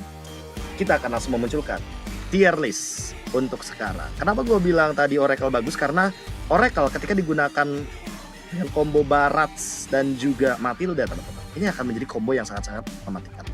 Teman-teman silakan screenshot untuk mungkin teman-teman nanti gunakan draft picknya kalau party 5 ya. Lagi-lagi, hey teman-teman, kalau pemain solo cari teman main dulu. Kalau yang party 5 tolong ya cari teman mainnya. Biar apa? Biar draftnya bisa seperti ini teman-teman. Mungkin kalau misalkan dapat semua ya jadi poin plus. Tapi kalau teman-teman nggak dapat draft seperti ini ya mungkin bisa sedikit digonta-ganti. Misalkan mungkin seperti ini atau seperti ini teman-teman juga bisa ya kan. Bisa dibawakan seperti ini teman-teman. Tuh ya kan. Tapi ya pada dasarnya gue pengen menunjukkan aja kalau draft pick seperti ini yang sekarang ini mungkin bisa dimaksimalkan untuk teman-teman gunakan gitu loh ya. Nama teman-teman ternyata bisa membawakannya dengan maksimal, silakan. Untuk push rank di Mythic Honor, Mythic Glory, Mythic Immortal harusnya masih bisa digunakan sih. Arlot, Aurora ya, Aurora di nerf guys, Aurora nerfnya parah. Aurora itu nerfnya lumayan loh, Glacier Ice-nya jadi nggak bisa untuk yang jarak dekat. Sementara Aurora kan hero yang gampang sekali untuk di-dive ya teman-teman kebetulan. Nah, sekarang kita berbicara fungsinya dulu teman-teman. Barats Matilda, ini udah pasti rotasi. Dan ditambah dengan Faramis, Barats, Matilda, Faramis. Ini adalah combo hero yang mematikan. Bang, lu tahu dari mana? Lu kosok tahu bang draft seperti itu emang kuat dari mana bang? Bisa gue buktikan teman-teman. Dari pertandingan ini ya. Tadi pertandingan RRQ lawan Rebellion teman-teman bisa lihat sendiri. Bagaimana pertandingan berjalan ketika menggunakan draft seperti tank jungle, lalu ada ini juga ya, lalu ada penggunaan terhadap salah satunya Faramis. Jadi hal tersebut yang membuat mereka tuh jauh lebih sustain gitu loh dalam event jangka panjang. Jadi sekarang ya kalau teman-teman mau menggunakan hero support 2 sekaligus kayak misalkan Faramis terus Matilda, harusnya nggak akan jadi masalah karena yang jadi masalah tuh ketika nanti kalian mungkin kalah fight gitu loh. Itu mungkin masalah utamanya. Next, ada draft Joy, Midland Angela, ada Grok juga di sini. Lalu kalian bisa membawakan Brody dan juga Terisla. Draft ini akan memaksimalkan magic power. Jadi magic powernya itu ada di Joy. Joy ini kan magic magic damage-nya tinggi banget. Nah, jadi mid laner-nya nggak perlu pakai mid laner yang dia punya magic damage yang tinggi juga. Jadi kalian bisa membawakan Angela karena sebagai nanti cover dari si Joy. Dan Angela, tolong ya, ultimate-nya buat Joy, bukan buat yang lain. Karena di sini Joy sangat-sangat riskan untuk digunakan ketika memang rata-rata pengguna physical damage-nya ini yang jatuhnya notabene menang di early game. Seperti itu teman-teman. Nah, kalau Guinevere, walaupun Guinevere di nerf, tapi Guinevere tetap bisa dimaksimalkan ketika Guinevere bareng sama Mino dan Novaria. Novaria ini sebenarnya cocok sih ke semuanya teman-teman ya. Cuma Novaria ini sangat cocok ketika bersama dengan Minotaur dan juga Guinevere. Harusnya draft ini akan sangat-sangat mematikan. Kalau misalkan kalian mau bermain area of effect, contohnya kayak Guinevere, Mino, Novaria, Terisla juga bisa digunakan. Dan sisanya kalian menggunakan Cloud. Dan terakhir, ada Nolan, Tigreal, Vexana. Oh, Vexana sangat laris teman-teman. Vexana ini 17 kali pick di MPL. Dan win rate-nya tinggi juga. Jadi menurut gue Vexana masih bisa digunakan, apalagi combo bareng Tigreal. Nah, karena kalian asasinnya physical damage, jadi kalian bisa bermain dengan Harit gitu. Magic damage-nya ada, dan lapu-lapu sebagai pemegang lini belakang dari line up kalian, teman-teman. Jadi kalian setidaknya di patch terbaru ini, kalian tidak pusing karena tadi saya sudah banyak sekali memaparkan item, memaparkan alih-alih draft pick juga, ya kan? Terus ada banyak juga yang kita bahas seperti Sylvana, Oracle, Barats S13 juga bagus untuk digunakan. Kan? Draft keempat kena Popheus nangis. Oh ya pasti. Makanya ban Popheusnya. Teman-teman. Oke. Dan itu mungkin menjadi penutup untuk di sesi kali ini teman-teman, karena kita sudah memasuki 15.30 countdown terakhir kita. Dan ini kan jam 18.01 ya teman-teman ya. Pokoknya kalau misalkan teman-teman sudah melihat tadi pertandingan, ada yang menang ada yang kalah ya. Sudah pasti yang namanya kompetisi. Tapi jangan lupa teman-teman, yang paling harus kita jaga adalah sportivitas dan juga persaudaraan kita sebagai ya tentunya penikmat MPL Indonesia. Jangan lupa ya teman-teman ya, dukung terus tim favorit kalian. Dan kita akan kembali lagi mungkin di MPL Takeover lainnya. Selamat berbuka puasa untuk teman-teman. Berbukalah dengan yang ikhlas. Karena percuma udah nemenin dari awal tapi ternyata nggak ikhlas dan memilih yang lain. Sampai jumpa di kesempatan lain. Dadah.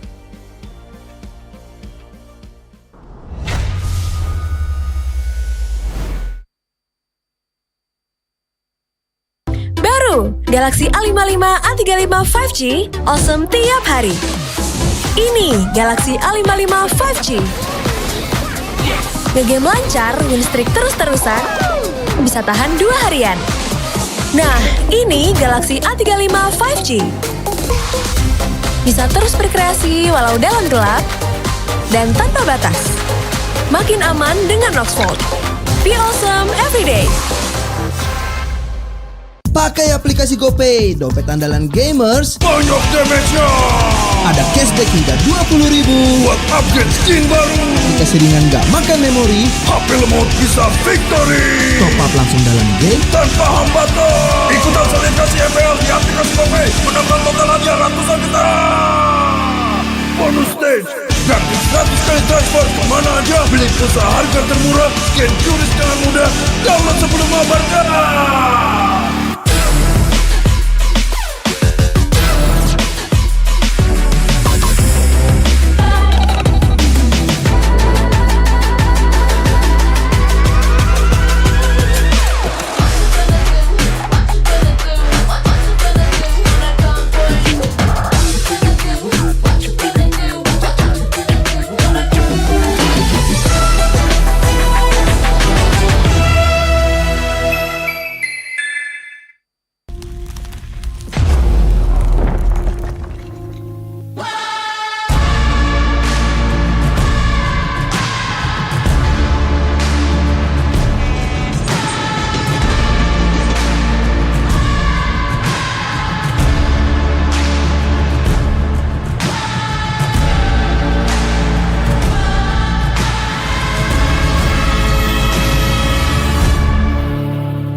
mudah di dunia games. Pilih game, masukkan game ID. Pilih Diamond, masukkan kode promo, dan pilih metode pembayaran. Masukkan kode OTP. Selamat, kamu dapat tambahan kuota. Upgrade gameplaymu sekarang. Game flash andalanku bikin mainku semakin hebat. Tukar DG rings, diamond dan voucher game kau dapat. Main MOBA apa aja win streak di tanganmu. Cuma Games Max makin no debat. Beli paketnya dan aktifkan boosternya sekarang. Character select. Bener. You lapar.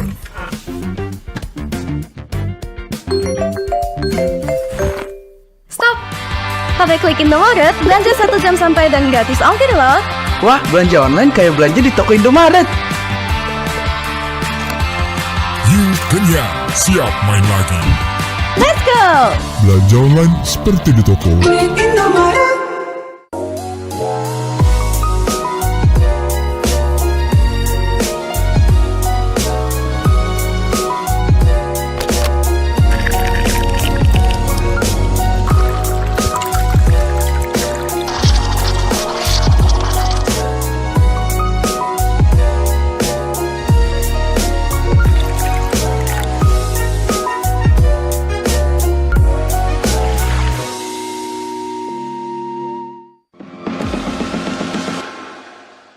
It's only you who rocks my world.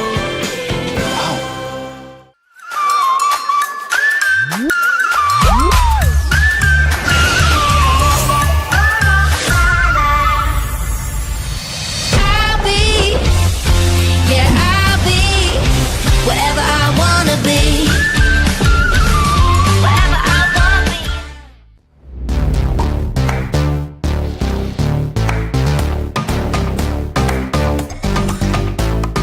We don't need no sleep because the party.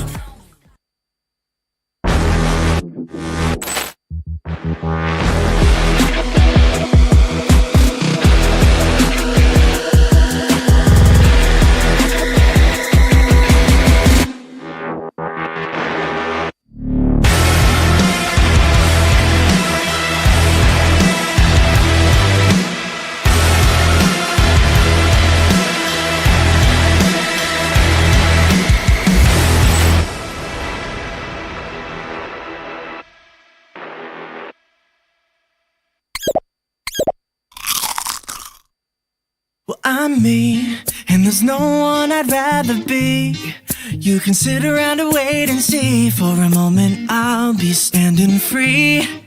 So hurry up and wait for me. Got a bag of chips by the sea. The sun is blazing down. I've got my smile now. Here's the thing, your chips will really make me sing. Come on, relax and have some chips with me. Chill out, lay back, I'm right where I wanna be. We've got time to take it easy.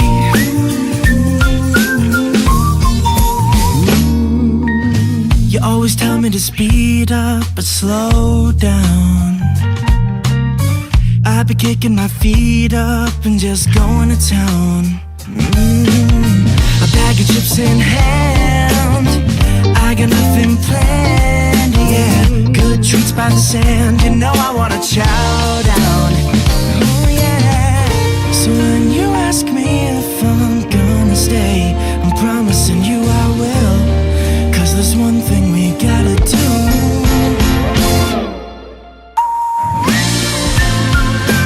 Come on, relax and have some chips with me. Chill out, lay back, and right where I wanna be. We've got time to take, yeah. And I'm all that I wanna be.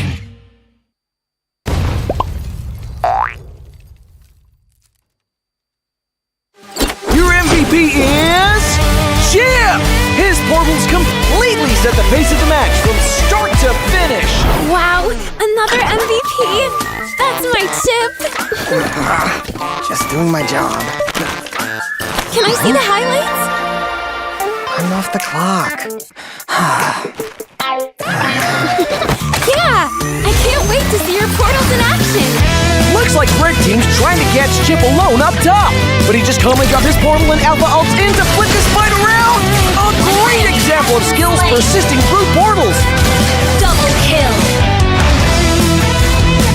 Cyclops is taking a serious beating from Gord, but it's Chip to the rescue! Will he make it? What a clutch save! Poor Gord just got jumped JJK style! Arlot's just in time for the buy one, get one special! Man, next time look before you enter enemy portals.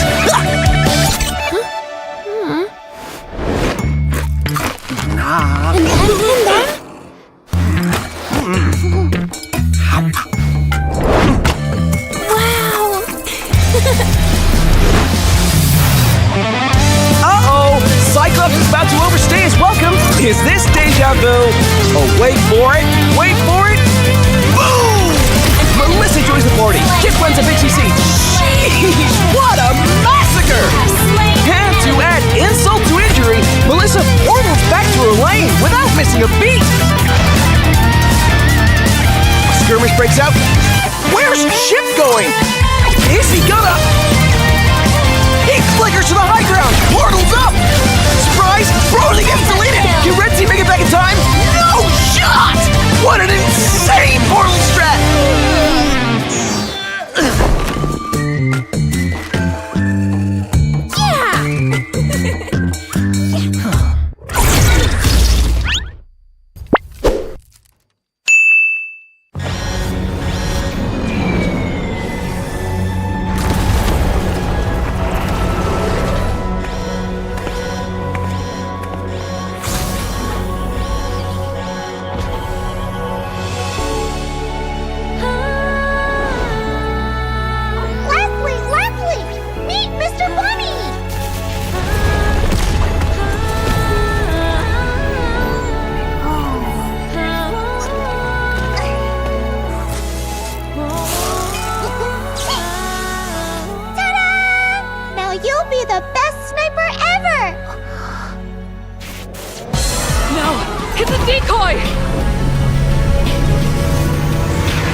Over here, Ender.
Satu Scalar can you do it? Dan Albert di sana ternyata harus hilang. Ledge fight as Long gets instantly shot down by the Blazing Duet as well as the Electro final blow. This is going to be easy cleanup for Todak as most of the...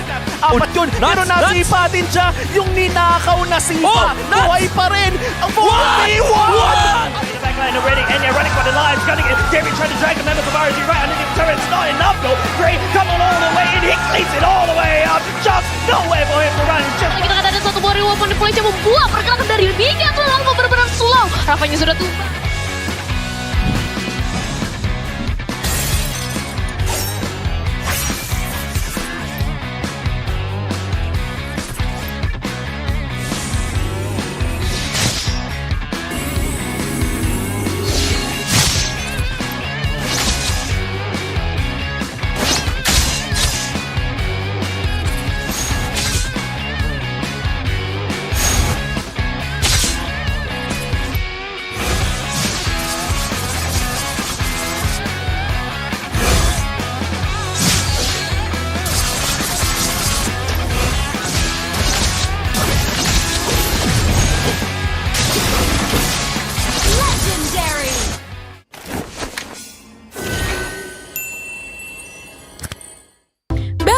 Galaxy A55, A35 5G, awesome tiap hari. Ini Galaxy A55 5G.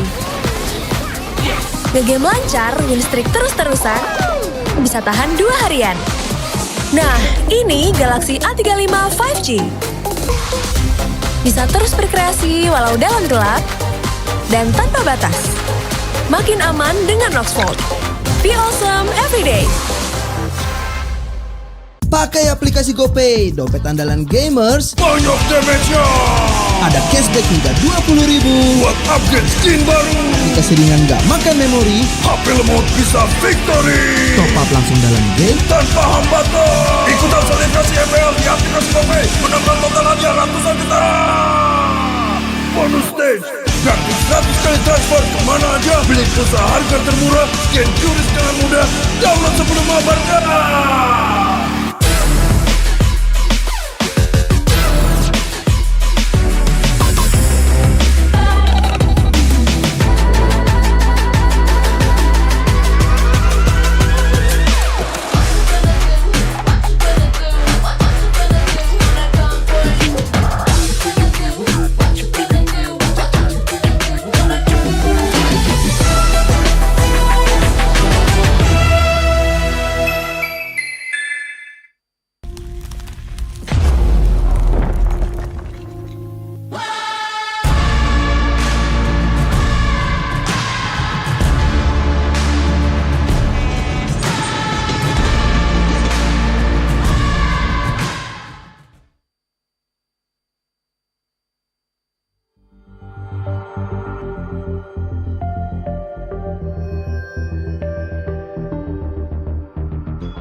Kan berdiri dan terus berlari, terus ke arah puncak tertinggi.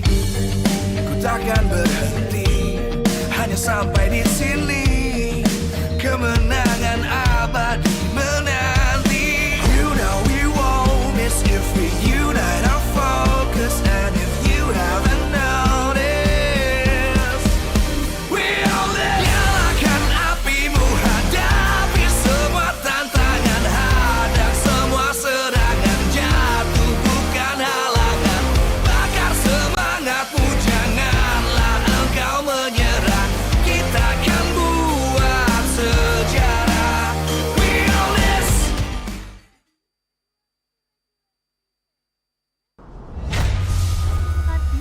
Glory dan juga tim Aura.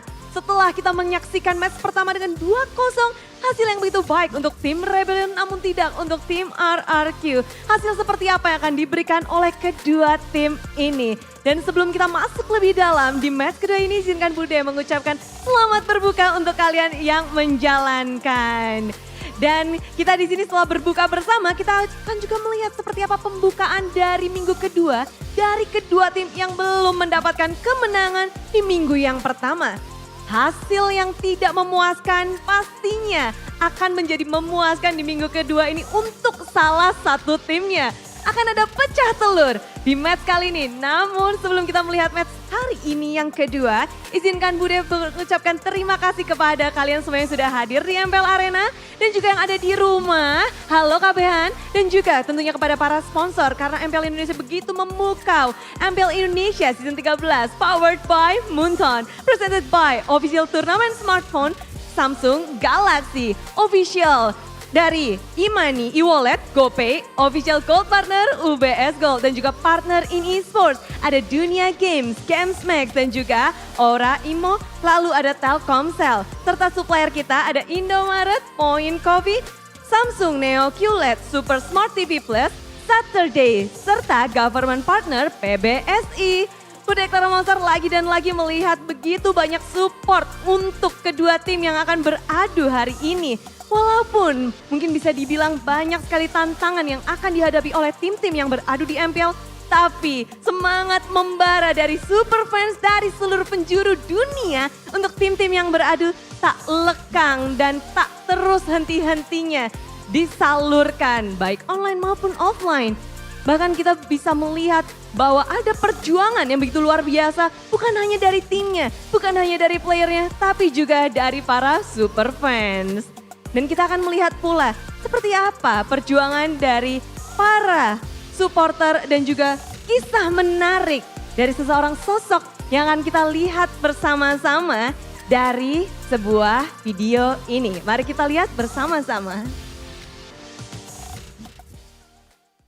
Acara baru di mana Evos Legend tidak akan berhasil.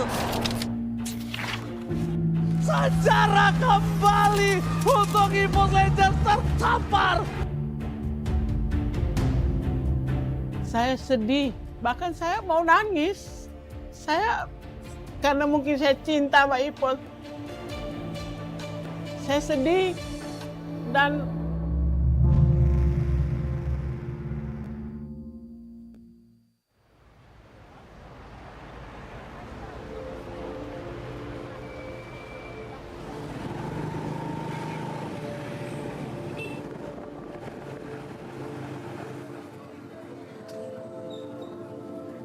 nama saya Mutihana Borsitepu. Saya aslinya Medan. Saya kemari ngikut anak. Dan saya lihat dia sering main game. Gua tanya, lu main game apa? Dia bilang, ini loh Mak, Mobile Legend. Lama-lama gua liatnya makin enak. Ikut dong Mama. Anak saya bilang, Mak, Mak ikut aja yuk kalau di mana-mana ada pertandingan ML. Gua bilang, ayo, nggak peduli gua. Padahal gua udah tua ya. Tapi saya semangat. Iya, sini aja biar bagi sama orang om itu berapa orang. Lu bikin gulanya dulu. Gulanya baru campur kemari biar nggak terlampau panas, biar bisa diminum. Bisa dibilang kalau anak-anak komunitas itu manggil ibu tuh emak Evos. Kemanapun bahkan orang lain yang itu bukan tim Evos dia manggil emak Evos. Jadi dalam hal ini seorang ibu itu aja bahkan kayak kalau udah Evos kita nggak datang, ada acara one event juga nggak datang, pasti ditanyain. Anak-anak komunitas, emak di mana? Emak ikut nggak bang? Emak ikut nggak? Kayak gitu. Keseharian lah masak seperti ibu rumah tangga. Kadang-kadang catering untuk orang kantornya Mike.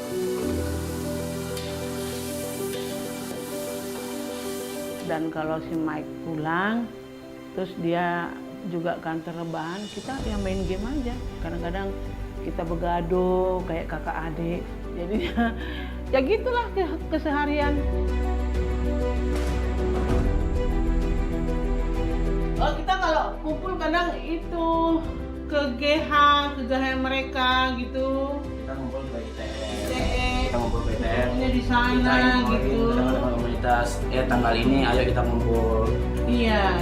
Mari kita buka bersama, bagi-bagi takjil. Iya. Kita Evos garis keras berbagi bersama, berbagi takjil, buka bersama. Kita kalau mau pergi akhirnya kita ada mau pertandingan gitu, ya gimana supaya jadi kekeluargaan seperti mama dan anak gitu aja, Ya.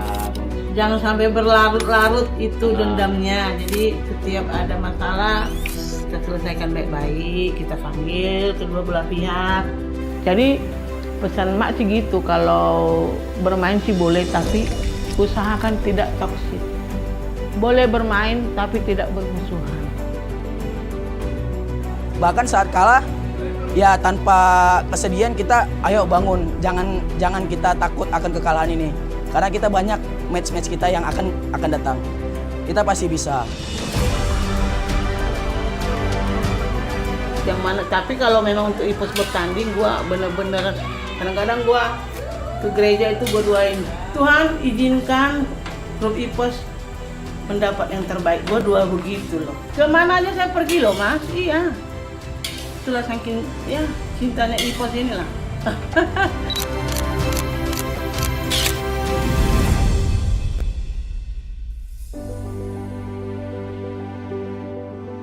Harapanku yang paling terdalam, semoga Evos itu naik lagi, lebih juara, lebih semangat, lebih kompak, dan bawa juara dunia kembali.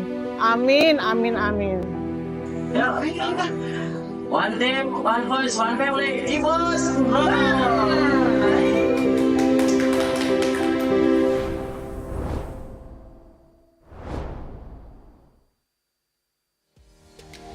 Evos. Ia adalah sosok ibu berusia 50 tahun yang sudah menjadi Evos fans sejak 2017. Ingat kata Mak Evos? Kita harus turut kata Mak ya. Boleh mendukung, tapi tidak bermusuhan, tapi tidak toksik. Dan mari kita bersama-sama mendukung tim favorit kita tanpa menjatuhkan tim lain. Dan bersama-sama MPL Indonesia Season 13 tentunya, mari tunjukkan, berikan dukungan positif dan sebuah komunitas yang baik untuk menunjukkan sisi e-sports yang luar biasa bagi wajah e-sports Indonesia. Karena MPL Indonesia Season 13,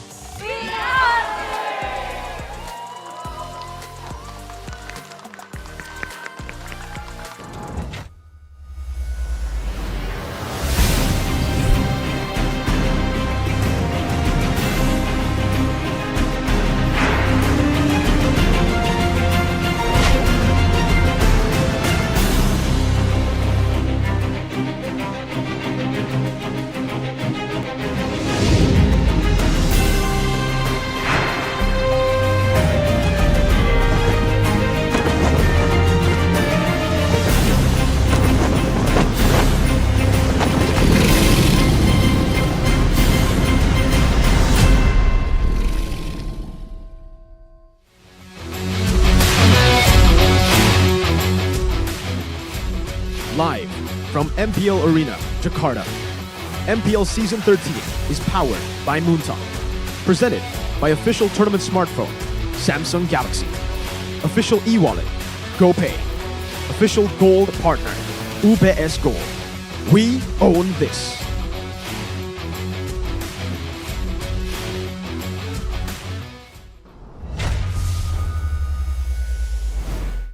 Welcome back, ladies and gentlemen, to another MPL Indonesia Season 13 action with me, Shefin, Mirko, and Arashi back at it again for match number 2. We've been two teams that started fasting a little early. They didn't take the W, they didn't eat it earlier last week, and they're trying to break their fast right now. I broke my fast, and I'm energized. I don't know about these guys, though. You don't sound energized, though. You gotta get some power into it, Shefin, because, you know, this is all only possible because MPL Indonesia Season 13 powered by Moonton, presented by official tournament smartphone Samsung Galaxy, official e-wallet GoPay, official gold partner UBS Gold, our partner in esports Dunia Games GamesMax, Oraimo Telkomsel, our supplier Indomart, Point Coffee, Neo OLED Super Smart TV Plus, Saturdays, and also our government partner PBASE. Thank you for making this happen. Always, you know, powered by Moonton. That's why we're always energized here on the desk as well. It's not just you, Shefin. We, as a whole unit, are energized for this crazy matchup, by the way. Shoutouts to Amak Evos, or translated over to Evos' mom, the E-mom. Because earlier, that video was really heartwarming, man. It was really touching. It was amazing, seriously. And Evos, they'll definitely have a bit more motivation. On top of the motivation they should have already for going 0-2-0-4 in their first week. Not a good look, Rashi. 0-2 for Aura Fire and Evos Glory. But thankfully for Aura, though, they managed to snatch a game against RRQ. Which was surprising. Yeah, it is. Is it surprising still after Rebellion beat them 2-0? Man, that is a whole different conversation altogether. But yes, a lot of questions levied against RRQ after that match. But let's move on for now into the current topic, man. Observe the objective, take action, become the Rookie of the Week. Man, OTB. I think it looks cooler on the Indonesian broadcast, but you know, us over here, we try our best to translate. But this is the third highest turtle objective ratio, 60%, fourth highest Lord objective ratio at also 60%. So this guy is 60% online, even though his team hasn't been winning it out, hasn't been dominating. So that's showing again that, hey, despite the overwhelming odds, he's just found ways to really shine through. I think that really explains why he really deserves that Rookie of the Week. What? Are you sure he's not just handsome? Oh, he's a good-looking dude, Shefin. How would you say? I mean, from someone that's good-looking as well, I do say that he is good-looking. Ooh, real recognize real. So is that why he's the Rookie of the Week, Shefin? He's handsome. Just because he's handsome? Yeah. sure. Let's take a look at number 1 earlier there. Was he handsome? Kyrie is handsome. He's also number 1 in the standings. Number 2 is actually Taz. So he's number 3. Is he handsome? Only behind Kyrie and Taz, Arashi. Despite Aura losing 2 matches. That's crazy, man. That's very impressive. So the stats But why did you don't skip lie. over Taz though? Were you just like considering the general aesthetic or? What? Or What are we Taz? talking about? Because Kyrie, Taz, and Gugun. You gotta give Taz his props. He's a handsome course, dude as man. well. Yeah, his stats are absolutely handsome. For sure. Yeah, All right. for sure.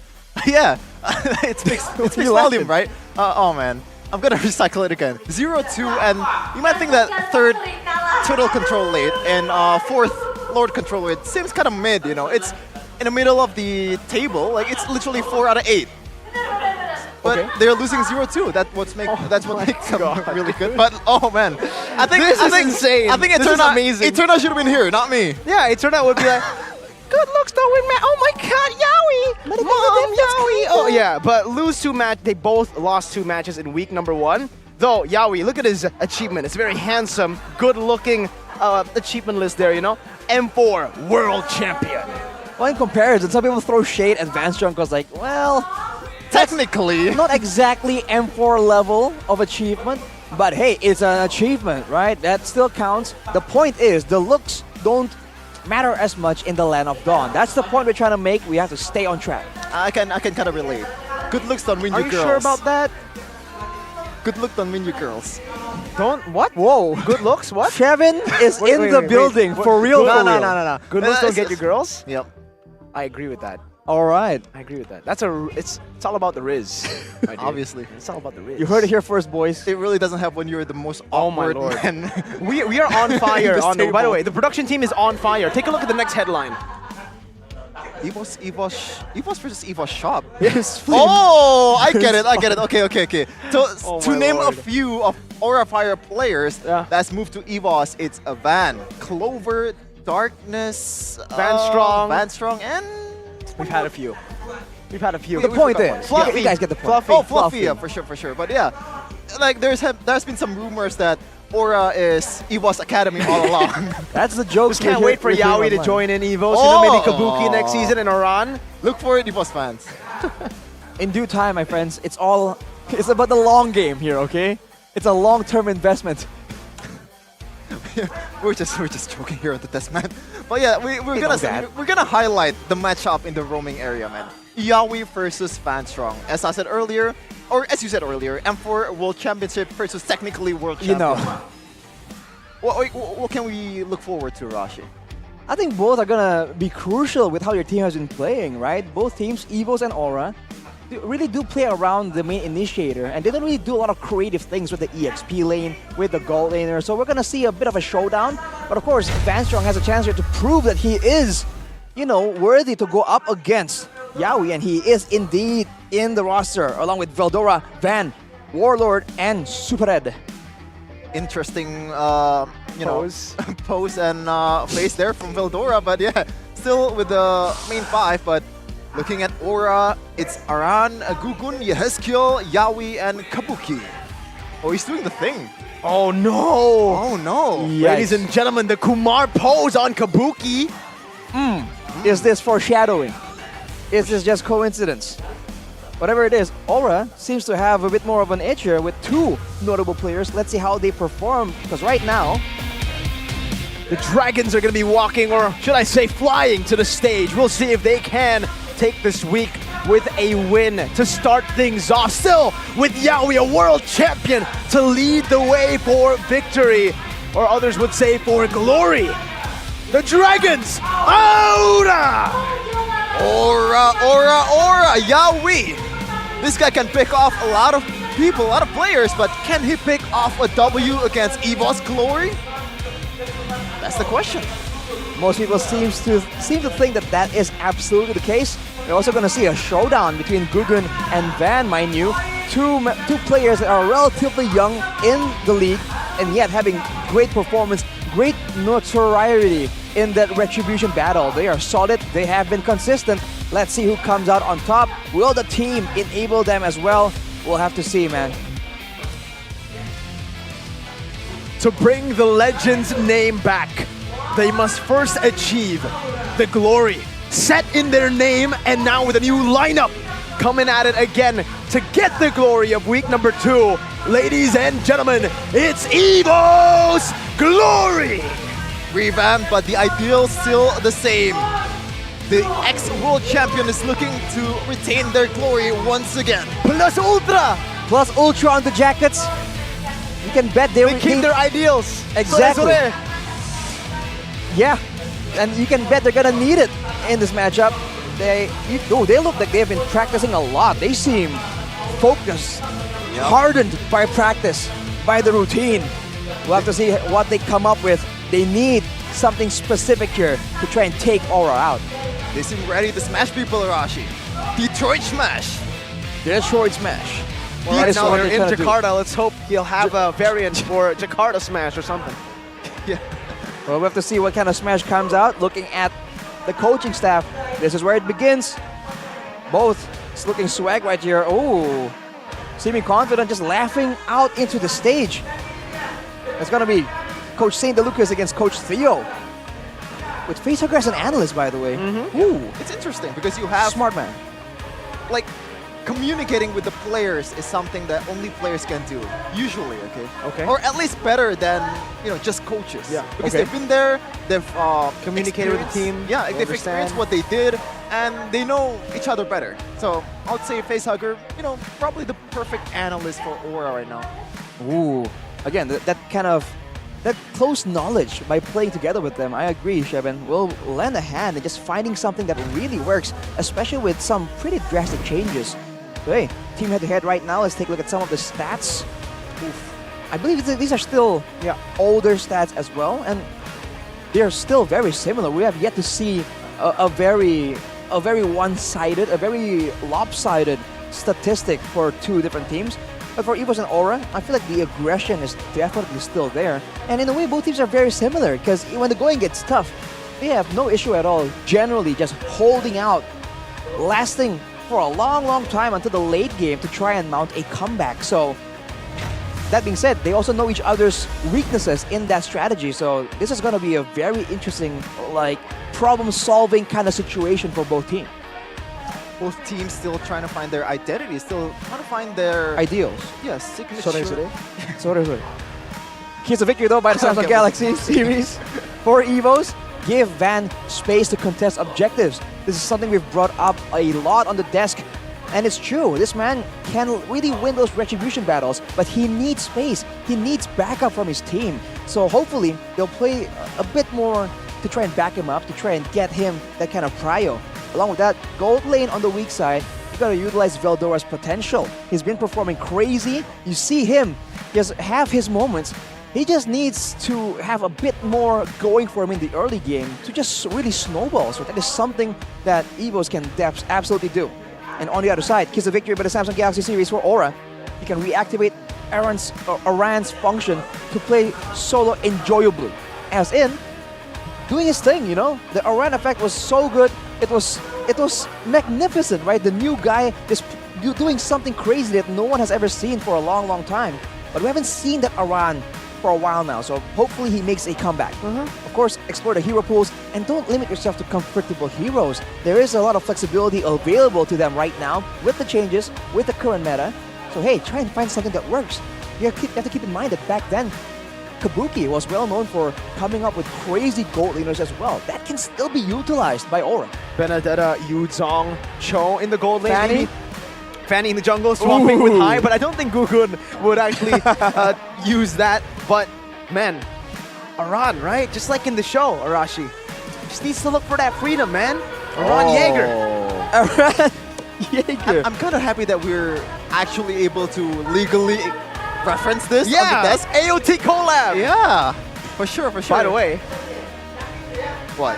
Oh, happy birthday to Super Red right on March 15th, 2024. Super Red is now 18 years old. Shush! 10 years old, younger than Arashi. Why you gotta put me out on blast like that? Shevin! Happy birthday, Super Red. Happy birthday from the English desk. From Mirko, Sheffin, Arashi. We also have Realize, and obviously the lovely couple, Gani and Eterna, back at home. Also, wishing Mr. Red, Mr. Super Red, Mr. Plus Ultra Red. Happy birthday. Shout out Super Red. Hopefully the birthday buff is real and he can perform better than last Bro, week. they've got all the buffs right now, right? I mean, take a look at it. They have Evos' mom with a very inspirational oh my god, wait. I thought it was another birthday. Never mind.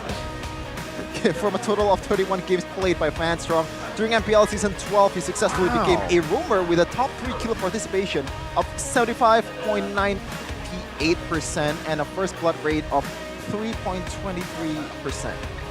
This guy's played all the roles, right? Arashi, I think he was a mage back when he was in Gold Aura. laner. He played gold lane when he joined Evos, and then he's now a roamer. Man's going all around. I mean, the benefit of going to roaming area after experiencing those damage-dealing heroes is you know the limits, like you know the positioning of the opposing heroes. That way you can pick off your the enemies quite easily, Rashi. Yeah, I'm a big fan of transferring your knowledge from different things. And in this case, between roles, right? If you've played gold lane extensively, now as a roamer, for instance, you do know what a gold lane wants to do, what he's doing, so you can support your gold lane even better. And you can also shut down the opposing gold laner even more. So hopefully we see that multifaceted experience from Fanstrong just allow him to find moments, especially against his opponent today, man. Yaoi. It's not going to be an easy task. And hopefully we're going to see a more spicier draft after the first match earlier of RD versus Rebellion. First bans for Coach SDL St. DeLucas. 2, I would say, EXP/Roamer ban in CC and also Arlott. Meanwhile, Coach Theo still Nolan and Mathilda. It seems like the trend for today's matches is banning Mathilda and Nolan for the second picker. Yeah. I mean, can you blame them? Mathilda, with just so much utility, especially in a matchup with both very flexible roamers that has quite the wide hero pool, you do not want to allow them to even have a chance to use a hero like Mathilda that can do almost anything and can be plugged in into almost any team comp. The Nolan, that's just big prio, but of course, it seems like second pick is locked more into that compared to first pick, because even for today's match number 1, you saw that the first pick's bans are usually a bit more dynamic. Joy Ben's gonna be the option for Coach St. DeLucas. Remember though, Joy is not really a jungle option only for Evos Glory. Vildura has been known to use that Joy EXP with vengeance, even though a lot of EXP laner out there didn't really use it. So it's dying down, but he still uses it to its maximum potential. Well, it's very suitable for Vildura with its aggressive style. We have mentioned that one of the keys to victory might be just to utilize that aggressive EXP laner. And on cue with the aggression, the fans have begun. So ladies and gentlemen, be prepared for some noise. For sure, for sure. And third ban for Coach Theo, he's taking his time. And I think that's the right option. It's going to be a Ruby ban, a flex ban towards that EXP and also Roam. And I believe Aran has played Ruby before. No, Yaoi has played Ruby, but I don't know about Aran. Aran Ruby? I'm not sure if I've seen it. I haven't seen it. Yaoi, it's Yaoi. Well, I misremembered for now for Aura though, they do have the option of going for the carry. We have seen that it can be and has been shut down before, so it's not that huge of a prio pick. It doesn't guarantee a win almost, honestly. Especially with the changes to the items, it might be just that much weaker because you rely more on that attack speed that the items no longer give as much of anymore. But it's gonna be the Claude. He has that confidence, man. He is him. We did, mention this a few times, right? For Kabuki, there's only really 2 heroes that he is comfortable on, that Claude and the carry. Now, they all obviously think that Kabuki does better on the Claude, which is again what we are seeing here for Aura. But is it too expensive to be first picking the Claude up against Evos, who can now, the win was nerfed, but really want it. It's still a very good flex pick. You go for the Minotaur. You got that right. The Harith early though. Oh, okay. So I think it's more of a trust pick towards Super Red, and he probably also knows that he's gonna win the lane with the Harith against a Claude. So maybe that's the thing that they're going for. Coach Theo and also Super Red, they know each other quite well, both Filipinos, and hopefully they may be able to deliver some W's to Evos Glory. But on the other side though, Arashi, Gold Lane has been picked. What is the option? The options, we've been hyping up the Brody a lot, but it has not made an appearance just yet. The Bruno is usually a bit more popular, but with the Harith picked up already, I don't think it can be really messed around. The Vexana though, We haven't seen it today just yet. I believe it was banned away several times in the first match. That's going to be great utility along with the Baksha as well for Aura. So setting up for great lane prio and fast rotations. The Minotaur might throw a wrench in those plans, but there's still ways for Aura to really try and counter this with maybe some more crowd control, some more pickoffs. For Evos, I feel like a mid lane might not be a bad idea to select, but no, it's going to be the Barats. Barats, interesting. So a lot of utility from both sides here. Already picked both jungler and also a gold laner. Castillo is looking for another ban for his team. It's interesting because like usually when you pick Vexana, right, you wanna use it to kind of enable a weak marksman, I guess, like a marksman that needs a lot of cover, a lot of peel, but in this case he's going with a Claude. So maybe Aura Fire is looking to, you know, scramble around and going for that chaotic team fight with Baksha enabling the other members. Chaotic team fights. Kind of, but I think the AoE still very much favors the Evos right here in the middle of a chaotic team fight. You gotta keep in mind that even though Kabuki can get in and out of danger with the Claude, the Harriet has extra bits of sustain, more shielding, and if he builds a concentrated energy, by the way, that is hybrid spell, like hybrid lifesteal now, so it will be a lot more beneficial for a hero like the Harriet. So I feel like for Evos, banning all these crowd control immune heroes is the right idea. They want to be able to get a reliable engage, especially because they have very limited amounts of it. Having the main engage to be a Minotaur, they do not need slippery targets that can just slip away without harm. They still need an initiator though, right? I mean, like right now, I don't think you can really...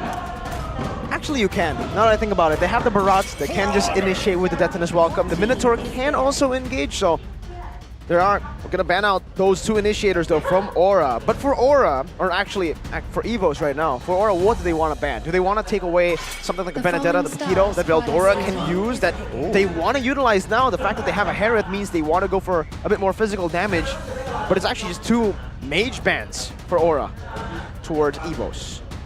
Well, when it comes to the wave clear, the Novaria is one of the only ones, or along with the Lilia maybe, it can really match Vexana in that clear potential. So taking that away will mean that Aura can have a very strong trio mid roaming squad with the roam mid and jungle, just like good old times. We did say that Aura might have to go back to their roots, but here's a comment here, Kevin. From the up-and-coming, one of the best jungler in Indonesia, the current van in Evos is much more challenging. Actually, in Game 1 BTR versus Evos just now, we almost lost. Obviously, this is referencing to the first series that they played, but it's going to be a Nana. This is a bold one. This is a good one for neutral objectives, though. Yep. I mean, I was expecting the Nana to show up a bit earlier in the league so far, but hey, it's a good pick. But everyone corralling around the box here, right? Everyone trying to fight together. The Molina is going to be so annoying, but you have to keep in mind now that Nano passive no longer gives you movement speed. So it is a lot more vulnerable in the lane, and Warlord needs to be a bit more careful with his positioning, even though the passive is still available. I don't really know what to go for here, or for Aura Fire. Probably something that can split push, like along the lines of Paquito or Benedetta. Oh! The signature choke comes out! He's inspired, man. He's seen Bruce Goat. Oh my god, against this team, I did not expect it. I did ask him in the back. I was with Arashi and the X-Borg too. What?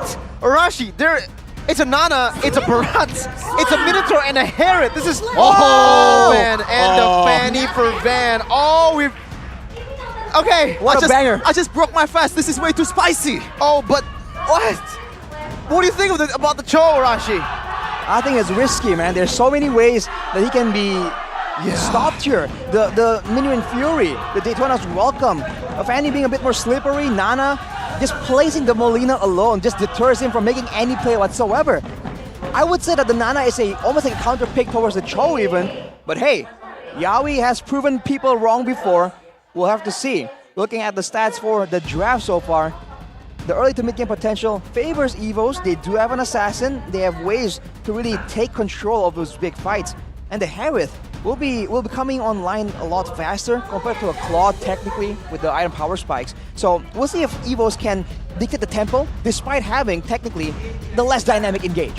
A battle for the first W of the season between Evos Glory versus Aura. The Dragon versus the Tiger. Who's gonna come out on top in MPL ID Season 13? Will it be the Dragons or the Tigers? The Dragons with a signature world-level Cho. Unfortunately, we won't see him on the World Champion skin, but it's close enough, the KOF skin. Also for the Fanny, my goodness. Van, we were just talking about assassin picks for Van. He's not really comfortable on it, Arashi, but it does seem like Van wants to prove everybody wrong. We were thinking he was going to go for something utility-based, trying to secure those retributions, but he's trying to flex his skills right here, going with the lethal ignition as well.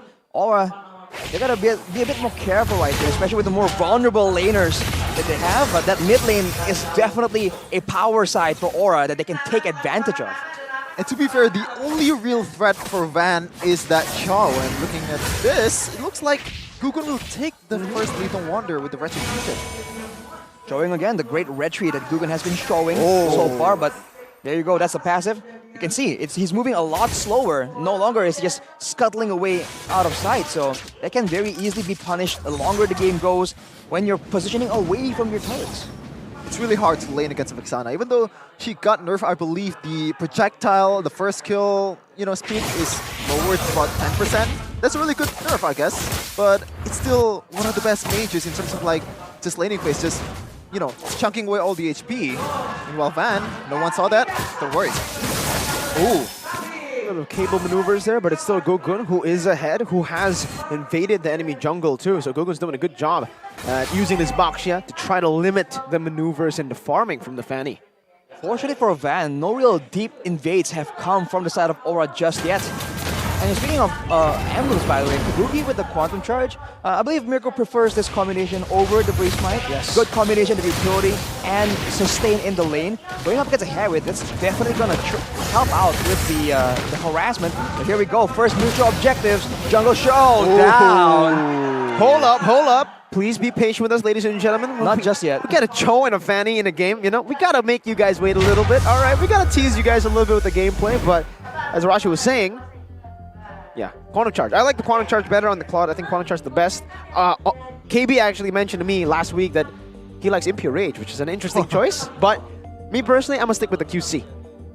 You like that fast move. Fast move, comes man. out of it. The mobility. We did see the Impure Rage really rise in popularity, by the way, in the mid and gold lane. Even Harith earlier, Impure Rage. Exactly. So there might be more to that than the season has shown so far. But yes, we are waiting just minutes away from what seems to be a huge collision in the turtle pit. So you can imagine the players right now with how the game was paused there. They're thinking, they're trying to play some mind games right now. Like, okay, I'm predicting he's gonna try and engage, so I'm gonna counter. But hey, if he knows I'm gonna try and counter, he might do this. I'm gonna counter his counter, just like Eternal likes it, man. Like, it's just counters over counters. Yeah, and also, right? Let's talk about Gugun here because his team has set up better for the first turtle. We have seen the pattern as well for Aura, as we saw earlier in the OTB asset. He is the third top neutral objective securer in MPL Indonesia Season 13 and is about to secure another neutral objective. This time, looking at the draft, is it Aura's time to shine or is it Evos' time to shine? Ooh, I gotta say, CITB. Especially for the first CITB indeed. But especially for the first turtle, the first neutral objective, I think Aura has a bit more of a lead here. Again, with the prio in the mid lane, also getting to their ultimates a bit faster here. And with the Eternal Guard that is very difficult to deal with early on in the game, I feel like they do have ways to really be annoying to Evos as long as they don't clump up. If they clump up and get combo, that might be the end of it. Shevin, what do you have to say? It all comes down to like, can Van catch up? I believe he's taking the purple buff currently. Like, is he fast enough to get there and execute the retribution? And even if it's fast enough. Oh! We got the Evos mom. Shout out to the Evos mom. Amazing fan with obviously a wonderful son. They're here for Evos. Yeah. They're here for the Fanny Van. For the Vanny. Mom and Mike. We love to see it every single time. Mom and Mike, the Eminem combo. Oh, wow. Mom and Mike. You're right. Probably have bars as well. Moving on though. I do wonder, right? I think Evos, if they really want to try and corral, they can technically use Van to scare everyone to come closer to each other and then get a big combo. but I think Nana was just so obnoxious. A lot of teams have adapted and learned how to deal with that annoying AoE crowd control. Yeah, I think it's not just taking the objective, right? When you're playing Assassins, a lot of times your focus is more towards like how do you eliminate your opponents, how do you kill your opponents, and they have the burst damage to do so. So it's not always like how do I secure objective, it's just how do I get the better of the other team in this bout, in this exchange. Oh, I think we heard game sounds, but not there just yet, ladies and gentlemen. Okay, who's gonna take it? Who's gonna take it? I think the turtle is gonna be, it's already slain by now. Yeah. Veldora is apparently dead. If I look at like behind the scenes, you can see it there. Boom. Arrowing us back to Lenadon. Thank you, Marshall. Let's take a look. What has transpired in our absence? And turtle. So Aura got the turtle and first blood. I wish we could have seen how they did it because we were speculating. Already a step ahead for Aura. And look at their emblems, man. Again, Yaoi is intending to be all across the map. Agility, Wilderness Blessing. The longer the game goes, the more he's gonna be trying to be annoying. And he has skill on the Vexana. He's trying to roam around too, but there you go. Whoa! Early flicker with a Terrify now. Van very low. There's an Eternal Guard as well there from Yehezkiel. Just gotta play it real safe. Yeah, speaking of playing real safe though, Veldora as a Baratzi XP against Export, like this is a match made, you know, it's a nightmare's matchup for him. He's gonna get chunked up real bad, especially before objective fights. And like, one of your job is to kind of survey the map and see what options are available. It's gonna be hard for him to even stay alive. Good poke onto Van Strong. Pops in that regen. Yeah, he's looking for an initiation, a pickoff perhaps right now.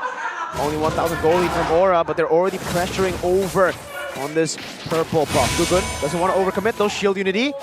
He might be able to look for an angle, but he decides it's a bit too risky and he backs off, giving Van another purple buff to play with. Extending his life a bit longer here with yet another buff. We'll see what he can do with it though. He went for a dive towards the mid laner, but you're seeing again why the Vexana is so good. If he played that wrong and Yehezkiel just lands the Eternal Guard on top of the Terrify, that could be the end, man. Under a turret, that's a long time to be crowd controlled. Sure, this is an assassin too. How much is he got to play with? Meanwhile, Aran is going to do his job. Gonna chunk up all the... Oh, Yaoi! Flicker over, wait, the Dragon, that's the first kill to Yaoi in this game. Van not able to out-retry Gugun, as Gugun just takes it away from him right now, but Van already used the Retribution, so they might be looking for some more, even in the bottom side of the map. Kabuki actually doing a good job against Super Red, taking him low. And there's already a little bit more of a backup here from Yaoi, just zoning him away, giving Kabuki free space to hit. All right, what? In the enemy jungle, enemy territory, 1v3 gets taken out. A glimpse of brilliance of Yaoi right away, just securing the objectives for Aura Fire. And, you know, right away pressuring Super Red on towards the bottom lane, getting a bit of a gold from the plating for Kabuki. And how Kabuki is playing the lane though, just impudently standing in front of Super Red, knowing that when it comes to just basic attack DPS, he wins it out. But Super Red with the Starlium here, now it's going to be just that much different. Aura might have to be a bit more careful. Wow. The most unreal stat. Yep. I mean, we saw it, like the 4-man knockup towards the whole Onyx team is just absolutely ridiculous. And he can pick out the perfect target in CW. Like, that was probably one of the craziest pickoff I've ever seen. Meanwhile, he's trying to do so again. Jeet Kune Do away the Dragon into the Eternal Guard, and we expected the Minion's Fury to counter the dive, but what can you do when your chain CC'd like that? Around in the mid lane, clearing the waves out away. Veldora's getting melted down by Aran. Look at Veldora's HP. And even in the bottom lane, Yaoi, again, Jeet Kune Do over to Warlord. Shield Unity over to Super Red. Zaman Force defensively with a Purify as well. Not a turret should be taken down. Veldora's getting chunked as well right now as Yaoi zones them away. Evos are still able to clear out the waves, but man, Aura are oppressive. How fun is it to play with Yaoi, man? Like, he's just fitting him kills. So far, he's 2-0-1. All 3 kills are, you know, created by him. Just flickers up. He might be looking for another angle. Especially with the turtle coming up, if he can get another pickoff, it's going to be great. And for Evos, they're struggling right now because Van Strong, for now, is the main frontliner, and he's crowd controlled, which Aura has a lot of. It's gonna be so difficult for him to try and peel for his team. Well, let's see right now. Oh, chain CC, and it's gonna be Van who wins it out right there. No CC to help Aura. Gugun gets brought back to the team. Aran's gonna be targeted down, and yes, skill flickers out to safety, but no! Van finds the cut through Yawi. Jikundo flicker combo, bringing Van back for Gugun to slay. Kabuki with a blazing duet now onto Warlord, who's forced to run away and has the passive, but now gets chased down by Yawi. One more hit should do it. Ooh, Warlord's low. Yawi's looking for the play, but he missed it earlier to shut Pooh to get away, but Veldora eats him up, and it's an overall great trade for Evo's glory. For sure, but the gold lead is still towards Aura. There's still a lot of hurdle to climb for Evo's glory, but a win is a win nonetheless. Great move from Evos to try and find a way to really win that fight out by just rushing, forcing Aura to kind of make a quick call in the middle of everything without getting the proper setup. Even though, if you think about it, Veldora on the EXP lane bullied by the X-Borg, and Van Strong is bullied by all the crowd control. The frontline possibility for Evos is just made very difficult by Aura, so that's how they're really trying to bully Evos away from the objectives. But if Evos get there first, then that's where they can kind of dictate what happens. Yeah, what a play though from Veldora. Flicker and Detona's welcome. I've never seen that actually. That was a combo that was used quite a lot last week. Okay, interesting, but yeah, Veldora, the longer the game goes, I think it favors Aura much more, especially Van. We're talking about Assassin here. Like, it's gonna fall off for sure in the late game, and there's a lot of room to play with for Aura. A lot of creativity, I guess, like in a way on how you can approach the team fight. But yeah, again, Van, no one saw that. The MPL pressure, man. You miss one cable and you heard the fans. Yeah, it's so crazy already. It's gotta be quite demoralizing for sure. Evos now, just look at how safe they're playing. They're sending 2 members to escort Super Red. Oh no. Van's in the area. Is he gonna... No, he's not gonna walk into it. Now the Lord is up. And Aura is still on the other side of the map though. Evos makes the first move. He has killed the terrifying Eternal Guard finds the outplay Van on the Assassin, but gets assassinated instead. Yawi eaten up right now with a Minute's Fury. Veldora flickering. No, he doesn't get into the wall. Yawi's able to flicker out and Shampoo. Aran very deep in enemy territory. Brings him back very low. Aran hiding back. Flickers out. Super Red pops into Zaman Force, but he's not able to find the hit to reset his second skill. And that means it's a free Lord over to the Dragons without the Retry being used up. Gugun wants to go for the enemy purple buff. Once again, Gugun's showing class in the objective department, but I don't really get it. Why would you go for Chao with Shunpoi available, with Jitkundo available, and also Flicker available? He's gonna get away quite fine, and he did. Man, that was just so difficult. That was a bold move from Van. I get that he has the Malefic Roar right now, and the Heptasis, he has burst damage, but against a Vexana, this is exactly what makes her so dangerous. Deathly Grasp into Eternal Guard is basically a guaranteed knock-up hit. The Eternal Guard is definitely gonna land if you land the Deathly Grasp first. So, unless Van dodges that, there's just no way. And just like that, Aura takes momentum, takes the turrets as well, and they're still looking for more as Van. Oh, Van on the S-kill. Oh no, Van gets locked up again! Kabuki finds the kill. Yeah, Heskeel survives. And it is again a disaster for Evo's glory. Van says hi, Yawi says, what's up, bro? You're gonna get kicked. And another kill, courtesy of Yawi.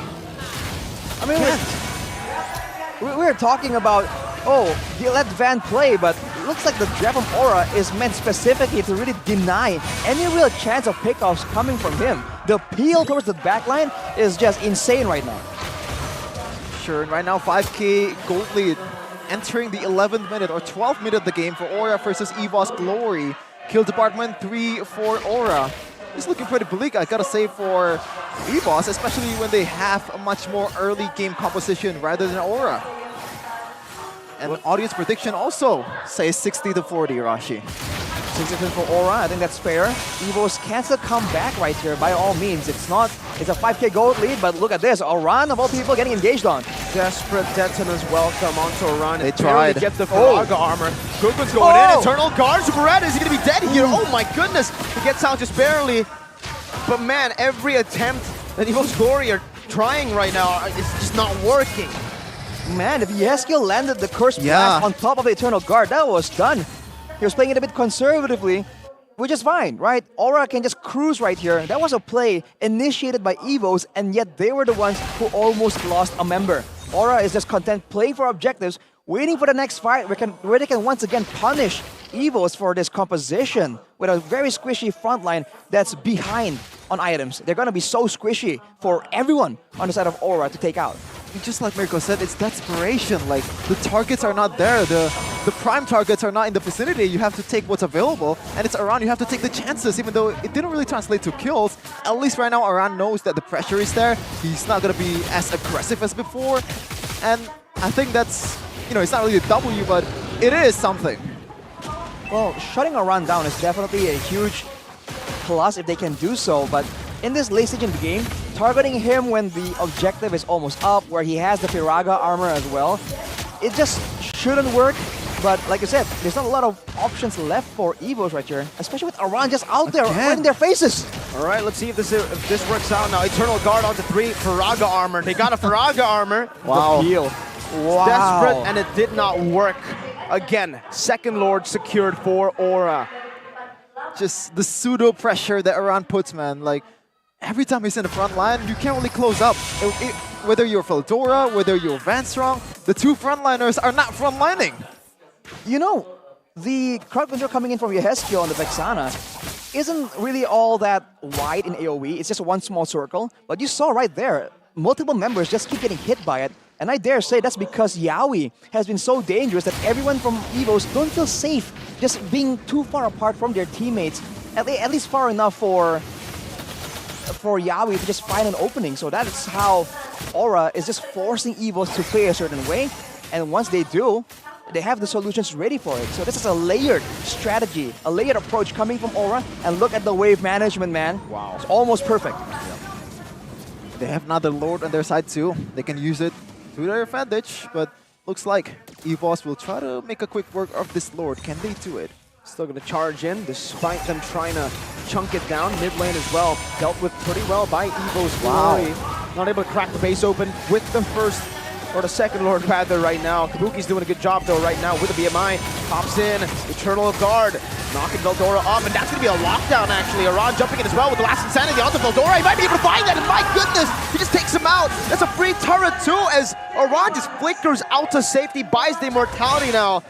Lord number 2 gets them the first base turret, and look at that turret up top. It's very low. Van's looking for a trade. He should be able to get it, but at what cost? Aura are not stopping the siege. Yaoi has been quiet for the last few minutes. He looks to find something here. Let's see. He has the flicker as well. Oh man, that BMI up top. Did you guys see that? Kabuki just pops into Battle Mirror Image to get the last few hits onto that base turret, and it was low enough to get taken down by just Dexter. Man, Yehezkiel though, getting taken out right there. Definitely not ideal for Aura, but at an 8k gold advantage, they're just running with the plan, right? They're still staying in the jungle. They don't care if their jungle is up. It's about denying Aura, but look at Van. No purple buff. Didn't get it. Gugun again, showing his class. He's handsome. Okay. Honestly, I think they could have gone for a little bit more there for Aura, even though it's 4v5. They have Aran, they have the pull. They actually pulled like 4 or 3 people there. Could have been something, but they choose to go for the discipline route, and I think that's kind of a good thing too. I think especially without Yehezkiel on the Vexana, he is right now a huge bulk of their pick-off potential and their damage. I'm wondering, once we see the items, is he going for the fleeting time? Because when you're this ahead, generally what you want to do is wait for the first target to appear, use everything, delete him, and then rinse and repeat. And just like that, usually the Eternal Guard is on cooldown for only about 20 seconds. That is massive. For sure, man. Just the zoning. It's not just Aran, but Yehezkiel. Like everyone, Kabuki even. You can play like Skylar quite aggressively using the BMI to chunk up all of the frontliners from Evos. And there's nothing Evos can do about that. They have to chunk the Firaga armor first to make something. Oh, Yaoi, look at that conceal. Oh my god, they baited out the Death as well, good for nothing. Oh, good burst damage onto the back. But Yehezkiel still was able to walk out. Man, just with the conceal, they bait out the Death as welcome, and it's a free Lord again to Aura. That's the Yaoi pressure we've been talking about. And if you're looking at the items right here, in the mid lane at least, decent amount of items, Divine Glaive even completed for Warlord. Oh, but, he gets the king out of Veldora earlier. Veldora with a flicker out right now. Last Insanity onto Van Strong as Van tries to deal with Kabuki, but is not going to be able to do so. Immortality, Van Strong popped down. Super Red with his on force right now, but Gukun will just soak it in and run back to safety. Has Immortality. Kabuki now with Blazing Duet gets bursted down. Oh, Kabuki loses the Immortality now as Iran tries to back him up. That's a Wind of Nature pop, but Super Red deals magic damage and takes him down. Gukun running Van down, goes in for Shield Unity. Van should still have the cables. RGM popped in that shield. They don't have Veldora, they don't have Van Strong. 3 members against 4. Van going back and forth. Super Red now with Zaman Force, but now, the Purify gets him out to safety, but he's already out of the Zaman Force. He won't be able to kite himself out of this one. And now the base is wide open, even though Van tries to go for the assassination. Only the base is what is available to be assassinated. Aura takes game 1. They strike first, quite convincingly at that. Just using Yaoi to perfection in the early game and using the zoning potential from Yehezkiel and also Oran in the objective battle. The pressure. Yeah. That is just crazy. Again and again. Which one are you trying to focus on? Is it the X-Work that's being such a nuisance? Is it the Vexana that can knock up your whole team? Or is it Yaoi, the man himself, just finding holes in your armor, before you know it, slipping behind? There's so many ways for Aura to take advantage, and Evos has no tools to stop the onslaught. I think everyone deserves a shout out, even Kabuki. I would say Kabuki is the, the least performing player in this match, but other than that, everyone did their job. Oh, look at this. Some coaching from the world champ to the young player, Yehezkiel. Wow. They're probably speaking Indonesian, by the way. Yeah, that's crazy, by the way. It's crazy. Yaoi is learned Indo very fast. You said that earlier, and I was kind of doubting it. And then you were talking to him in the hallway. I'm like, wow. Bro, this guy speaks Indo better than a lot of people. Especially on the English desk, there's a lot of foreigners around. You didn't even ask him to speak Indonesia, but he still started speaking Indonesian, nonetheless. Like the way of Yaoi. He wants to practice it too. The Yaoi. The Yaoi dragon. Ooh. Oof. That's a rough one for Evos though, right? Man, they tried a lot of new things. Quite interesting. I mean, putting Van on the Assassin, we weren't expecting it. But man, the solution, the solve from Aura when they saw that pick, that was brutal, man. He wasn't allowed to get any action at all. And I think from a mental perspective, right? They've lost 5 games in a row right now, Rashi. 5 games. This is really hard to bounce back to. Especially this is the first game of the week. They went in with a different mindset. They already reset it from what happened last week. But now you lose again. It's gonna put a lot of mental burden in your mind. They're already really pressured. They already have so much burden, man, to bear right now. Both teams, but Evo's Glory with another performance where the enemy team dominated them. And it's Yaoi on his signature pick as well. They try to go for Fanny Arashi. They had Purifies in their comp, man. It's not like Yaoi was given a good comp for a Cho. This was we were actually concerned. Wait, the Cho earlier. So many Purifies? I guess for Yaoi, Purify don't matter. It don't matter, bro. It don't matter. I'm Yaoi. I'm the world champion. I'm him. Yeah, he's him. Well, on top of that, there's so many ways that Aura can really force Evos and their members to use the Purify. I mean, Vexana, of course, is a glaringly obvious one, but along with that, I mean, the Baxia can just run you down, and the initial, sometimes it's so dangerous that the initial stun from the Shield Unity, you want to get out of it. But this is that MVP, presented to you by the official tournament smartphone Samsung Galaxy. It's your boy, Yaoi. I mean, in terms of KDAs and all that stuff, in the later stages of the game, he didn't really, It wasn't as active? Yeah, it wasn't as active, but the pressure is still there. Yeah. They still respected the flicker, they still respected the TikTok combo coming in from Yaoi. That's why they're not being aggressive. And the decision to kick Super Red out of the Zaman Force, it doesn't matter if he has Purify. As long as he's already displaced out of the Zaman Force, bye-bye. It's just intelligent decisions, and a split second is what makes it so impressive. We can come up with these decisions with time, but this man, in the middle, in the thick and thin of all the chaos, he just finds the right play. That is what makes it so special. And even in the end, towards the late game, it looks like he kind of slowed down. Yeah. But look at the positioning of Evos. By just being there, right? By standing there menacingly. Not even there. He's not even there, but Evos is, respecting the... By not showing on the map, yeah. Right? By not being visible, They're forcing Evos to be on their toes, and before you know it, we saw a big pickoff coming in from the Deathly Grasp, the Eternal Guard as well. So the crowd control really lends itself to aggressive teams like Aura, for sure.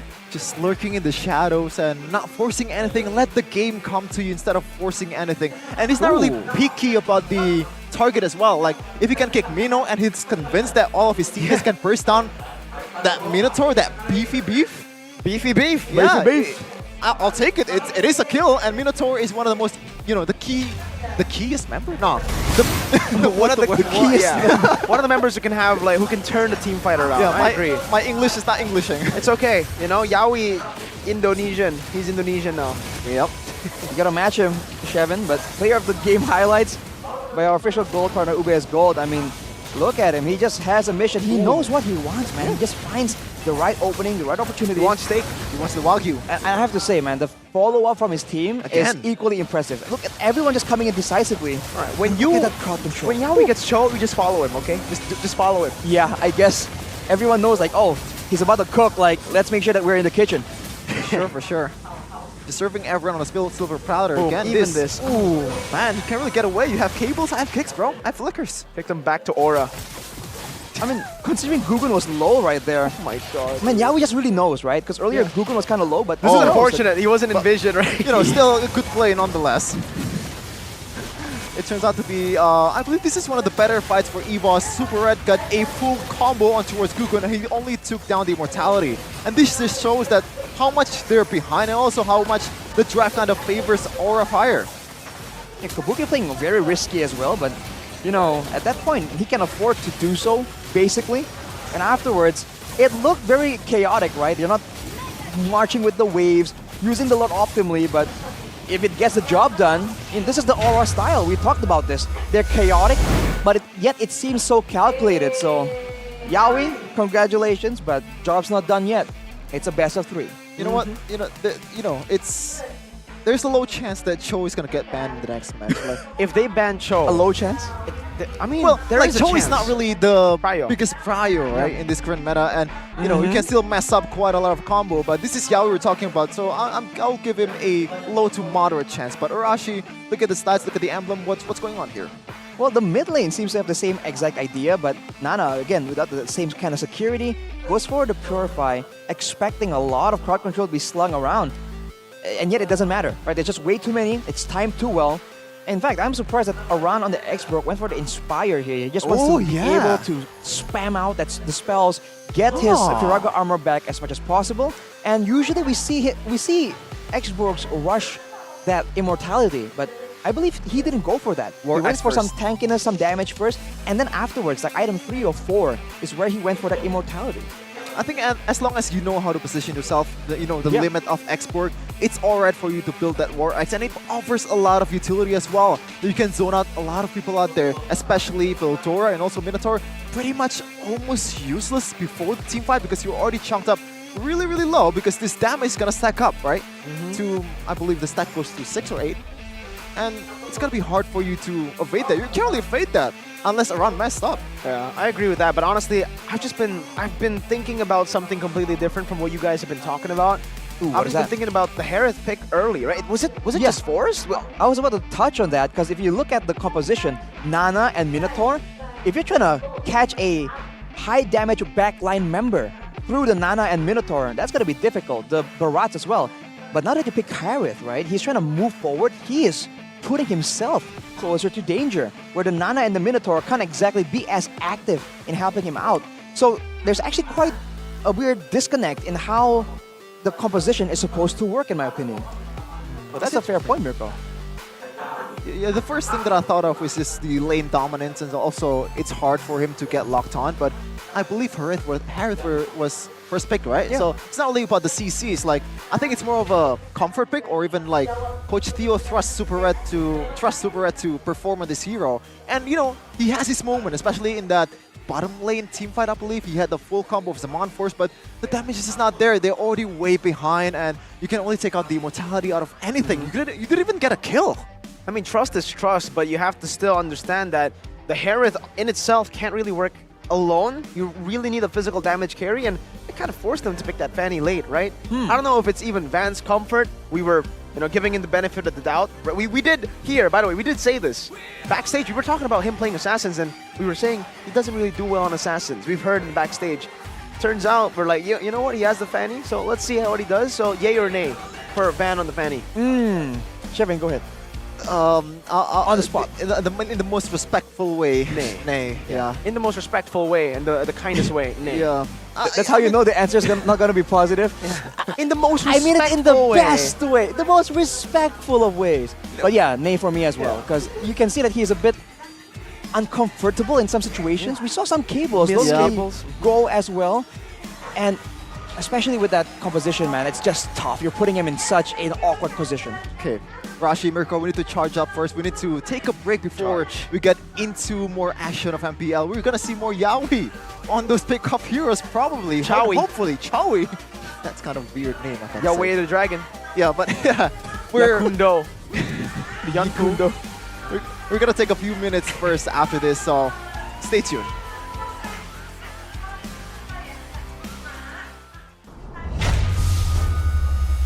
Mak, gimana Mak? Ngelihat Evos yang sekarang di season ini nih Mak. Puji Tuhan mereka sehat, mereka baik. Mudah-mudahan lebih semangat lagi. Mak seneng ya ngelihat mereka sehat, mereka mainnya juga baik, apik juga ya. Mak Evos sudah di sini bersama dengan ini abang-abang yang biasanya live stream, nge-restream ini. Kok sekarang kesini ya? Clover! Yes, Clover.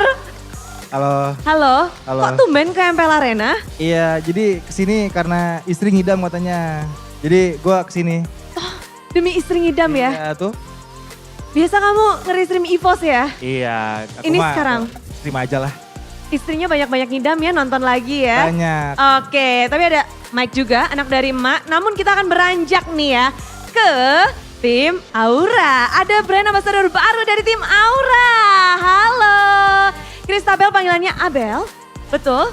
Betul. Abel, welcome to Aura Fams. Gimana kamu ngelihat dan masuk ke dalam komunitasnya, ke dalam timnya juga?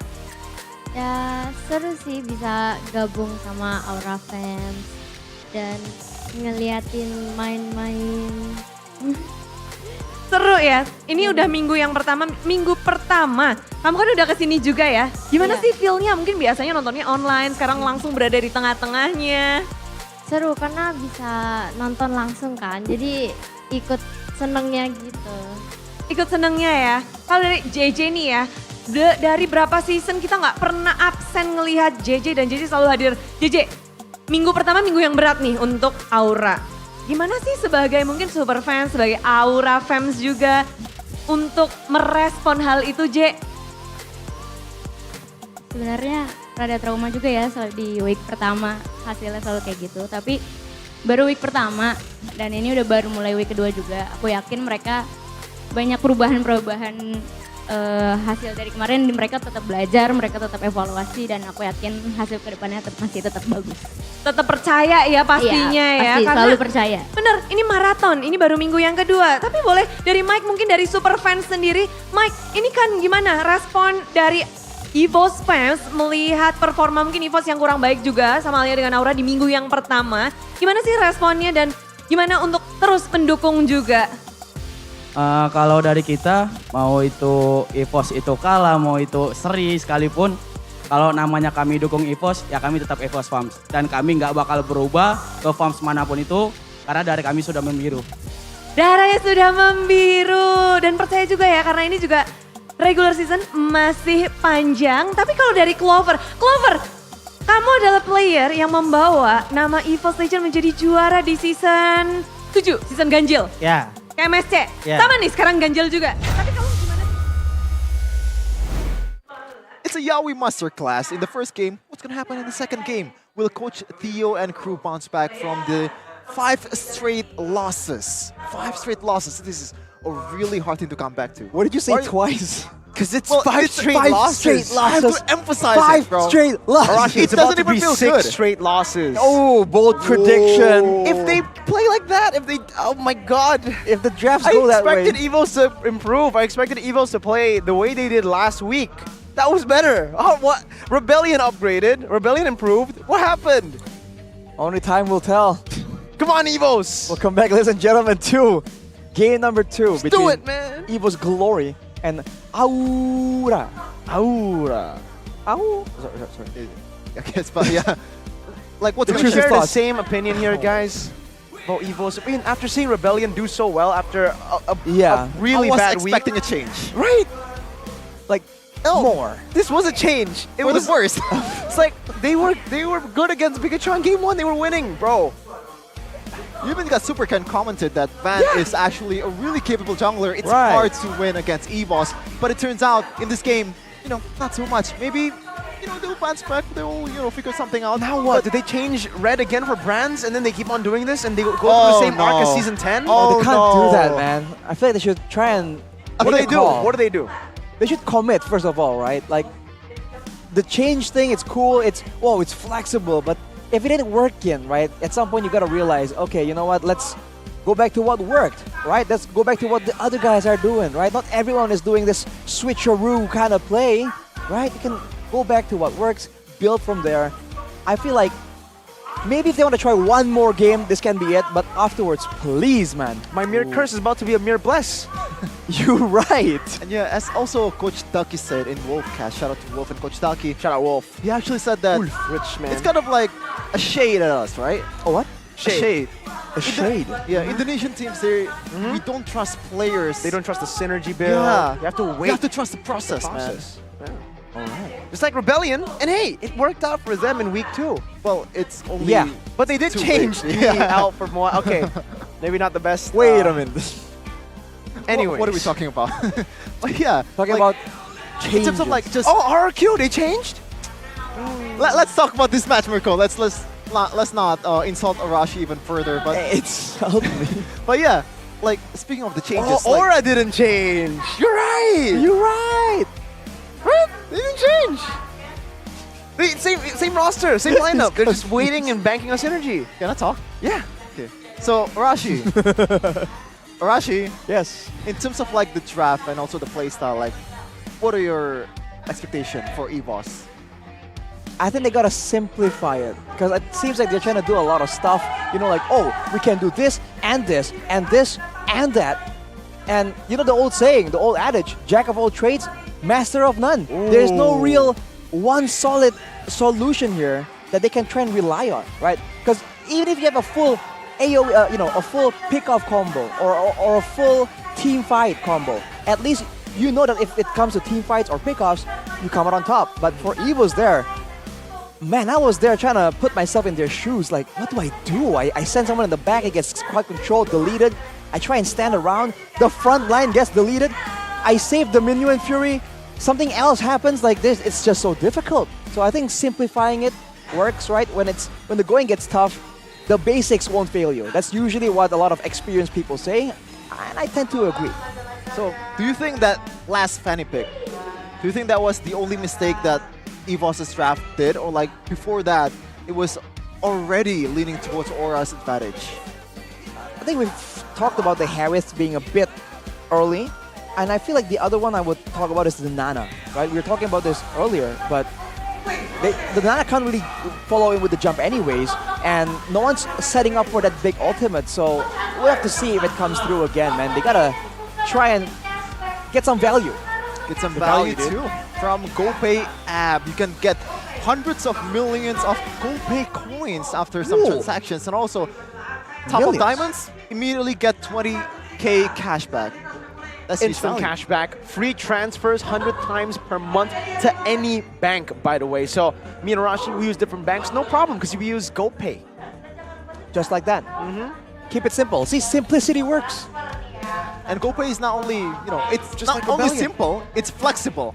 You can buy anything with GoPay from clothes, from your favorite fruit. Exactly. or Narrow down your everything in options Indo, and you use can use GoPay. Exactly. Why use all these? What, you're gonna use like 4 apps to like do your shopping? Bro, 4 perhaps? You want your Samsung Galaxy A555 5G? You can get it with GoPay. Get your GoPay coins cash back. You want your Indomart Point Cool coffee? GoPay. You want everything. It's the perfect combo. It's You like want. Yao and Chao. Yao wow. Yo wow. Yo. I like that better than Chowi. I don't know why. Yao wow. Yo Chowi? I thought yo wow was like yeah and wow. I didn't. You were trying to mix Yaoi and Cho. Yeah. Yo wow. wow. It's not Cho. What? It's not Chow. It's not Cho wow. Is it Oh, Cho yeah, wow? Chow. Cho Yo whoa? I don't know. Cho. What are we Chowi, talking man. about? Chowi. What are we talking about? Chowi. Chowi. Chowi sounds better. Yeah, I think they should go the Vincent route, man. Just stick to what works and use those utility jungler. Trust your teammates to make Vanny the rhymes play. with Van. Vanny. Vanny. Yeah, you can actually make a cool name there. So you know, I see what they're doing. Why don't didn't Van play a mean Lancelot for a bit? Yeah, Lancelot. Yeah, so I don't think. I think it's more of a Lancelot, not really that Yeah, great in I this guess. meta. Even Irad, one of the gods of Lancelot, haven't bring it up at all in MPL Season 13. But we're going to see the second game's draft for Coach Theo against Coach Saint DeLucas once again. Ruby and Arlott, CC, and Mathilda. Again, the Mathilda, the CC though is different, but with both teams being on different sides, now it's gonna be a bit more of a dynamic shift. But then anyway, the Arlott just leads you to believe that Evos are gonna try once again for some kind of team fight, some kind of assassin pick, because that doesn't do well against a Ruby and an Arlott. For Aura, they're still hiding their cards very, very well. Speaking of assassins, Nolan has not been banned for Aura. Do they want to fight it? Do they want to fight it? Because I believe Nolan is one of the most ridiculous hero in the game. It actually surprised me that haven't nerfed it yet. So they ban out the Harith, not the Nolan. Because you know the wow. Nolan, if they do leave up the Nolan will be first pick and then they can actually utilize the Harith. They actually ban out the Nolan. Are they going to trade it for a Joy? No Angela. So both these combos are already taken out. for too long. Ooh. Going straight for the carry early on. I mean, Aura picked it in the second. Hang on, no. That was a different game. Ooh. But carry Baxia, so they still want that pressure, that rotation speed from the shield unity. At the same time, they want that strong laner. But now Evos can pick something more of a bully, like a Bruno, like a Brody. Or they can default back to the Claude. I mean, Kabuki made it work. Maybe that inspires Evos to try and get something similar. Yep, for sure. And I think if you're up against a Nolan and also a lane bully, and for example, a lane or a Brody in this case, I think you can go for more of a tanky build for carry, and I don't think there's a shame for that. For honor! The shame one. No, like seriously, I don't really like cheesy builds, okay? But the fact that they actually bring it up in MPL kind of surprised me, but Come on, Dexter. it's going to be two CC heavy heroes in Mathilda. Whatchamacallit? Minotaur and Tigreal, so Tigreal. it's gonna be a match, man. It's gonna be a match. It's gonna be tough though. I mean, Tigreal and Baxia both kind of, if they really want to try and get an engage, it has to be on the Vexana. On anyone else, that's gonna be a bit difficult with the single target crowd control, and they still have Minion Fury, so it's almost like a reversal, but the heroes are still kind of same. It seems like Evos really likes this Minotaur. Sure, but we have a history of Coach Theo, MPL PH Season 11, 3rd place with RCPH. Season 12, 4th place, again with RCPH, and also the biggest achievement so far in his career in One Esports MPLI 2023. First place with RCPH, and the opponents on that tournament, man. Bran, like Echo, They like beat Bren those are and Echo. giants. And Homeboys. Remember the 25-0 game, RSGPH? Oh no. Ooh, the pain. I don't think a lot of people want to remember that, but it's going to be a full view span, very on brand, especially when you're playing with a Nolan. My only worry so far for the composition for Aura is the Baxia and the Tigreal doesn't really synergize that well, I guess, and also carries more of a single target hero. So what's gonna be the icing on the cake for this composition, Arashi? Are we gonna see Badang? The Badang? Oh, wait. Yo, let him cook. I like that. No, it's not gonna happen. It's not gonna happen. Come on, have some faith, One man. can only hope, but I really hope it's Badang, man. For Aura, I think if they actually do want to utilize that crazy pick for Aran, just go for the safe Novaria pick first, no? That's a good pick for Yazkiel. Novaria can work, but we have seen Novarias get deleted by the likes of Taz. I'm thinking not that. Kind of in the same area, I guess. Well, I thought it was going to be something like an Aurora, right? Similar kind of deal, good card control, sort of. Something a bit more safe, right? But, okay, the Benedetta first. Or Oran, that's going to be... We've seen what the Benedetta can do in good hands. But Evos now, what can they respond with here? Especially with the gold laners banned out. Are they going to go for some kind of cheese pick in the gold lane? Has to be just Bruno, I think.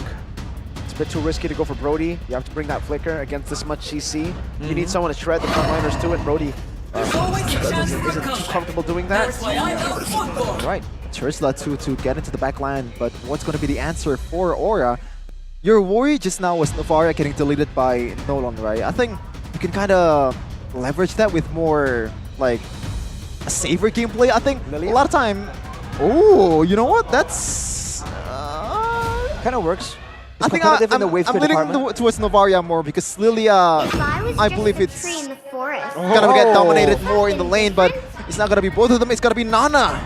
Let's see what Yehezkiel can do on this hero. The earlier game, Nana doesn't work out really well for Evos, I believe. This is scary though. The Nana fits in this composition a lot more than in Evos's earlier, right? So now you're being chased down by the Baxia, by the Tigreal, getting shredded by the carry, and the Nana's ultimate comes down, you're forced to abandon your teammate. If you're trying to run away, you get stunned. Because that's how it works, right? If you get hit by 2 of the blasts, you get stunned. This works a lot better, man. I'm kind of liking it.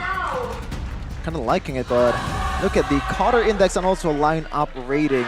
It's leading towards, for lineup rating, it's leading towards Evos more, and Cotter Index for Aura, but a lot of things can happen in the lane of Dawn. Like this doesn't really dictate anything, I believe. Right? Look at the team coordination stat. That's where it gets difficult because Evos need to be very coordinated for this team composition to reach its maximum potential. And we see that Aura is amazing at shutting that down. Okay, Evos Glory is still looking for that glory for their first W in a game, but Aura is looking to close this out to a 2-0. Let's see what's gonna happen in the Land of Dawn for game number 2 of Aura versus Evos Glory. All right, here we go, ladies and gentlemen. Dan already clearing a lot faster, showing again the Nolan. It has been a bit buff, kind of, in the clearing department. If you hit your rifts onto the jungle minions, it does, you do clear faster now with that change. And now look at Yaoi, man. Ooh, that's the value of displacement. Yep, has the whatchamacallit, the rune to get away too. Yeah, I keep forgetting what it's called, but yeah, the boost. It's never really talked about too often. Look at the mid lane here. You can see there's wave clear, but there is damage. So I think the early game for now for Aura, it's going to be a bit slower due to the Vexana presence. That's why I felt like it was very prior to get this Vexana. It's going to be slower too because Yaoi is on a Tigreal. You can't really play as aggressive as a child because you don't really have that a lot of dashes. Meanwhile, Yaoi looking to get something here. Ooh, oh, the way as well. Ban very low. Veldora dealing some damage. Aran now dashing onto the wall. First blood to Ban Strong. Ban's 1 HP. The minions. Oh, one last hit. But Ban gets out. Evos Glory gets the win. Aran says door stuck. Like that Ivor Nye almost gets him away from trouble, but bit of a miss micro play there from Aran. But it's okay. Still, the first fight still 250 for Evos. A lot of things can still happen throughout the game from now on. Well, that's it's a respectable attempt. Yao is still going with the Wilderness Blessing, so he's trying to move around fast. So is Yehezkiel. Kabuki though, going with the Swift instead of going for tenacity for a bit more tankiness. He's trying to go and carry this team, do some damage. But so is Aran with the Rupture, man. That's why that early game damage was dangerous. But look at that! Red tree right now from Gugu needs to be on point. He does find it despite all the CC coming down. Yaoi dashing out to safety, but Van is trying to chase him down. Meanwhile, Aran against 4 members, dashing again, eye for an eye, again onto the front, final blow! Holy aggression from Aran. Not resulting in any kills, but he did zone a lot of those members. Yeah, I think that's also a good thing too, because the purple buff was open for taking, because Gugun is already quite low. They could have gone for that purple, but Aran just putting enough pressure to make them go away, Rashi. Good coordination for sure. I mean, it's not as necessary for an assassin to get the purple buff, but as far as farm, Gugun still needs to get those buffs to ensure that he is on point, on level, so he can keep fighting for these neutral objectives and not get left behind in levels by Van, who is technically faster at farming. Kabuki though, hey, going for Swift but going for Thunderbelt. But look at his positioning, man. It's just chaos all across the board. They're gonna fight for the Lego. Ooh, implosion only onto one. That's a missed Molina. And a minute's Fury to punish them now. Yawi gonna be caught. Gugun though, finding a trade. Roamer for Roamer. And Super Red finishes the Haas clause. By the way, just want to point this out. Super Red actually went for Master Assassin in this lane, Arashi. Oh, Master Assassin. So he's trying to get that dueling presence, kind of shut Kabuki down. Unfortunately for Kabuki, right, going for the tankier build means that he can trade a bit more efficiently, sustain a bit more efficiently as well with the higher hero pool, higher health pool that he can benefit from with a Brave Smite. So Aura can be independent and make plays everywhere else but the gold lane.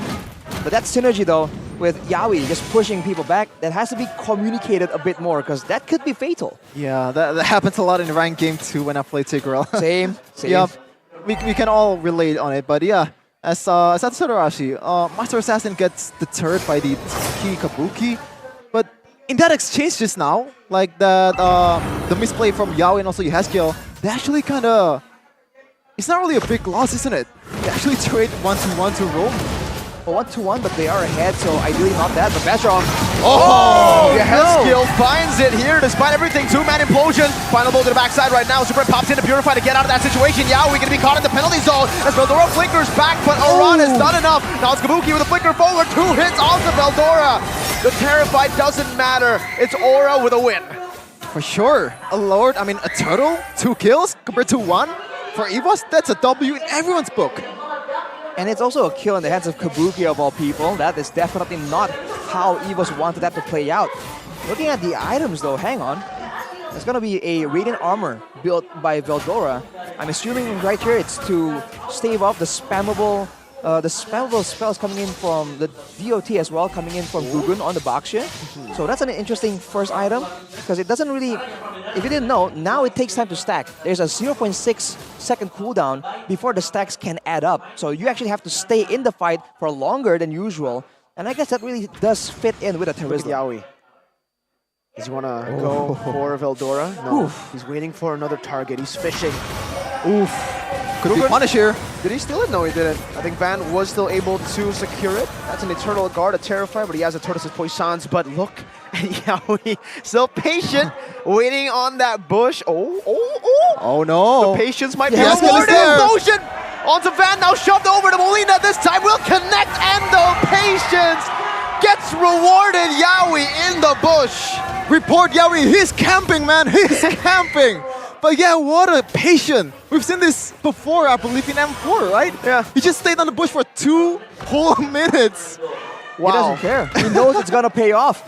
And look at Yawi already once again, just eyeing the prize. With the with the burst, the trades coming in from Kabuki and Yehezkiel.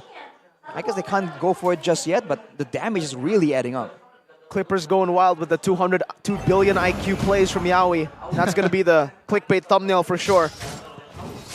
Yeah, but Iran might be trouble here. Oh, that is very aggressive.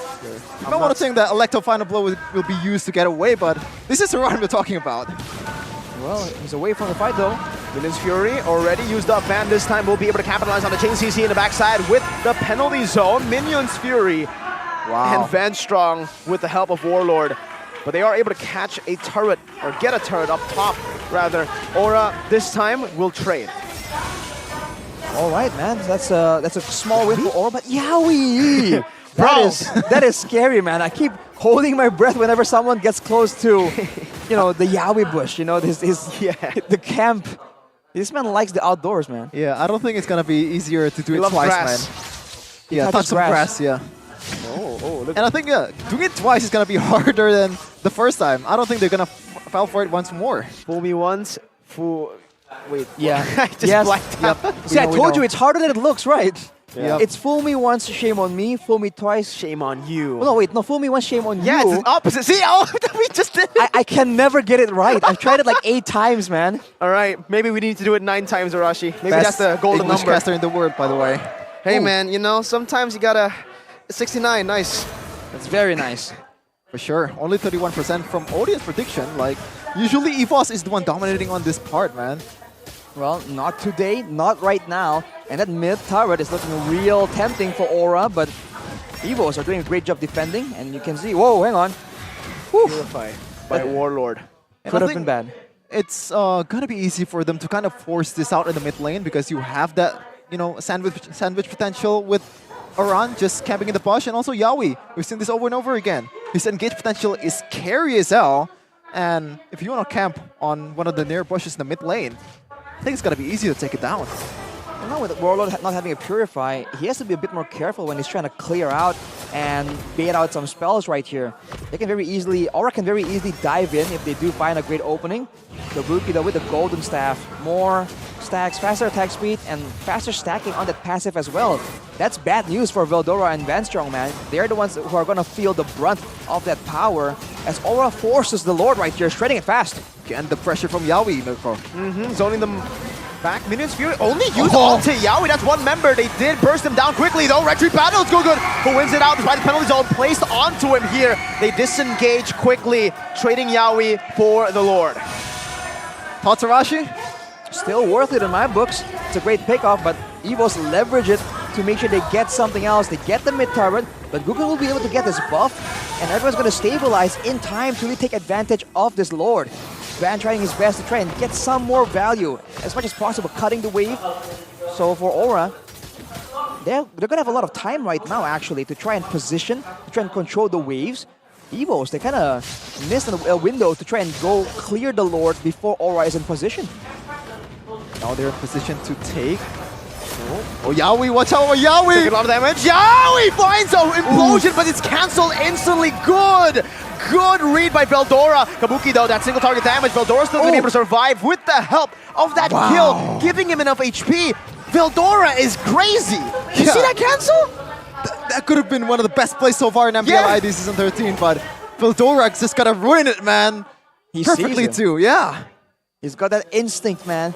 That really threw a wrench in the plans of Aura, and even then, Kabuki was almost able to secure and make it a 1-for-1.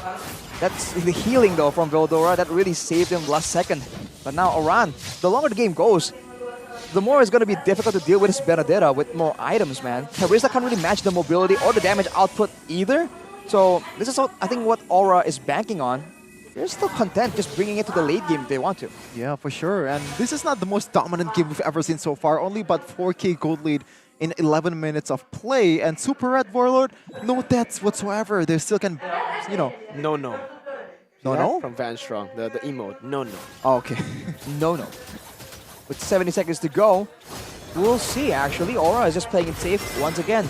They don't really want to give Evos any chances. Walking up to a bush with a dangerous Nolan in it. We've seen how that plays out, but oh, look at this. The patience. And the scouting. Yep. Vexana. So annoying. Very annoying. A lot of CCs, a lot of damage too.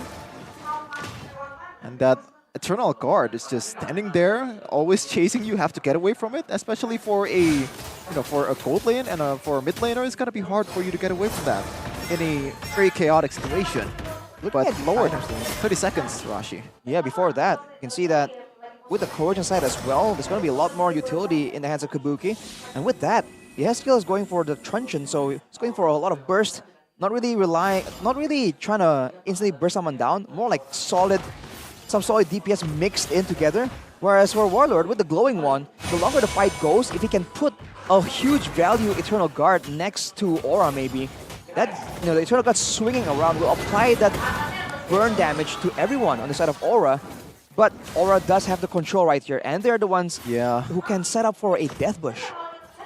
They also have a really good far laner in Iran. Like, you can't really match up with the speed. Meanwhile, they want to burst it. Interesting.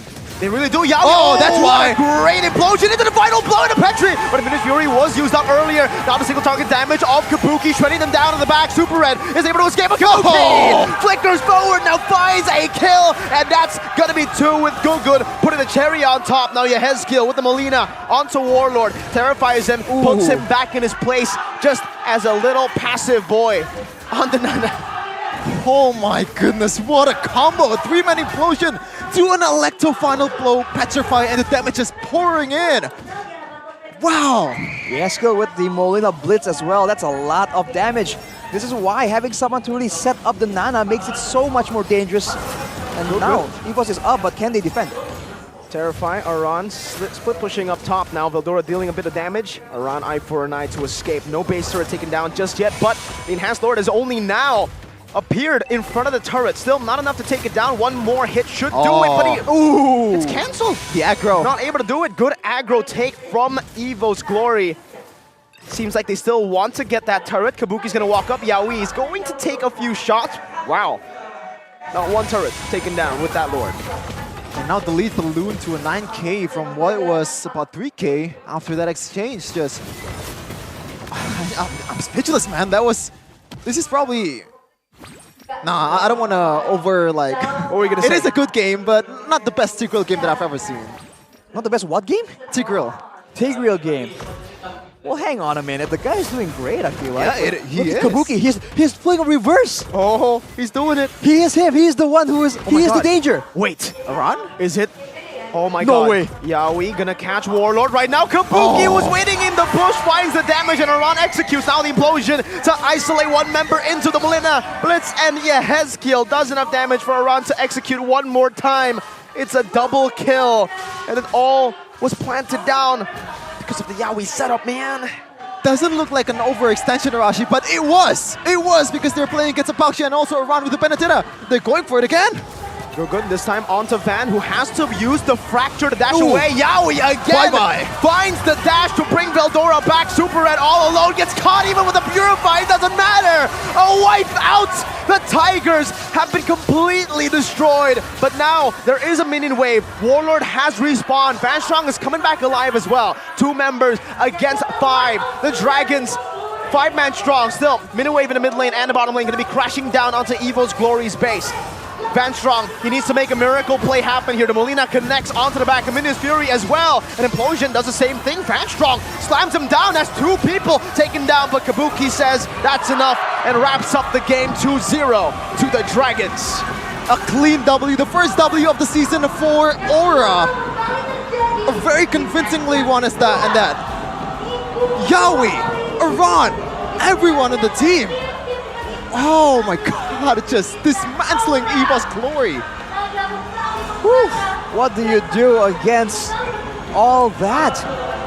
Even the notorious Bush Curse. Kabuki says, I am the danger. I am the one who knocks. I am not Kumar. Even with the pose, he pulled a sneaky one on us. Yeah, he was making a statement. Or just looks so much better in form. Showing again, 1 week can change a lot of things. I mean, to be fair, like the first week, everyone is still trying to find their identity. Everyone's still trying to experiment. And second week, they might already get it. Yaoi and the crew. Incredible synergy, especially Yehezkiel and Yaoi. Over and over again, that camp bush towards Nolan, that was cheeky, cunning, and genius at the same time. Only 2 guys can take down a Nolan. That was a great value bush camp for Yaoi. The initiation showdown. Yaoi wins the execution and gives Aura the first victory. I mean, we all knew that the stats were stacked against him, but we talk about how Van Strong can match up to an M Series champion.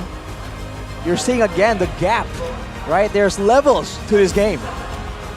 You might be a world champion, but I am a world champion, says Yaoi. WCG versus M4. There are levels to this game. Well, to be fair, Evos actually beat Echo in the process in WCG, but that's true. I believe Yaoi didn't play that time, or is it JP? I kind of forgot. I think it was also with Saida, I believe. It was both Echo MDL and MPL got combined. There. Yeah. But yeah, we're going to see Ure, what's up? Dengan kemenangan ini, Aran akhirnya pecah telur di minggu yang kedua. Satu kata untuk pecah telur ini. Alhamdulillah. Alhamdulillah, akhirnya. Ini menarik ya, Aura akhirnya ini menjadi api yang sangat membara. Tapi Aran, apa yang udah kalian lakukan sampai akhirnya bisa mengeluarkan aura yang sebenarnya mungkin nih di minggu ini? Apa yang udah kalian temuin mungkin di minggu pertama? Kita belajar dari kesalahan week kemarin sih. Kesalahan dari week kemarin? Ya. Boleh kasih tahu atau? Rahasia. Rahasia? Gak boleh, gak boleh. Gak boleh? Udah kalian fix tapi sekarang? Masih proses tapi udah mulai better. Oke, masih proses ya. Jadi ini masih proses teman-teman, tapi mereka udah wow, mengganas banget. Tapi menarik, di mana akhirnya kita bisa melihat Yawi in Indonesia and you won. Congratulations Yawi for the first win in Indonesia. Yawi, I'm gonna ask what you... Kamu bisa bahasa Indonesia sekarang? Bahasa Indonesia. Jadi mau bahasa Indonesia apa Inggris nih? Indonesia aja, jago Indonesia ya? Gimana main di Indonesia? Bagus banget karena banyak orang dinonton. Bisa beneran guys? Bisa beneran? Bagus katanya ramai di sini. The crowd, you love the crowd. But how about the team? Gimana dengan timnya? Is this beyond your expectation or what? Because on the first week, you guys couldn't get any win. Kalian nggak bisa menang tuh di match pertama dan kedua. What happened? Apa yang terjadi? Menurut gua week pertama kita masih adjusting, masih pressure. Tapi minggu ini kita improving. Oh, bahasa Indonesia bagus banget. Yeah, and he say that he's improving now with the team. It's just adjusting, masih proses dan in your opinion, how many percentage? Ini udah berapa persennya Aura sih that you want Aura to be on 100%, but right now how many persen? Berapa persen nih sekarang proses dari tim Aura? 70%. 70%, masih banyak ruang yang berkembang. But you face 3 teams right now. Udah ketemu 3 teams nih. Is there any difference between Indonesian team and Filipinos team that you can mention here? Ada nggak sih bedanya ini? Mungkin dari permainannya atau apanya? Menurut gue hampir sama karena semua tim getting stronger season ini. Getting stronger and you guys did it as well. Semuanya makin kuat. But ada nggak sih tim yang pengen banget mungkin Yawi penasaran dari season-season lalu dan di season ini ingin Yawi hadapi? You want to face? Tim Onyx. Onyx, satu nama ya. Why? Karena mereka defending champion, terus tank mereka Kiboy jago banget. Kiboy ya jago banget dan juga ini adalah tim yang selalu menang, defending champion of Onyx dan Yawi tertantang untuk melihat bagaimana nanti untuk pertemuannya. But Yawi, you play Cho in this match. How do you feel you can play your Cho on the first game? Gimana rasanya tuh bisa main dengan Cho? Feel so great karena gua kangen main Cho. Kangen main Cho ya dan dilepas. Ini menarik banget dimana ada juga selain ada Yawi di sini ada satu nama yang menjadi sorotan bagi masyarakat semua. Weh, udah pada teriak siapa? King Gugun. King Gugun. Gugun. Rookie of the Week kita. King Gugun, namamu tersorot dari juara MDL. Terus sekarang kamu di minggu yang pertama mungkin lumayan berat ya buat King Gugun untuk tim juga. Namun kamu mendapatkan Rookie of the Week, satu title yang bagaimana kamu ngedapetin title itu? Hoki aja. Hoki aja. Tapi banyak banget yang bilang ini King Gugun gak main-main, retrinya bisa dibilang bersaing dengan jungler-jungler MPL Indonesia. Banyak yang bilang kayak gitu loh King Gugun. Oke aja, mereka juga jago bisa nahan retri musuh. Bisa nahan jungle musuh. Oh jadi ini bisa dibilang kerja sama tim untuk King Gugun sendiri? Ya. Gugun, kamu tuh berarti top 3. Kamu di nomor 3 setelah Kairi dan juga Tas untuk Retribution Battle untuk hal itu. Tapi bisa gak sih? Mungkin kamu kasih tahu semuanya gimana sih kerja keras sebagai jungle di MPL ini. Kamu baru masuk. Dan kamu harus bersaing dengan jungle-jungle ternama di Indonesia. Mungkin perbanyak latihan sih, mau di rank, di scrim. Perbanyak latihan lah. Kamu udah nervous gak sih masuk ke MPL dan bertemu dengan jungler-jungler lain dan tim-tim lain juga di sini? Dikit. Gimana cara mengatasi yang sedikit itu? Ini dipercaya nama mereka. Disemangatin sama mereka. Gimana semangatinnya? Gimana boy? Oh, semangat. Jadi Aran ya. Jadi Aran yang semangatin terus. Tapi congratulations dan kita juga tahu sendiri bahwa kerja sama tim ada Yehezkiel. Yehezkiel yang namanya mungkin Bude pas banget, loh kok Yehezkiel? Kenapa kamu ganti nama, Sin? Mau pakai nama asli aja, Bude. Pakai nama asli, apakah ada masukan dari seseorang atau memang kemauanmu? Disuruh mama. Oh disuruh mama ya. Oke percaya, ini emang harus nurut emak ya, nurut emak. Dan gimana kamu melihat performa dari tim Aura untuk minggu ini nih? Karena week 1 kita kalah terus, kita di week 2 nggak ada pilihan lain selain menang. Gak ada pilihan lain, harus menang. Itu dari Yehezkiel. Tapi satu suara lagi yang mau kita dengar pastinya ada dari Kabuki. Kabuki suaranya paling pada teriak-teriak tuh langsung. Kabuki banyak banget fans di sini, Aura fans yang sudah hadir. Penuh banget di sini. Dan next battle-nya juga tentunya akan menarik. Kabuki, ada yang mau kamu sampaikan gak sih untuk semua Aura fans yang ada di sini dan juga yang ada di seluruh dunia sekarang? Makasih yang udah dukung kita lah, itu aja. Itu aja? Ya itu aja. Emang ya cool banget nih Kabuki. 5 player ini yang akan terus berjuang juga bersama dengan timnya. Tapi coba, kalian baru saja memecahkan telur ini. Next battle-nya Kabuki akan melawan tim yang baru pecah telur juga nih, yaitu Rebellion. Is there anything you want to say, Yawi, for Rebellion or Kabuki? Kabuki juga, dua-duanya yuk. Good luck, have fun. Simple ya, good luck, have fun. Aran, kalau Aran apa untuk next battle-nya nih? Kayak nasibnya bakal sama kayak tim biru yang sekarang sih. Nasibnya akan sama. Mereka baru kasih telur loh, kamu bisa kasih telur juga atau? Bisa, pasti bisa. Bisa, pasti bisa. Oh ini menarik. Ada tips gak sih untuk pecah telur? Karena masih ada satu tim ya yang belum pecah telur. Ada tips kah yang mungkin bisa diberikan? Apa ya? Usaha aja sih. Usaha? Iya. Oke, kata-kata penutupan dari Aran? Wassalamualaikum warahmatullahi wabarakatuh. Wassalamualaikum 2-0 untuk tim Aura. Itulah dia para caster, apa yang terjadi dengan Aura?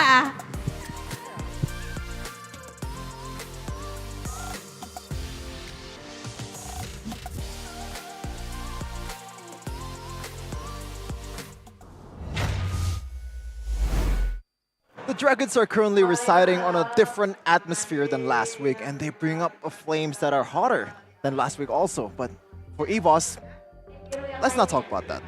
Unfortunate for Evo's glory, but by the way, Yawi is basically Indonesian already. Yeah. Look at him, he spoke That was Indonesian great. in the interview, like fluent, bro. And for context, okay, Kyrie has been here for more than a year. We're gonna throw Yawi shade is- like no, that. no, Why no, you no, gotta no, put no. him on the spot, though? We're not insulting Kyrie or making fun of Kyrie, but Yawi learned Indonesian in three months. Yeah, in a very very short That is period of time. purely That's impressive. fluent. He's Very already impressive. a full-fledged Indonesian by now. Almost, right? Basically. Shout out to Yawi, man. Speaks Indonesian, probably speaks Indonesian 90% of the time or every day during scrims and stuff. So that's how he became that good at Indonesian. But Yeah, he was speaking Indonesian to us when we met him outside I earlier. asked him, yo, are you going to use Cho? And he answered in Indo. We didn't ask him to do so. We did Yeah, it. this is the man. the Watch myth, us the legend. being accused of like, what, you're trying to claim Yawi. Well, let's look at the MVP right here. It's your boy, Yawi, presented to you by the official tournament smartphone, Samsung Galaxy.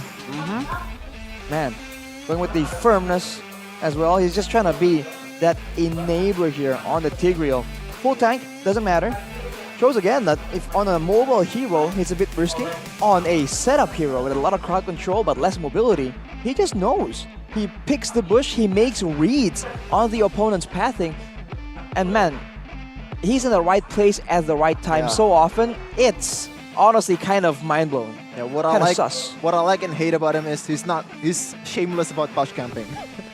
Well, I mean, if it works, man. All is fair in love and war. True. That's why I like it and hate it also. That's what I like. It's really, really good, man. We got to give props to Yawi on the Cho and on the Tigreal. Player of the match, for sure. I think there's no doubt about that. Just overall, well played. Well, of course, shout out to his team as well. Yes, I mean, sure. for instance, Aran was just so active Aran doing was really damage. good that game. Player of the game for me. And Game also two. that, we saw the synergy with Yehezkiel, right? He was backing up all the pick-off attempts. He was following up on the huge combos. I mean, the Nana Tyrael combo, it's definitely quite scary to come up against. Yeah, and they actually made a mistake earlier in the game, but fixed it up much better afterwards. We're gonna see here some of the plays early in the game. Aran, door stuck, but Van managed to get away from that engage. That was actually a really good engage for two guys there, man. Only Yawi and Aran almost taking down Van. Meanwhile, this one is Van Strong. Almost great engage, but Yehezkiel is there to take down that turtle and drag everyone to the vicinity. Is Yawi. The response was, decent from that penalty zone from Terzla, but didn't really amount to much. And this one is just the highlight of the match, man. Just, man. 2 minutes? Worth every Not second. only 2 minutes, I guess, but still. An interesting thing to do. Yeah. And it paid off. The sacrifice too, right? I mean, we gotta give props to Gugun, man, because Yes. he doesn't miss on the retrees. He's really, really on point with it. A few times it was set up by his team, obviously, but when it is actually 50-50, like we saw earlier when Yawi got picked off, he still came up big with the retrees. About to just bring that up, man. Showing again, like, that Rookie of the Week class. He's coming up against Van, He's a man with a reputation of his own. And yet, he is just on point. And of course, it's, the usual, but Kabuki, man. When he is put in the right spot, when he has the right pick, the right coverage, the right items, he is so good at just deciding what to do on that gold lane. Here it got kind of sketchy, by the way, with the waves being cleared out. But hey, I think again and again throughout this match, Aura has shown great recovery from unforeseen circumstances. If things don't go as planned, Hey, I like that. That was cool. Yo, we gotta give it to Aura, man. They got the flair. Yeah. Wow. That was cool. That was cool. For sure. Aran is made for this. They have personality. Wow, it's so cool to see a team with personality. Throwing shade to the rest of the so teams. you're implying. Take notes, Alter other teams. Ego, Aura, amazing personality. Just the two. Well, 15-minute game, by the way. Honestly, I thought it was a bit longer. With everything happening, it felt just that much longer. But this is a build that I don't think I've seen as often from the carry here. Thunderbelt into full damage. Well, last I've seen, the combination was a brute force breastplate into full damage and then an immortality. So this is another adaptation, and maybe it's due to how Kabuki predicts the game is gonna go. In this game, particularly, he was just chasing people down, flickering forwards more often than backwards. So I think getting that extra bit of slow is good for him, but also for the rest of his team to try and follow up, try and get those value catches. So again, great coordination between players for Aura. And then the synergy in the Land of Dawn was just great. And around 5-1, like we were talking about earlier, with the Endless Battle as well, he has a great amount of damage, good deal of sustain as well. And true damage, always nice. And why bother building defense item when you can kill them before they actually clap back to you? That is the best That's the CC. mindset. Yeah. We're gonna see the exact stats here. The damage to turret, turtle, lower turret, like it's all Aura. Gold Pyramid, Kabuki, the carry. One guy from Evos and also Sandbag, and best wingman is Yawi. I think Warlord is the carry, highest damage dealt. The Vexana, again, is very strong, very powerful. Unfortunately for Evos, they weren't able to actually leverage it enough to really get... they just got outmaneuvered, right? If it's a straightforward approach, then the Vexana becomes even more troublesome. But with the flanks, with the death bushes, with Yawi literally materializing behind your lines, it's so difficult. Here's the Sandbag and best wingman Yawi. And you just have to appreciate the experience, right? Mechanics and skill, of course, it's always great to see, but the predictions, the foresight, that's where you can really see like a different caliber of a Mobile Legends player. There are levels to this game, and Aura definitely showed that in this match. Both Game 1 and Game 2, able to outclass Evo's glory in every step of the way. Even with the Nolan, by the way. This hero has been banned completely every single time, and they've left it open. They say, bring it on. Come on. They're tearing him, seriously. Yawi took him down. And there's no Phobias too, they banned it. Yeah, no counter for the... They did get rid of the Herith and the Natan, so the two heroes that do really well with the Nolan in the jungle, but... Stellar work. Yep, and that's it. Evos. I thought we were gonna check out unfortunately. the golden moment, but I guess Yeah, not I was right waiting now. for it. behind us. Yes, it's right ready. Bok, bisa bok. Gas bok. Gue ready ya, belakang. Gas Nolan bro. Dapat. Tuh. Mati. What a shot. Boy. Tabrak boy. Tabrak. No des Bruno. Ya aman. Rata. Ice boy. Kalm ya. Nice guys. Love you all. Gas terus. Yaoi's Indonesian, bro. Yeah, not a single English word has been spoken by this man. He's literally a full-fledged Indonesian by now. Gas, even I'm in the not end. even kidding. Mati, which means Tabrak. he's dead. I mean, wow. That's great. There were questions about the dedication, synergy, man. the communication, but with Yaoi, wow. Yeah, I mean, props to Yaoi, man. His team just does the usual. They don't have to like think about the language barrier and all that. So what language bit? No, I'm Yaoi. It's like a language passage. Yeah. And for all the Filipinos out there that want to come to Indonesia, Indonesian is one of the easiest language you could learn. Seriously. That's true. There's a lot of concepts that exist in English that really doesn't exist in Indonesia. That's why we struggle to learn other languages. Really? Yeah. So we're just like we're speaking on easy mode. Yep. That's literally it, I think. Except here on the English desk, ladies and gentlemen. Because it's English. Exactly. There you go. But we're going to see the regular season standings, I think, in a bit. And big question. Big question, right? We have to take a look at 9th place now because someone has taken over. It's no longer going to be Geek Fam. Where does this put Evo's Glory? Like, starting the season 0306. What? Who would have thought, man? Really, who would have thought? Well, they weren't on upward trend, but I think a lot of people were really hoping that they're gonna turn the franchise around, try and get some successes. But man, the glory still remains elusive for them. Hopefully, they can do better next time for sure. But man, some changes here already. I think Shevin's quite happy. The Geek Fam has I'm quite happy as elevated. As a Geek Fam fan, we didn't really do anything. Oh, but look, Shevin. Oh, hey. Food. I mean, no. What did you say? No, I'm not gonna say. I didn't say anything. Okay, well, we have these matches up. It's going to be Bigatron versus Audrey. Oh, this is That's the a spicy one. Derby. Oh man. STM Match Derby. 2-2. RRQ versus man. Audrey. Oh my God, this is Okay, such after good today's matches. match, What are you trying to say? What are you trying to say? we have Evo's Geek as the final match too. Yep. Okay. We'll have to see, man. I think they're gonna be bangers and everything else in between as sure. well tomorrow. 3 solid matches, man. I can't wait. Can't wait. I can't wait to watch it. I can't wait to just. Can we skip to tomorrow real quick? Like, I really want to see the Let's matches. let's get the time machine out. Get time machine out. Yeah, and I don't have to fast.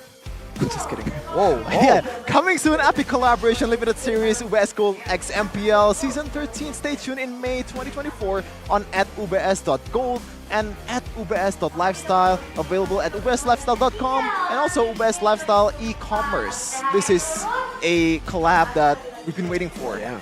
Patience will be rewarded. Just if like you Yaoi. saw what Yaoi did earlier, you saw that his patience was rewarded. If you guys stay patient, you guys will get your reward. What is it going to be? Well, Sheffin just said it. You should have paid attention, man. It's UBS Gold, man. Right, Arashi? You're a patient man. Oh, and the you most got patient. UBS Gold last season. How Exactly. amazing was that feeling? Coincidence? I don't think so, but it's a great feeling, man. I'm gonna be real. I thought it's gonna be like okay, some kind of collab, very simple, but it's pretty impressive. I must say. And also, all the while, watching the show together or playing games together is even more exciting if there are snacks. No need to be complicated. Now you can shop online like in a store by Click Indomart. Very The easy. Indomart shopping app, you know, there's a lot of discounts on it. Now, I believe 15,000 discount? That's a lot. Yeah, there's a code there. The Think code. click 15. Yep. And you get It's 15,000 as easy as that. As easy as that. What are you waiting for? Be a new member. Get those discounts, man. Get that value. Every single bit value, counts. dude. It adds up. Yeah. As long as You become a new always, member. buy things in Indomart. Yeah, for sure. So how much value have you got with these promo codes? Oh bro? man, a lot, man, a lot. Like the snacks and all that stuff. Even some of the coffee that I bought in the cafe that Indomart has. What is it? Point Coffee is also really good.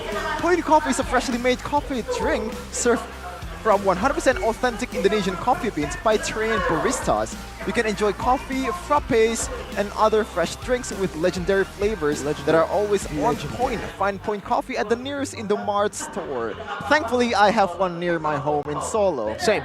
Very close, nearby to my place as well. I have a Point Cool, shop where I can get my coffee, and I use the Point Coffee 30 discount there, 30% off your order. For all of the newcomers out there, my favorite is caramel macchiato. Oh, caramel macchiato. Is it macchiato or macchiato? No, I just say it that way. Okay. It's a meme. But yeah, I believe every Monday there's always a 30% discount anyway for some random items. So you can try it out all the menus. Does it stack? Coffee? No, it doesn't. Well, but still, 30% is a lot. It's still good though. Indomart is an MVP for that, man. They're the MVP. For sure. Like, you can enjoy snacks with coffee as well. Now you can watch MPL without getting tired or like there's already caffeine in your brain. You need to get that like sharpness though. You gotta be able to see the action. Using what, Shevin? Oh, you know what? I want to get something. I want that? to gear up for the launch of Saturdays. With MPL ID collaboration on March 4th. This eyewear is the secret weapon for dominating the battlefield, available at www.saturdays.com and all Saturday stores. For more info, follow at Saturdays Lifestyle on Instagram and also TikTok. Very easy. Get your MVP collection right there. I actually saw a picture of Pi outside earlier of him wearing the Saturdays glasses. Really? Amazing. And gotta be honest with you, How they look? I think I need glasses by now. Yeah, so perfect. The collaboration will be on the 4th of May, so you just said it earlier. And you know what? Well, also, I got the glasses. Okay. I'm doing a TikTok challenge.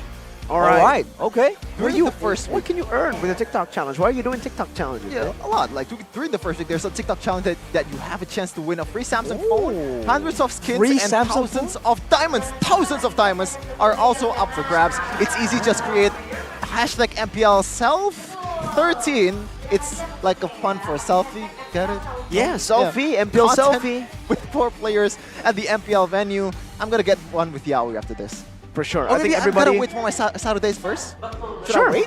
You can get the Saturdays with Yaoi and take a picture. And maybe, if you want to take a picture with Yaoi in the Land of Dawn, you could use the Aura, Fire, Ente, Kadang-Kadang Ente emote that you guys can buy also in the shop with all the others listed down here as well. We got so many good ones, man. Back, Aura, Santai Aja. That's a very good one. What's the best thing? This is a permanent battle emote. Yes, no longer. It's no longer 3 trial. months. And you can have it forever, literally. Forever. Just like the What's one. your favorite, Rashi? Probably the back one. Kind of meme. It's a judgmental face. Yeah, what is that? What was that? What's your favorite? I think there is a bit of bias there. Okay. But for me, without any bias whatsoever, I think Geek Fam is the best. Oh, which one? Geek Fam is the best. Really? Without any Wow. bias? Yeah. Without any bias, it's Alter Ego's Panik La Masanga from Season 7. Preach. That man is absolutely correct. Good shout. I think he's cooking. Yeah, but also while you're waiting for MPL in the weekdays, we also have MDL. A lot of up and coming new talents in Indonesia. from there. Gugun there. Like great. a lot of talents that we have right Veldora's now. from there. Or even Panstra. Albert is from MDL. Skylar. Brusco for MDL PH. But yeah, still MDL. Brusco. Yeah, Technically. there you go. Technically. So a lot of new talent that we can find there, and obviously, if you guys are still, itching for some MLBB on the weekdays when we don't have MPL, it's all fine and dandy. We have an amazing format there as well. After week 3, there's going to be a Swiss format stage, which is amazing, man. It's so fun. And you can watch it live on Perbanas Institute. Yeah, Is it free. free? Yeah, free. it's still free. So go ahead and check it out, ladies and gentlemen. High Free. level Mobile Legends, free to watch. How good is that? It's almost as good as Oraimo, bro. You can check out the Oraimo Free Pods Lite exclusive Edith Edition, the ultimate choice for gamers, with Edith's distinctive sound and gaming mode that takes your gaming experience to the next level. Plus, as the official part of MPL, there's no doubt about Oraimo's quality. Get a 50... Is it 10 or 15? I'm sorry, my eyes 10%. I need Saturdays, man. 10% in Oraimo official. It's as easy as that. Improve your hearing with Oraimo, improve your vision with Saturdays, and your style as well. Unleash unstoppable sound, ladies and gentlemen, And with make sure you use the code. Oraimo. What's the Oraimo code? MPL. Oraimo MPL. As easy as that, Rashi? Just Oraimo MPL? Just like that. Wow, very easy to remember for you guys. Because we already got our Oraimos at home. Exactly. I mean, if it can be easy, why make it difficult, man? I'm very interested with the Edith, you know, so I'm gonna have, I'm gonna take my time after this. I'm gonna buy Saturdays, I'm gonna buy Oraimos, Point Coffee, everything. Everything. But I need time, so we are going to end this stream for today. Super quick day, man. It's literally 8 p.m. still in Indonesia, and it's both 2-0s. But obviously, it doesn't end just yet. MPL Season 13 2 more days. still has a lot of surprises, still has a lot of great gameplays. As you've seen earlier, especially tomorrow, 3 games header. With, I believe, BTR AE, RRQ Onyx, and also Evos versus Geek Fam. So, you know, tune in tomorrow with some of the casters that we have. I believe Miss Mirko is caster. Yep. With the Rashi. So am I. I'm not gonna be there. Oh, Realize! Does he realize he's casting tomorrow? Yep. I'm sorry. Can't help myself. But yeah, we're going to end the stream. No, I'm not. Why are you laughing? I'm not in the mood to end it, Mirko. Well, ladies and gentlemen, we're going to throw it over to Bude Clara Mongstar. Since Sheffin is not in the mood, Bude is certainly in the mood to end it right here. We'll see you guys tomorrow.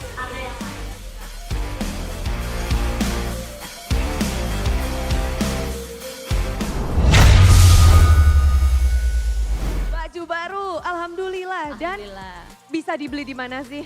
Bisa beli di online, toko online ya. Toko onlinenya ini Fight Industry. Fight Industry, iya, sekarang udah bisa? Bisa. Tokopedia, Shopee, TikTok, pokoknya. Semuanya, tapi kayaknya materialnya juga spesial. Budaya lihat sih ini agak shiny, tapi juga ada bordirannya. Apa sih materialnya? Ini itu kayak apa ya, parasut ya. Kayak bahannya parasut tapi nggak panas Bude. Ada kantongnya pula di dalam. Kantongnya juga tuh, bisa nyelipin Bude juga kayak di dalam. Oke, masuk dulu. Tapi menarik ya, ini dari jaketnya fresh banget, keren banget dari varsity-nya juga. Jadi jangan lupa buat kalian, biar tetap solid, biar tetap kompak, pakai varsity bareng-bareng kayak pro player-nya juga tadi pada pakai ini.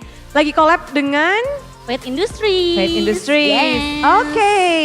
Jadi langsung aja buat kalian yang pengen. Tapi Cau, ada nggak sih yang ingin kamu sampaikan untuk semua yang lagi nonton di sini juga? Evos fans pokoknya tetap positif, tetap dukung Evos mau gimana pun itu. Dan beli merchandise-nya. Yeay. Jangan lupa ya di suka live di TikTok Shop. Banyak diskon pasti ya. Yes. Oke, thank you banget Cau. Habis ini langsung pada pastinya yang ada di sini pada borong. Dan thank you sekali lagi dan semangat untuk semua Evos fans dan juga tentunya Evos Glory. Thank you Cau. Bye-bye. Dan memang kita melihat sendiri hari ini banyak banget yang menarik di MPL Arena. Bude Clara bisa melihat wajah-wajah yang begitu sumringah, begitu bahagia bisa menyaksikan pertarungan epic dari 4 tim yang beradu untuk hari ini. Match pembukaan ada tim Rebellion yang akhirnya pecah telur mendapatkan kemenangan dengan RRQ. Sayangnya tak bisa mendapatkan 1 game pun. Namun melanjut ke game atau match yang kedua, kita menyaksikan adanya tim Aura yang akhirnya bisa mendapatkan kemenangan match pertama mereka. Namun ada lagi Evos yang belum bisa untuk meranjak naik di klasemen. Masih dengan no win, tapi tentu saja perjalanan dari 9 tim masih akan berlanjut. Di minggu ini, minggu kedua masih akan ada 3 match untuk hari Sabtu, 3 match lagi untuk hari Minggu. Dan tentu saja masih akan ada minggu-minggu berikutnya. Tentu saja hari ini juga begitu meriah dan MPL Indonesia Season 13 powered by Moonton, presented by Official Turnamen Smartphone Samsung Galaxy, Official e-wallet GoPay, Official Gold Partner UBS Gold, dan juga ada partner in esports, ada Dunia Games, Games Max, Oraimo, dan Telkomsel. Bersama dengan suppliers kita ada Indomaret, Point Coffee, Samsung Neo QLED Super Smart TV Plus, dan juga Saturdays bersama dengan government partner PBSI. MPL Indonesia Season 13, mari kita bersatu padu untuk mendukung tim yang kita dukung dengan sangat positif tanpa menjatuhkan tim lain.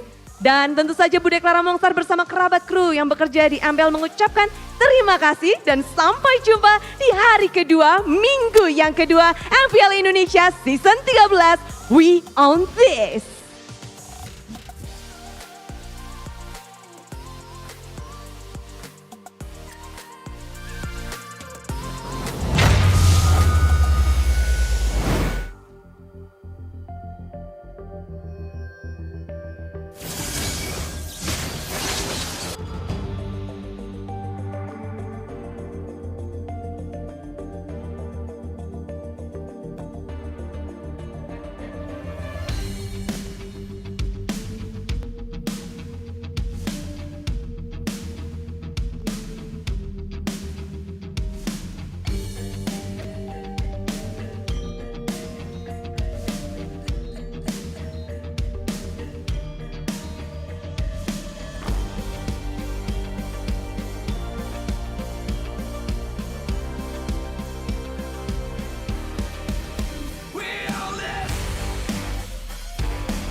terus berlari, terus ke arah puncak tertinggi. Ku takkan berhenti, hanya sampai di sini.